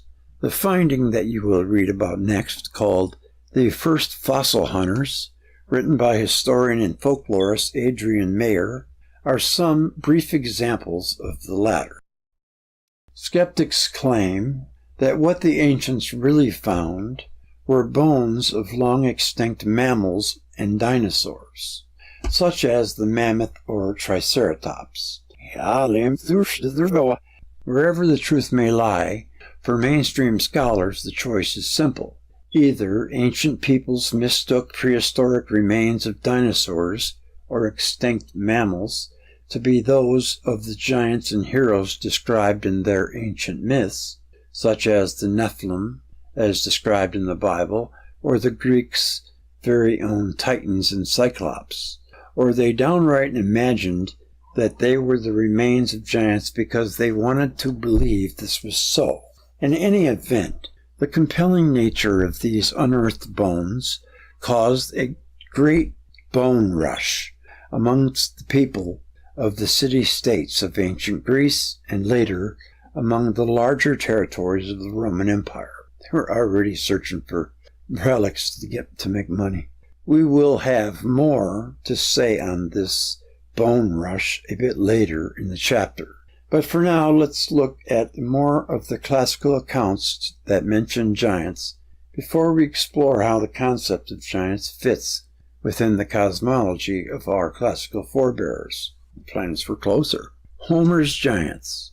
The ancient Greeks possessed a mythology rich in symbolism about giants. In 400 BCE, the Greek poet Homer wrote, "On the earth there once were giants."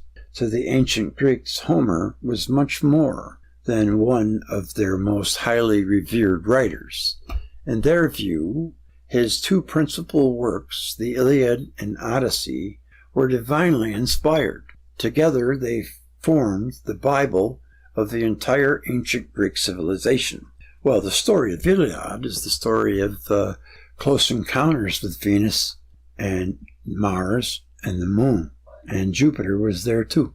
With regard to giants in the Iliad, a scenario mentioned briefly by Homer in this work involves the twin giants Otis and Pylades, known collectively as the Elycadi. They were renowned for their strength and bravery. However, they were equally disdained for their audacity and recklessness. Otis and Pylades brought much chaos upon the gods. They tried to storm the home of the gods by piling 3 Greek mountains on top of one another: Olympus, Ossa, and Pelion. Ares, god of war, that's Mars, attempted to halt their advance, but instead the giants put Ares in chains and held him captive for 13 months. Hermes eventually rescued Ares, but it was the goddess Artemis, Venus, who finally brought about the twin giants, that's just my guess, destruction. She metamorphosized into a deer and jumped in front of them. They raised their bows and took aim, each firing a shot, but ultimately they missed the deer and hit each other instead, whereupon both were killed. In the Odyssey, we are introduced to the mighty Cyclops, a fierce race of one-eyed giants.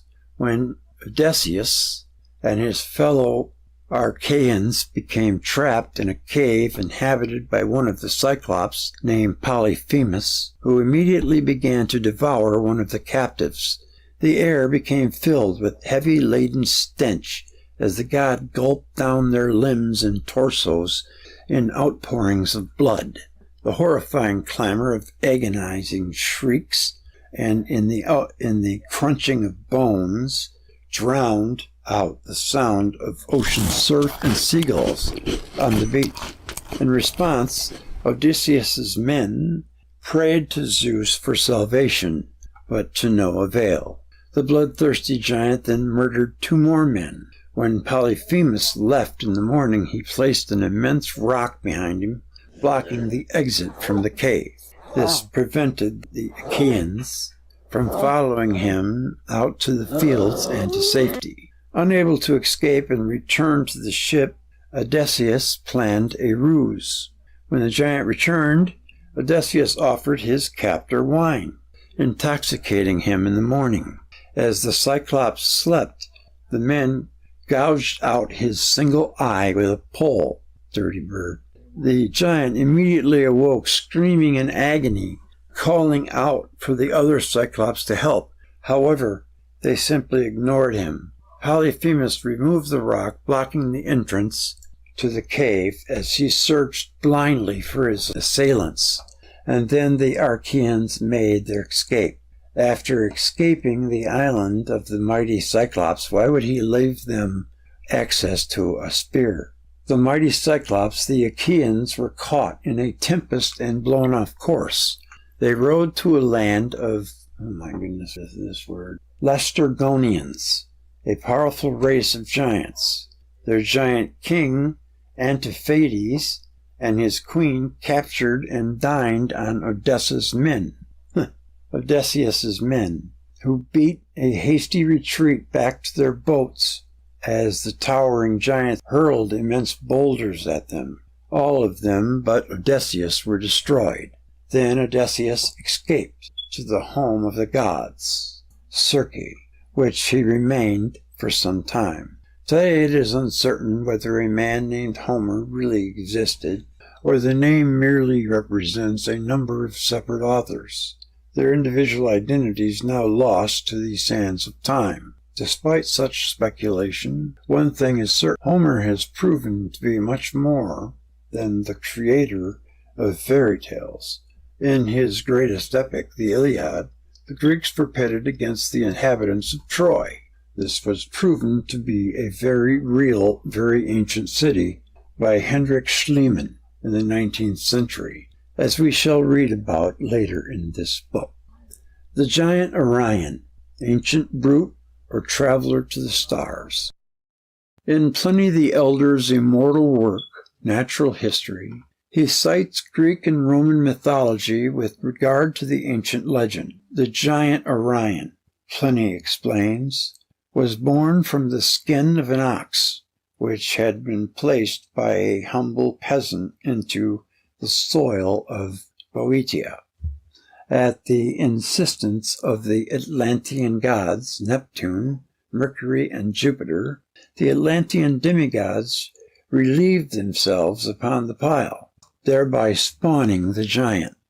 Orion is featured at the feet of a bull among the constellations, the bull being the most sacred object of worship among the Atlanteans and their ancient temples. Orion is not a hideous ogre. However, he is described as very handsome, and he is also said to be a superb and mighty hunter. Orion's main love interest was Merope, the daughter of Opinion, king of Chios, and he desired to marry her. He purged the island of all beasts and wild creatures, and the spoils of the hunt were given to her as presents in an attempt to win her over. Oenopion, however, refused to grant permission for Orion to marry his daughter. Angered by this, Orion attempted to rape Merope. This infuriated her father. He made Orion drunk, then robbed him of his vision and guided him to the seashore and left him there. Wandering hero, now blind, followed the sound of a Cyclops' hammer until he finally arrived at Lemnos and came to the forge of Hephaestus, who, taking pity on him, entrusted him with one of his men, a guide named Kedlion, who took him to the abode of the sun. Orion placed Kedlion on his shoulder and proceeded east, where he met the sun god Helios, who restored his vision with a beam of solar rays. After this, Orion became the lover of a fellow hunter, Artemis. He was her favorite, and she often boasted that one day she would marry the handsome giant. Her brother, Apollo, was highly indignant about the affair. But it didn't deter Orion and his beloved Artemis. One day, as Artemis was out hunting with her bow and arrow, Orion submerged into the sea, with just the top of his head sticking out of the water. Apollo and Artemis happened upon the scene. Apollo knew what they saw in the water was the head of Orion, but Artemis did not. When Apollo suggested to Artemis that she try to hit the object with an arrow, she complied. She was then horrified to find the dead body of Orion washing up on the shore. Artemis placed him among the stars, where we can still see him today, appearing as a giant with a girdle, sword, lion skin, and club. He is followed by his dog, Sirius, and before him fly the Pleiades, who were nymph companions of Artemis. The shoulder blade of Pelops. This fascinating story involves the Greeks during the siege of Troy, circa 1200 BCE. According to the author of a classical scholar, Adrian Mayer, the battle between the ancient Greeks and the inhabitants of Troy continued unabated for more than a decade. 10 long years of bloodshed and misery, no end in sight. At this point, the battle-weary Greeks took a Trojan seer prisoner and forced him to reveal ancient secrets. The Greeks would never taste victory unless they located the shoulder blade of the great hero Pelops and brought it to Troy as a talisman. The Greeks then dispatched a vessel to Olympia to find and bring back Pelops's gigantic shoulder blade to the battlefront. Mayer takes reference to Pausanias, a Greek traveler and geographer of the 2nd century CE, or AD, who lived in the times of Emperors Hadrian, Antoninus, Pius, and Marcus Aurelius. Mayer says that according to the Pausanias, some bones of heroic size were discovered by the Greeks who were searching for the shoulder blade of Pelops, and they assumed that they were his. These Cyclopean relics believed to possess potent magic and were supernatural powers, were found housed in a bronze chest and stored within the temple of Artemis at Olympia. Mayer points out the first fossil hunters that, according to Pausanias, as a youth Pelops had been chopped up and served to the gods as a blood sacrifice. But once the gods realized on whom they dined, they restored the young Pelops to life. His shoulder bone, however, had already been eaten, so they gave the young hero a new shoulder blade made of ivory. But it was this new shoulder blade that was housed with the rest of Pelops's bones in the temple of Artemis. Pausanias claims that the ivory shoulder bone was actually shipped to Troy during the prolonged war, and Mayer corroborates that account. According to her, it was bundled in straw for its journey by mule from the Olympia to Selene on the coast. There it was loaded onto a boat bound for Troy, either lashed to the deck with ropes or placed below the ballast. After a long sea voyage of nearly a week, Pelops's shoulder bone arrived at Troy. I never heard this story before. What about the horse? And just as the seer had predicted, the relic bone witnessed to the sacking of the city and the triumph of the Greek forces. Following their much-anticipated victory, the Greeks loaded the ancient artifact back onto the ship and departed for Greece. However, the Greek vessel was met with a violent sea storm and was wrecked off the coast of Euboea. Their precious cargo was lost forever. Euboea. Dead heroes and giants from Greek and Roman mythology. Across the narrow Dardanelles from Troy, Mayer writes, the ancient Thracian Chersonese, the Gallipy Peninsula, was the setting of a unique dialogue. The work she refers to on heroes, written about 218 CE AD by the sophist Philostratus of Lemnos. Some of these names, I swear. What is otherwise considered an early romance novel is also peppered with references to the discovery of Cyclopean bones and enormous relics belonging to long-dead heroes and giants from Greek and Roman mythology. The setting for the dialogue is the port of Ilias, at the mouth of the Hellespont. The opening act, a rustic grape farmer turned philosopher and a merchant awaiting his trading vessel, engaged with intriguing conversations. The great farmer tells the merchant he has heard rumors of gigantic bones being found, remains that supposedly belong to the giants and Greek heroes. He also claims to be well versed in the stories of men who had become the Greeks' heroes during the Trojan War, such as Achilles and Ajax. The merchant then inquires about whether there is any empirical proof to support the belief in heroes who average some 10.5 cubits in height, 4.5 meters. That's quite tall.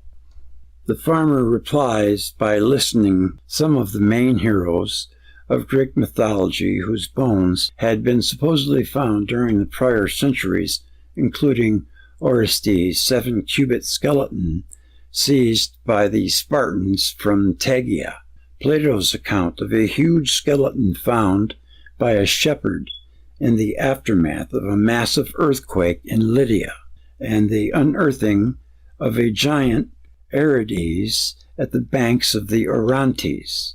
The farmer's own grandfather, Mayer explains, had told him how Roman Emperor Hadrian came to pay homage to Ajax's relics after the skeleton with memorably big kneecaps was washed out by the sea just across the strait. Hebeion embraced and kissed the bones and laid them out, apparently in a configuration of a man, about 15 feet tall. Then the emperor built a fine tomb for Ajax's bones in Troy. "Have you personally seen any hero's bones?" asked the merchant. The farmer responded, "Less than 50 years ago, I myself sailed across the Strait of Sigeum to view the last skeleton that eroded out of a rocky cave on the Cape. Signium, near Rhodium, was a Greek hero Achilles' traditional burying place. The upper body of the skeleton was concealed in a cave, but the rest of the bones extended some 10 meters onto the Cape." And that is where we will stop. That's about concept of giant impact, Greek thinking, the theory of evolution, and the concept of extinction in the ancient world. Reading the subchapters. The bone rush, the quest for the hero's remains. Did ancient archaeologists know what they were finding? Orestes and his sacred remains, gigantomachy, and giant fossil discoveries. Giants could also be monsters. And Hercules in the body of Antaeus. Those are some of the subchapters. A world of snow monsters and frost giants. That would probably be a good. Clash of the Gods. I'll read a little of this, and then we'll be done. Clash of the Gods, the Norse deities and the giants. From a realm of cold and darkness came the frost giants, threatening to plunge the mortal world into a new ice age. But humanity could not face this threat alone. Or by ice giants, they mean Neptune and Uranus. Our armies drove the frost giants back to the heart of their own world. The cost was great. In the end, their king fell, and the source of their power was taken from them. With the last great war ended, we withdrew from the other worlds and returned home to the realm eternal, Asgard. And here we remain as the beacon of hope, shining out across the stars.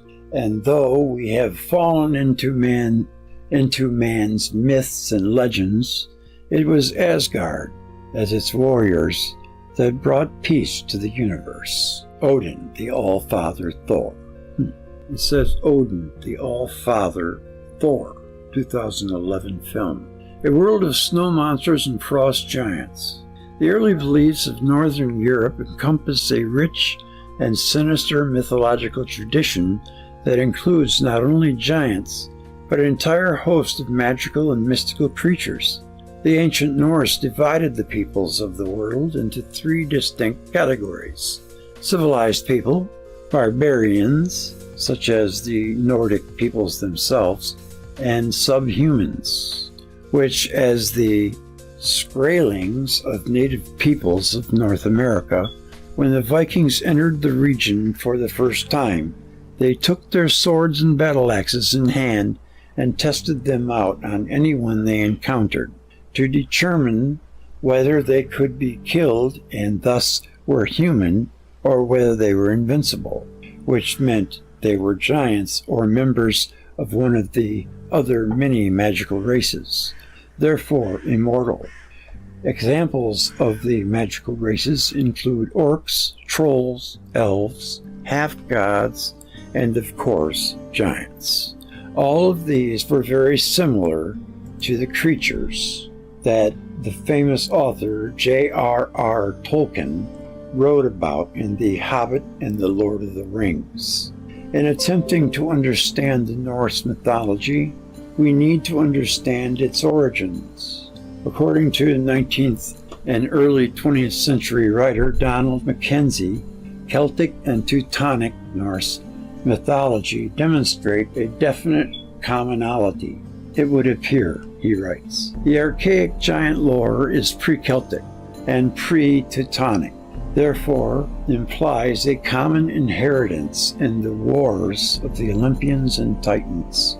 And the Irish Danann gods are Formorics, and the Azir and the Jotuns.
"500 years before Christ, in a little town on a far western border of a settled and civilized world, a strange new power was at work. Something had awakened in the minds and spirits of the men there, which was to influence the world that the slow passage of long time, of century upon century, and the shattered changes they brought would be powerless to wear away that deep impress. Athens had entered upon her brief and magnificent flowering of genius, which so molded the world of mind and of spirit that our mind and spirit today are different. We think and feel differently because of what a little Greek town did a century or two, 2,400 years ago. What was then produced as art and thought has never been surpassed, and very rarely equaled, and the stamp of it is upon all the art and all the thought of the Western world. And yet this full stature of greatness came to pass at a time when the mighty civilizations of the ancient world had perished, and the shadow of effortless barbarism was dark upon the earth. In that black and fierce world, a little center of white-hot spiritual energy was at work. A new civilization had arisen in Athens, unlike all that had gone before. What brought this new development to pass, how the Greeks were able to achieve all they did, has significance for us today. It is not merely that Greece has a claim upon our attention, because we are spiritual and mental inheritance, partly Greek, and cannot escape, if we would, that deep influence which worked with power through the centuries, touching with light of reason and grace of beauty the wild northern savages. She has a direct contribution for us as well. The actual Greek remains are so few and so far away, so separated from us by space and a strange, difficult language. They are felt to be the matters for the traveler and scholars, but in truth what the Greeks discovered, or rather how they made their discoveries and how they brought a new world to birth out of the dark confusions of an old world that had crumbled away. It is full of meaning for us today, who haven't seen an old world swept away in the space of a decade or two.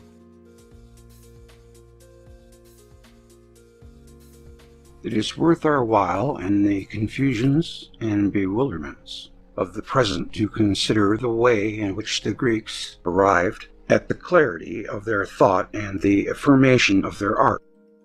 Very different conditions of life confronted them than they are for us. But it is ever to be borne in the mind that the outside of human life changes much, while the inside changes little. And the lesson book we cannot graduate from is human experience. Great literature, past or present, is the expression of great knowledge and heart. Great art is the expression of a solution of the conflict between the demands of the world without and that within.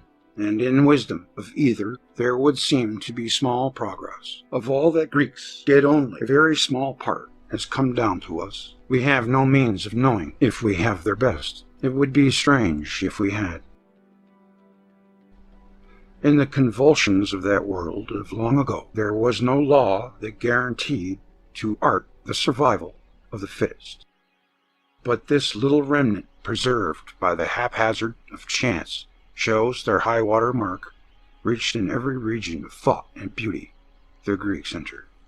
No sculpture comparable to theirs, no buildings ever more beautiful, no writing superior, prose always late of development. But they left masterpieces. History has yet to find a greater exponent than Thucydides. Outside of the Bible, there is no poetical prose that can touch Plato. In poetry, they are all but supreme. No epic is to be mentioned with Homer. No odes to be set beside Pindar. Of the four masters of the tragic stage, 3 are Greek. Little is left of all this wealth of great art. The sculptures, defaced and broken into bits, have crumbled away. The buildings are fallen. The paintings gone forever. All lost but a very few. We have only the ruin of what was. The world has had no more than that for well on to 2,000 years. Yet these few remains of the mighty structure have been a challenge and an incitement to men ever since, and are among our possessions today which we value as most precious. There is no danger now that the world will not give the Greek genius full recognition. Greek achievement is a fact universally acknowledged. The cause responsible for this achievement, however, are not so generally understood. Rather, is it the fashion nowadays to speak of the Greek miracle, to consider the radiant bloom of Greek genius as having no root in any soil that we can give an account of.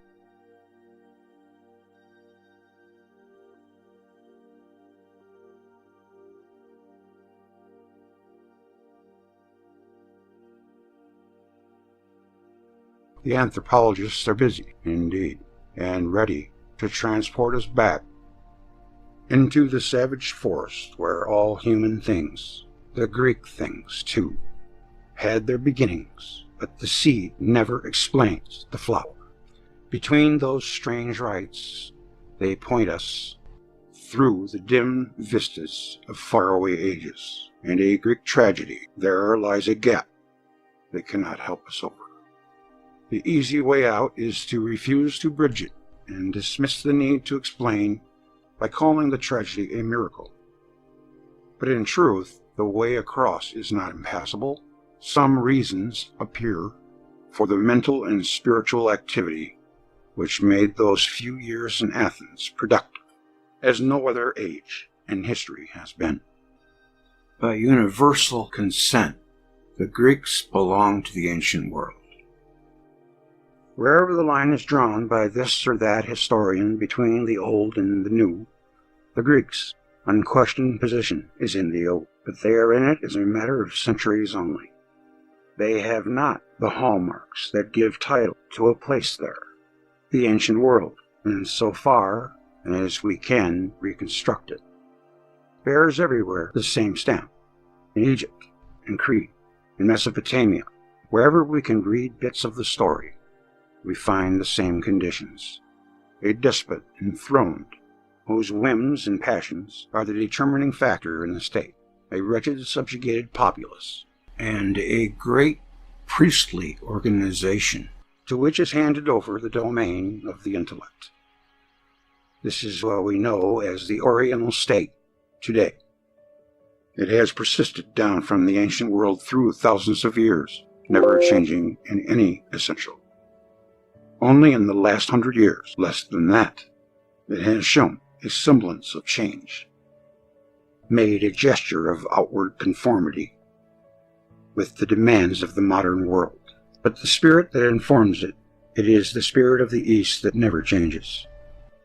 It has remained the same through all the ages. Down from the antique world, forever aloof from all that is modern, this state and this spirit were alien to the Greeks.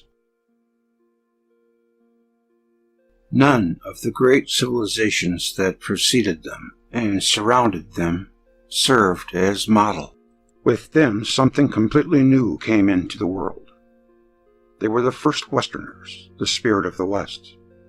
The modern spirit is a Greek discovery. The place of the Greeks is in the modern world. The same cannot be said of Rome. Many things were pointed back to the old world, and away to the east, and with the emperors who were gods, and fed a brutalized people full of horrors as their dearest form of amusement. The ancient and the Oriental state had a true revival. Not that the spirit of Rome was of the Eastern stamp. Common sense men of affairs were its product, to whom the cogitations of Eastern sages ever seemed the idlest nonsense. What is truth? Said Pilate scornfully, but it was equally far removed from the Greek spirit. Greek thought, science, mathematics, philosophy, eager investigation into the nature of the world, which was the distinguishing mark of Greece, came to an end for many a century when the leadership passed from Greece to Rome. The classical world is a myth insofar that it is conceived of as marked by the same characteristics. Athens and Rome had little in common. That which distinguishes the modern world from the ancient, and that which divides the West from the East, is the supremacy of the mind in the affairs of men. And this came to birth in Greece, and lived in Greece, alone of all the ancient world. The Greeks were the first intellectualists, in a world where the irrational had played the chief role. They came forward as the protagonists of the mind. The novelty and the importance of this position are difficult for us to realize. The world we live in seems to us a reasonable and comprehensible place. It is a world of definite facts which we know a good deal about. We have found out a number of rules by which the dark and tremendous forces of nature can be made to move so as to further our own purpose, and our main effort is devoted to increasing our power over the outside material world. We do not dream of questioning the importance of what acts on the whole, in ways we can explain and turn into our advantage. What brings us this attitude is the fact that of all the powers we are endowed with, we are making use preeminently of the reason. We are not soaring above the world on the wings of the imagination, or searching into the depths of the world within each one of us by the illumination of the Spirit. We are observing what goes on in the world around us, and we are reasoning upon our observations. Our chief and characteristic activity is that of the mind.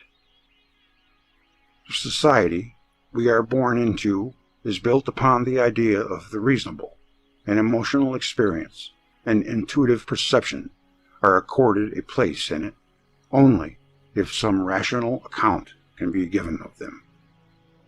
When we find that the Greeks too lived in a reasonable world as a result of using their reason upon it, we accept the achievement as the natural thing that needs no comment. But the truth is that even today our point of view obtains only within strict limits.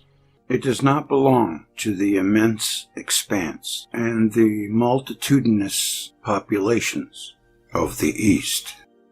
There, what goes on outside of a man is comparatively unimportant and completely undeserving of the attention of the truly wise. The observing reason which works on what we of the West call the facts of the real world is not esteemed in the East. This conception of human values has come down from antiquity. The world in which Greece came to life was one in which the reason had played the smallest role. All that was important in it belonged to the realm of the unseen, known only to the spirit. That is a realm in which outside fact, everything that makes up this visible, sensible, audible world, plays only an indirect part, and the facts of the spirit are not seen or felt or heard. They are experienced.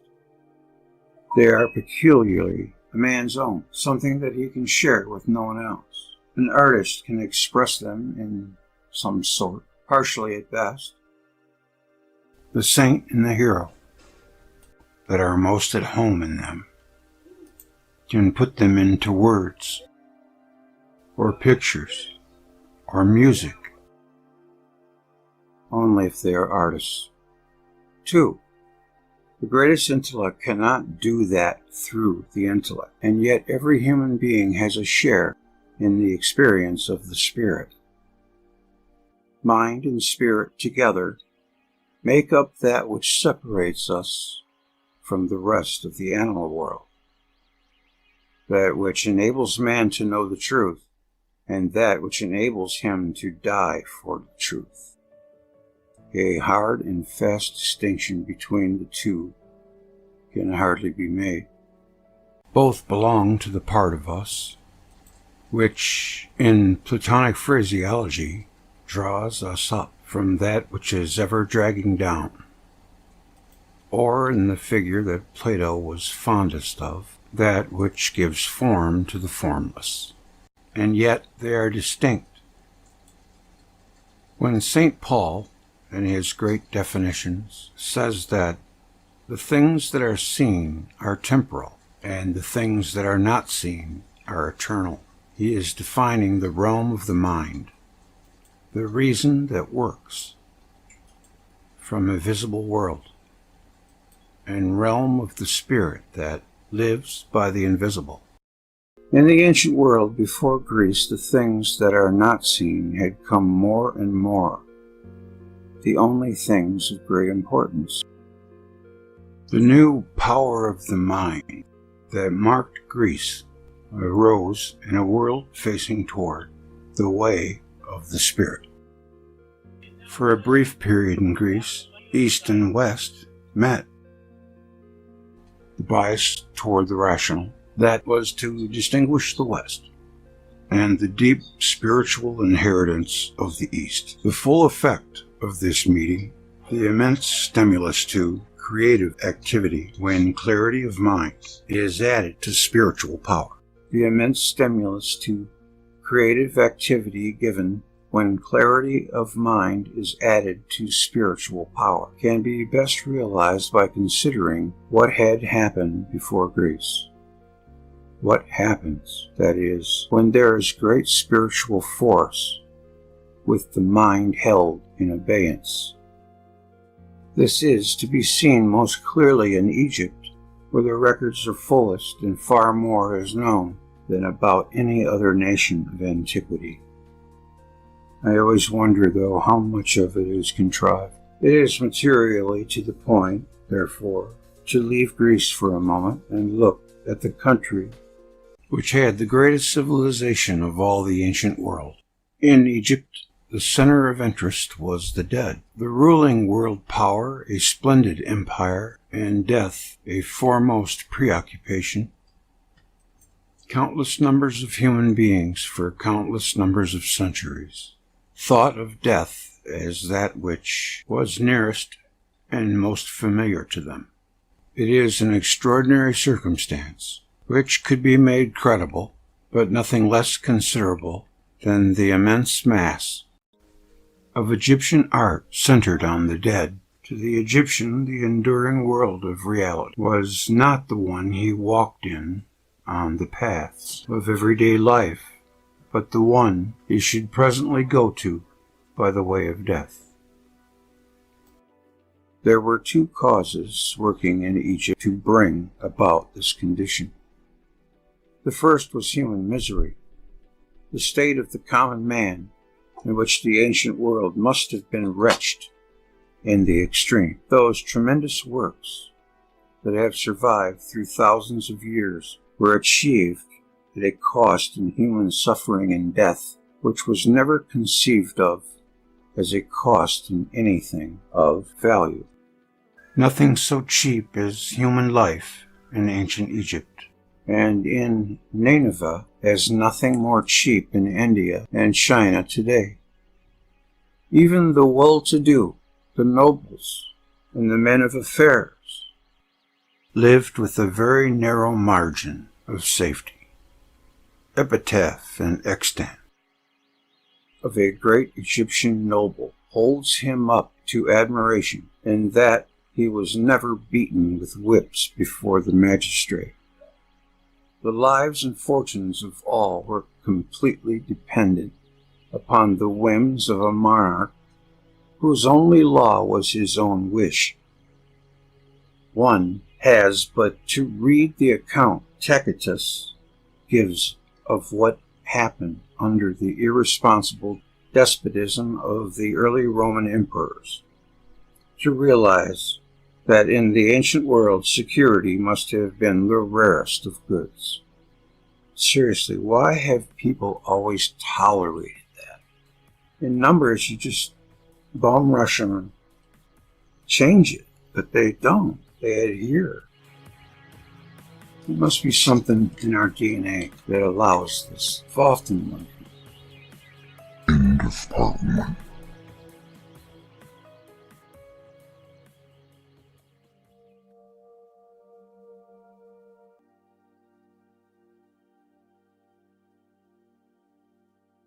In such conditions, men, seeing little hope for happiness in this world, turned instinctively to find comfort in another. Only in the world of the dead could there be found security and peace, and pleasure, which a man, by taking thought all his life for, might attain. No concern of earthly living could count to him in comparison, or be esteemed as real in comparison. Little profit for him there to use his mind, his reasoning powers. They could do nothing for him in the one matter of overwhelming importance, his status in the world to come. They could not give him hope when life was hopeless, or strength to endure the endurable. People who are terrified and hard-pressed by misery do not turn to the mind for their help. This instinctive recoil from the world of outside fact was enormously reinforced by the other great influence at work upon the side of death, and against the use of the mind, the Egyptian priesthood. Before Greece, the domain of the intellect belonged to the priests. They were the intellectual class of Egypt. Their power was tremendous. Kings were subject to it.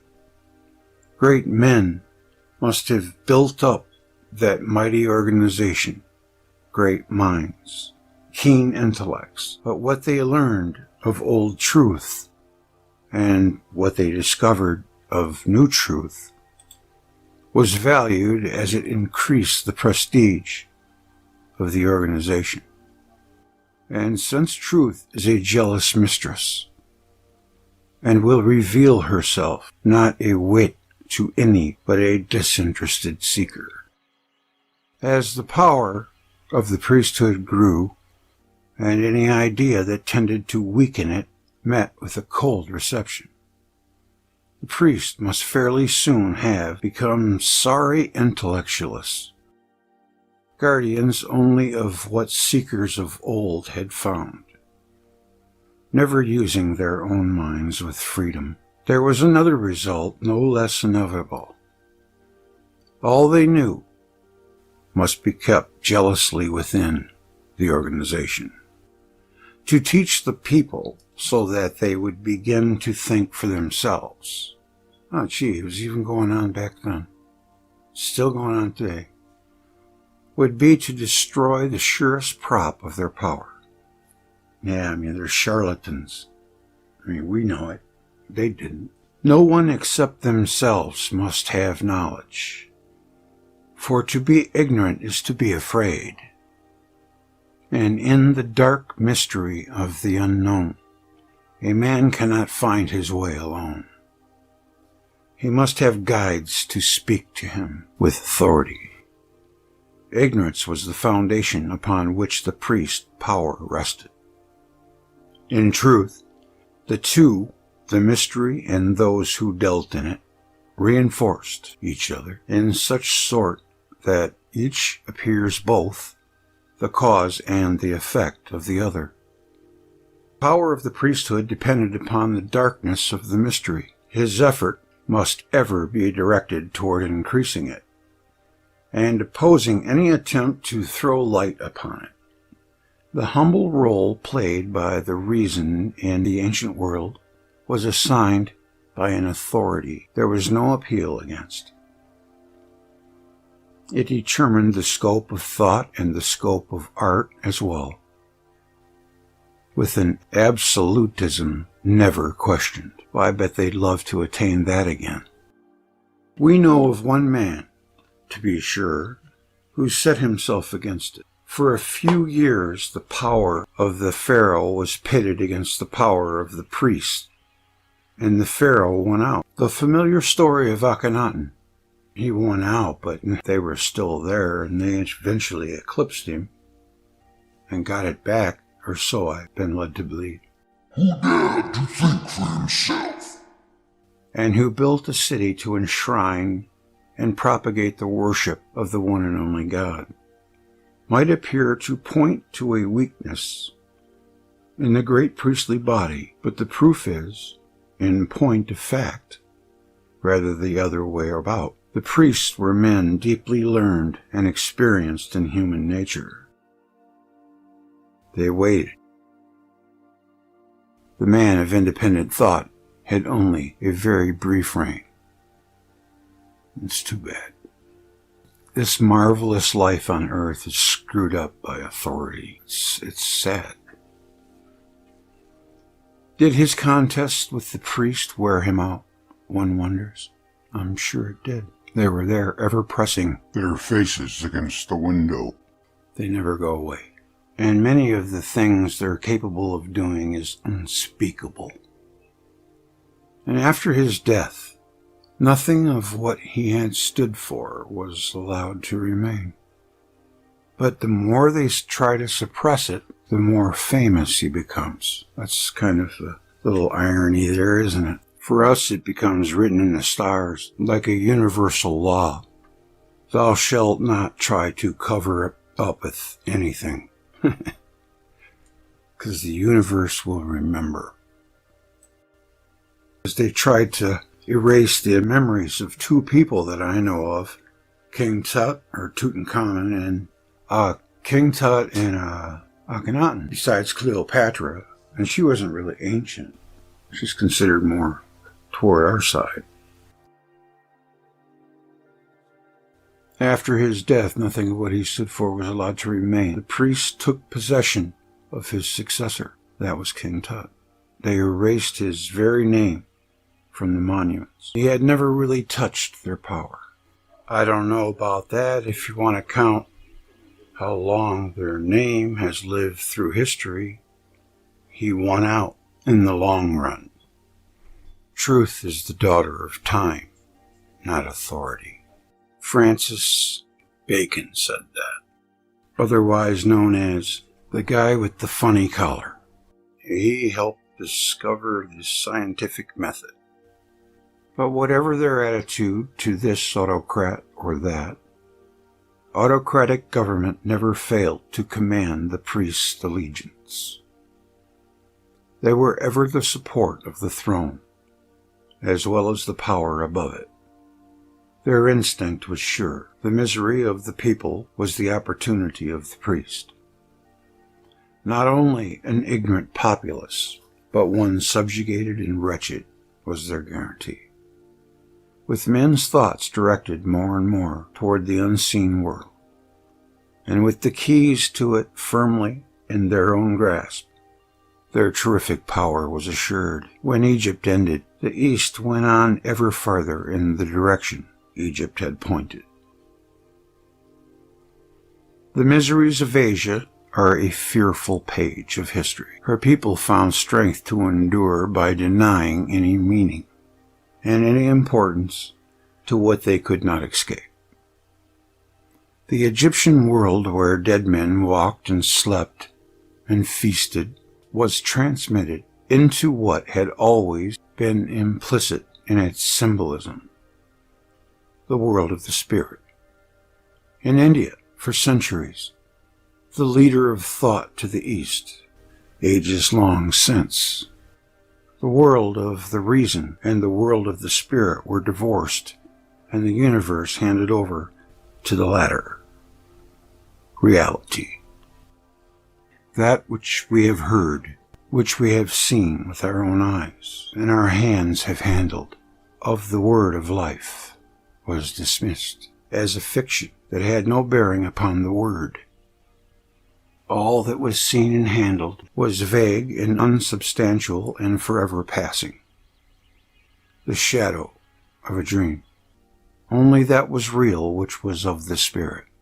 This is always man's way out when the facts of life are too bitter and too black to be borne.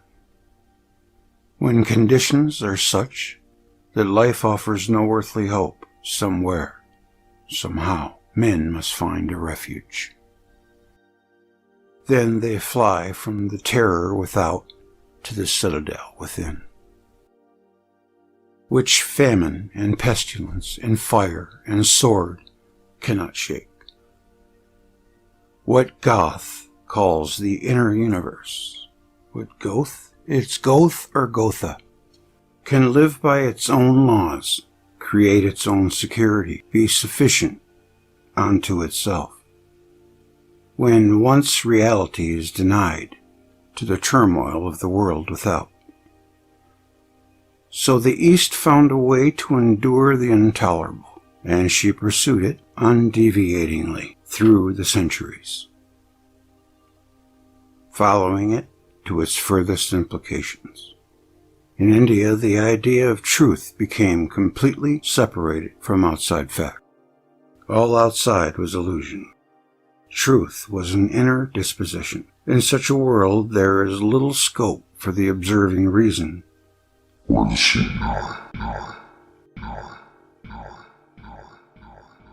Where all except the spirit is unreal. It is manifest folly to be concerned with an exterior that is less than a shadow. It is easy to understand how in these conditions, the one department of the intellect that flourished was mathematics. Go figure. Nothing is less likely to react practically upon life, or to intrude into the domain of theology, than the world of the ideal revealed to the mathematical imagination. Pure mathematics soars into a region far removed from human wretchedness and reality, and no priest ever troubled himself about the effects of free inquiry along mathematical lines.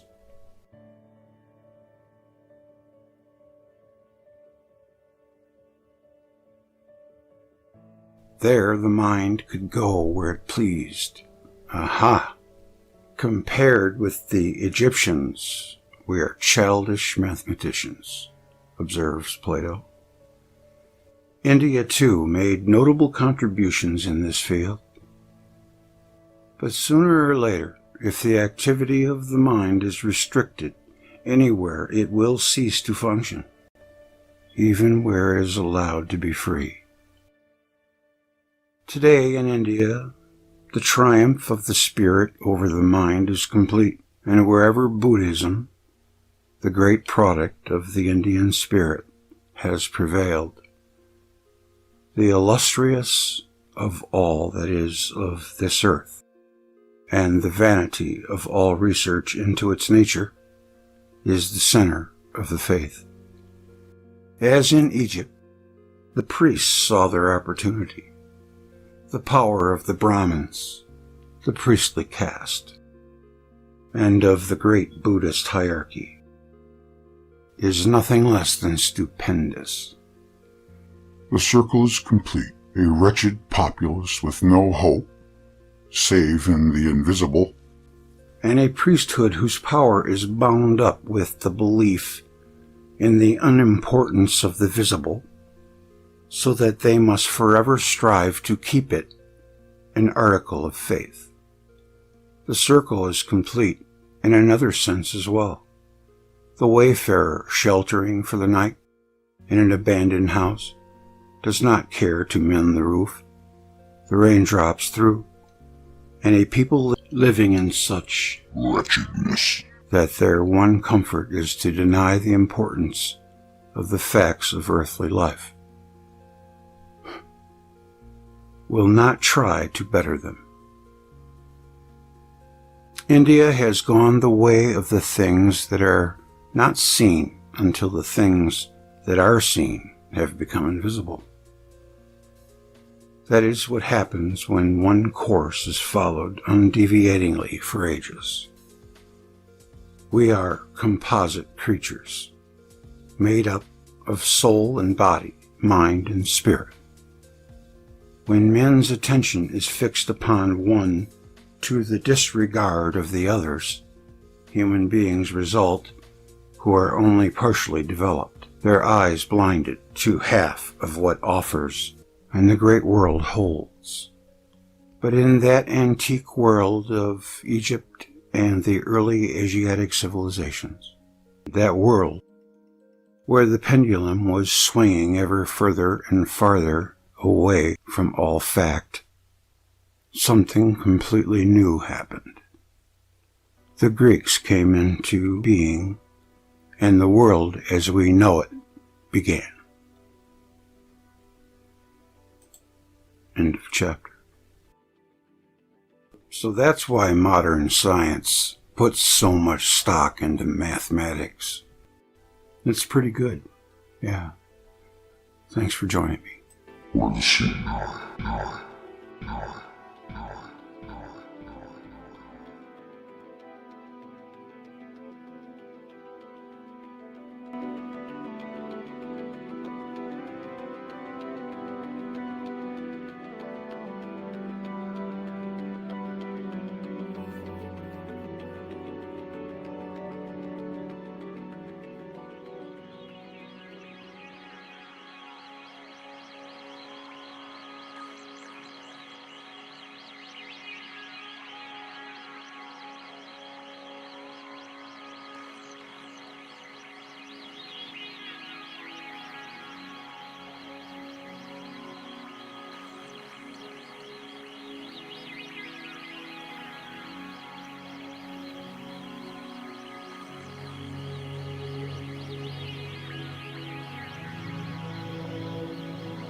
is an enterprise which is likely to go completely astray into imaginary conjecture. Hans Elfing. A double layer forms in plasma when electric charge flows through it.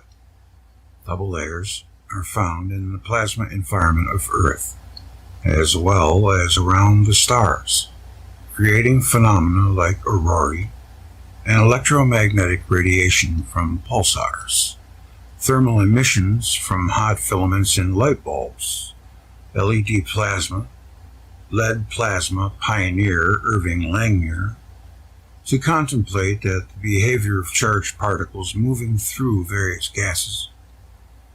He was the first to coin the term plasma when referring to such ionized gas. Since charged regions in gas tend to isolate themselves from the environment, as well as act in ways not governed by mechanical theories, he thought they appeared similar to the organic plasma component of cells. So he used biology-based terminology. I don't think it's way off base either. There might even be something to that, mimicking cells with the living cell galaxy theory. It's pretty interesting. Scientists from the National University Research School of Physical Sciences and Engineering in Canberra discovered double layers in their laboratory plasma systems, finding that they were accelerating eons to supersonic velocities. The double layers are self-generating, so the effect has been incorporated into an efficient spacecraft thrust mechanism. As mentioned, a double layer is an electric charge separation region that forms in plasma. It consists of two oppositely charged parallel layers, resulting in a voltage drop in electric field across the layer, which accelerates the plasma's electrons and positive ions in opposite directions. Since moving electric charges generate electricity, there is an electric current present. If there are sufficiently large potential drops in layer separation, electrons might accelerate to relativistic velocities, producing synchrotron radiation. Nobel Prize winner Hans Elfing described a double layer as a plasma formation by which a plasma, in the physical meaning of this word, protects itself from the environment.